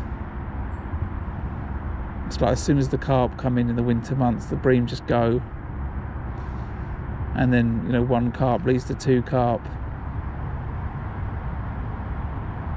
and then you can try and catch a couple of carp before the end of a match or a pleasure fishing session. That's always my experience of how it sort of plays itself out. Certainly here anyway.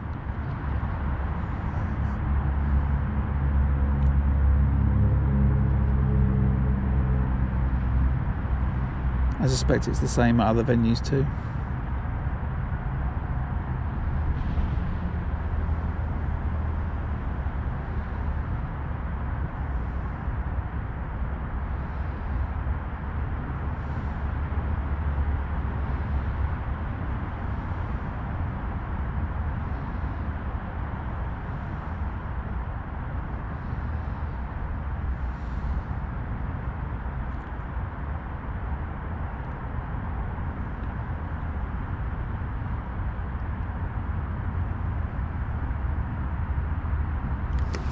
Maybe I've only got one maggot, and if it's only one, it's not really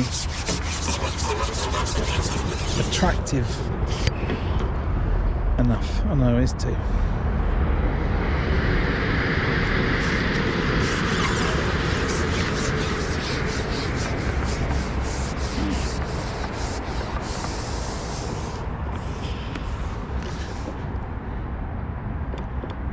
That float gets tangled really easily.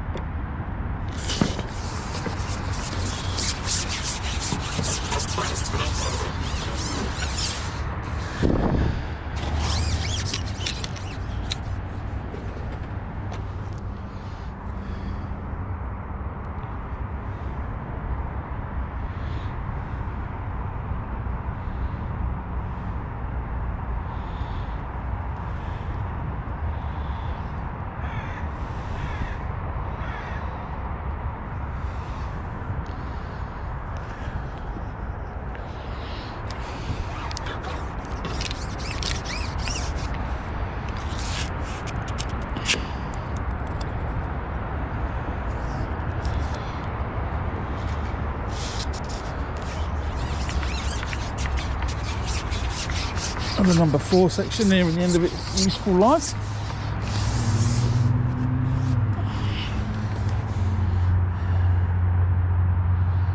Right, there.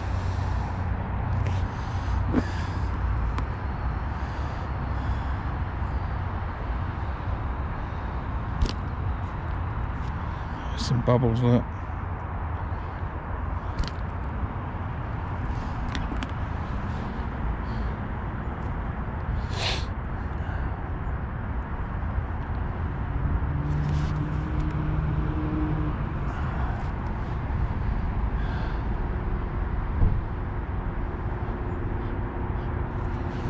Right, 25 past. Yeah, 25 past 2. I should have refed, I think, with the pot. I didn't, I just catapulted some maggots in instead. It was a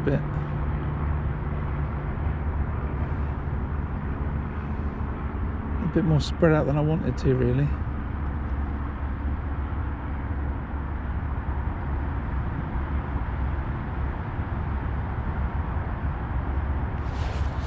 I'm gonna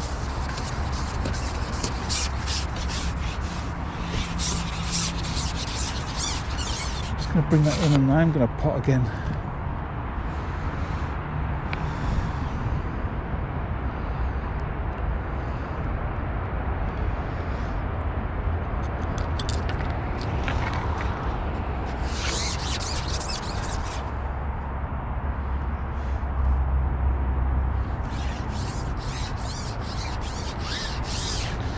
Hopefully not try and throw them everywhere this time.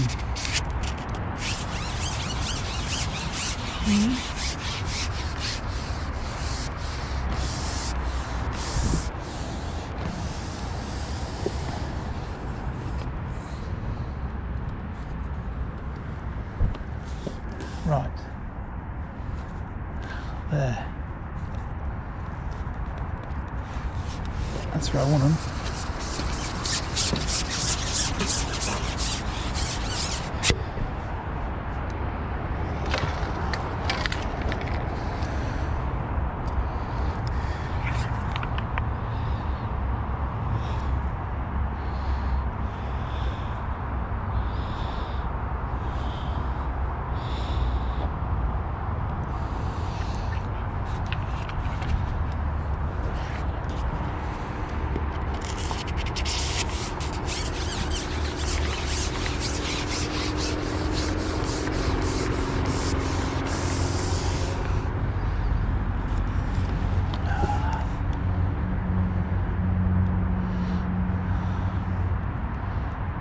Right,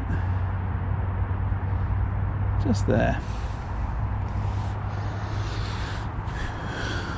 Right.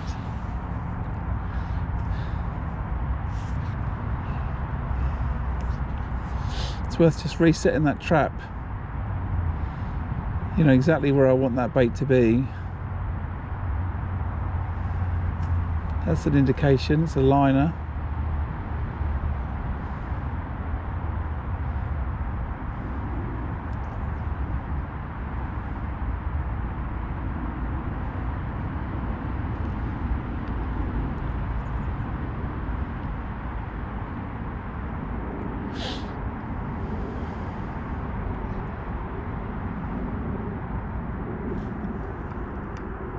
The float is tangled again.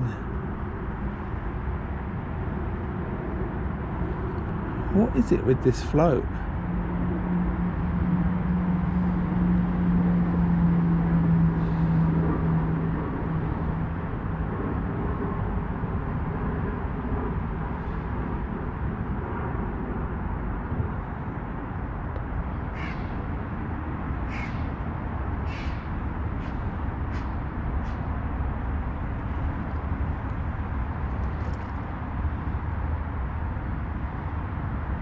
I wonder if...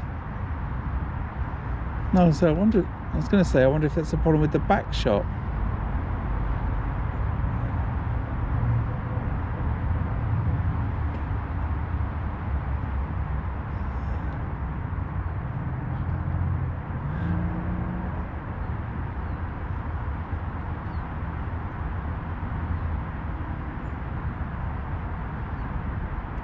Let's just hold it a second.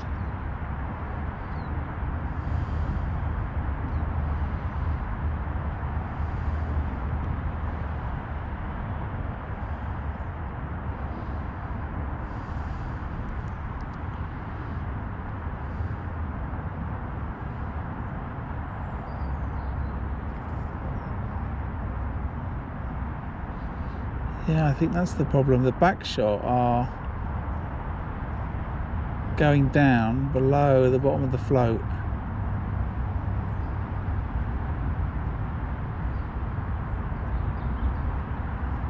But it's got tail rubber over the end, so it can't tangle there. Oh, I don't know. Just drop that back down, wait till that float goes under, and then we're in business, I think.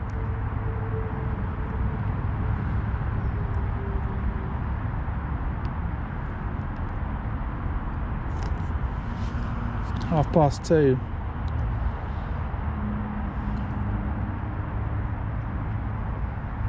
And I'm trying to catch a carp on a roach and bream session. Love it.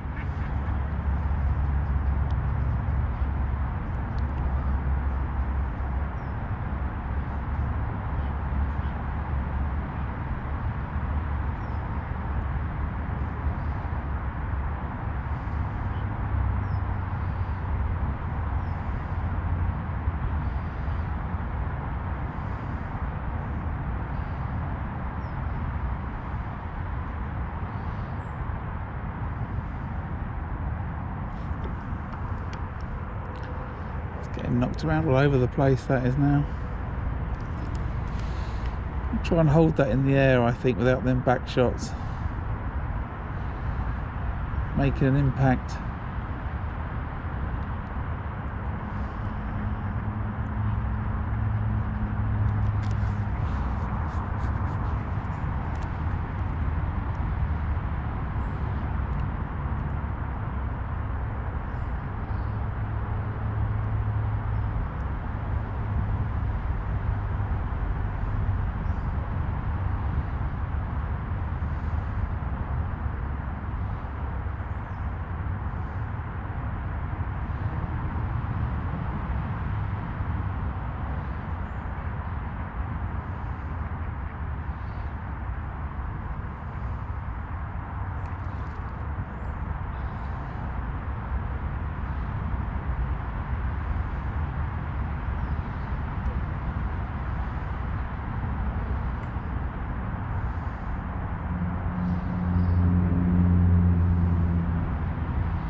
Okay, let's see, they're foul hooked, or it's hooked in the mouth.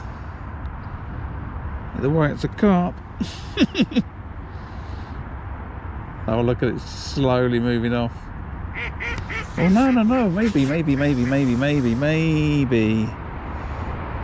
I can get you to come this way. Or maybe you want to go the other way.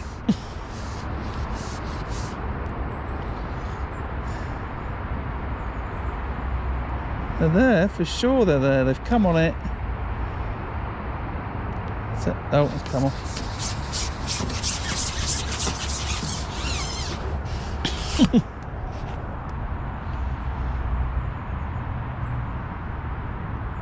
I think that's the end of my rig. Yes, it is. Right, look, my other one. That's the end of the rig and end of my session. I'll wait for that train to get past. So, a funny old day as it is.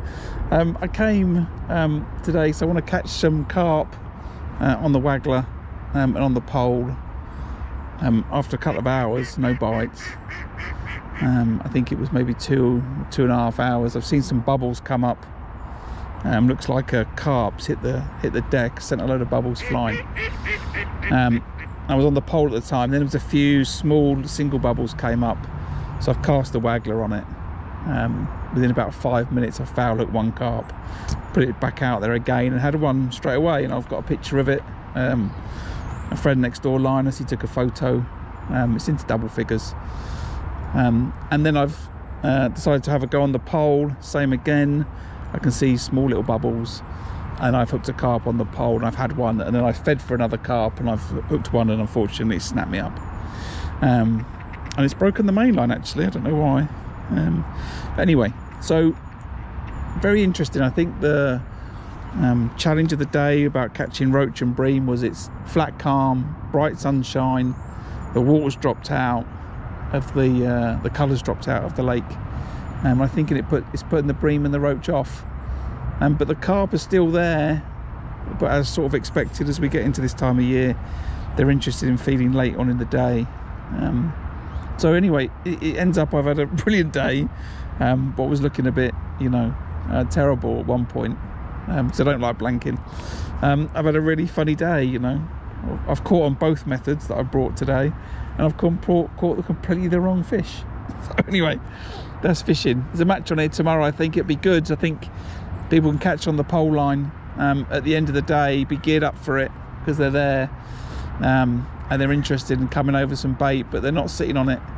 But certainly towards the end of the match, we're into the last half an hour now. It would have been of a match, but I think there's some carp to be had. So anyway, thanks for watching. As ever, if you're not subscribed, if you can hit that button, that really helps support me, helps the channel, helps visibility of the channel. Stick a like on the video. That's all, brilliant stuff you can do. It doesn't cost a penny. I really appreciate that. So that being said, it's time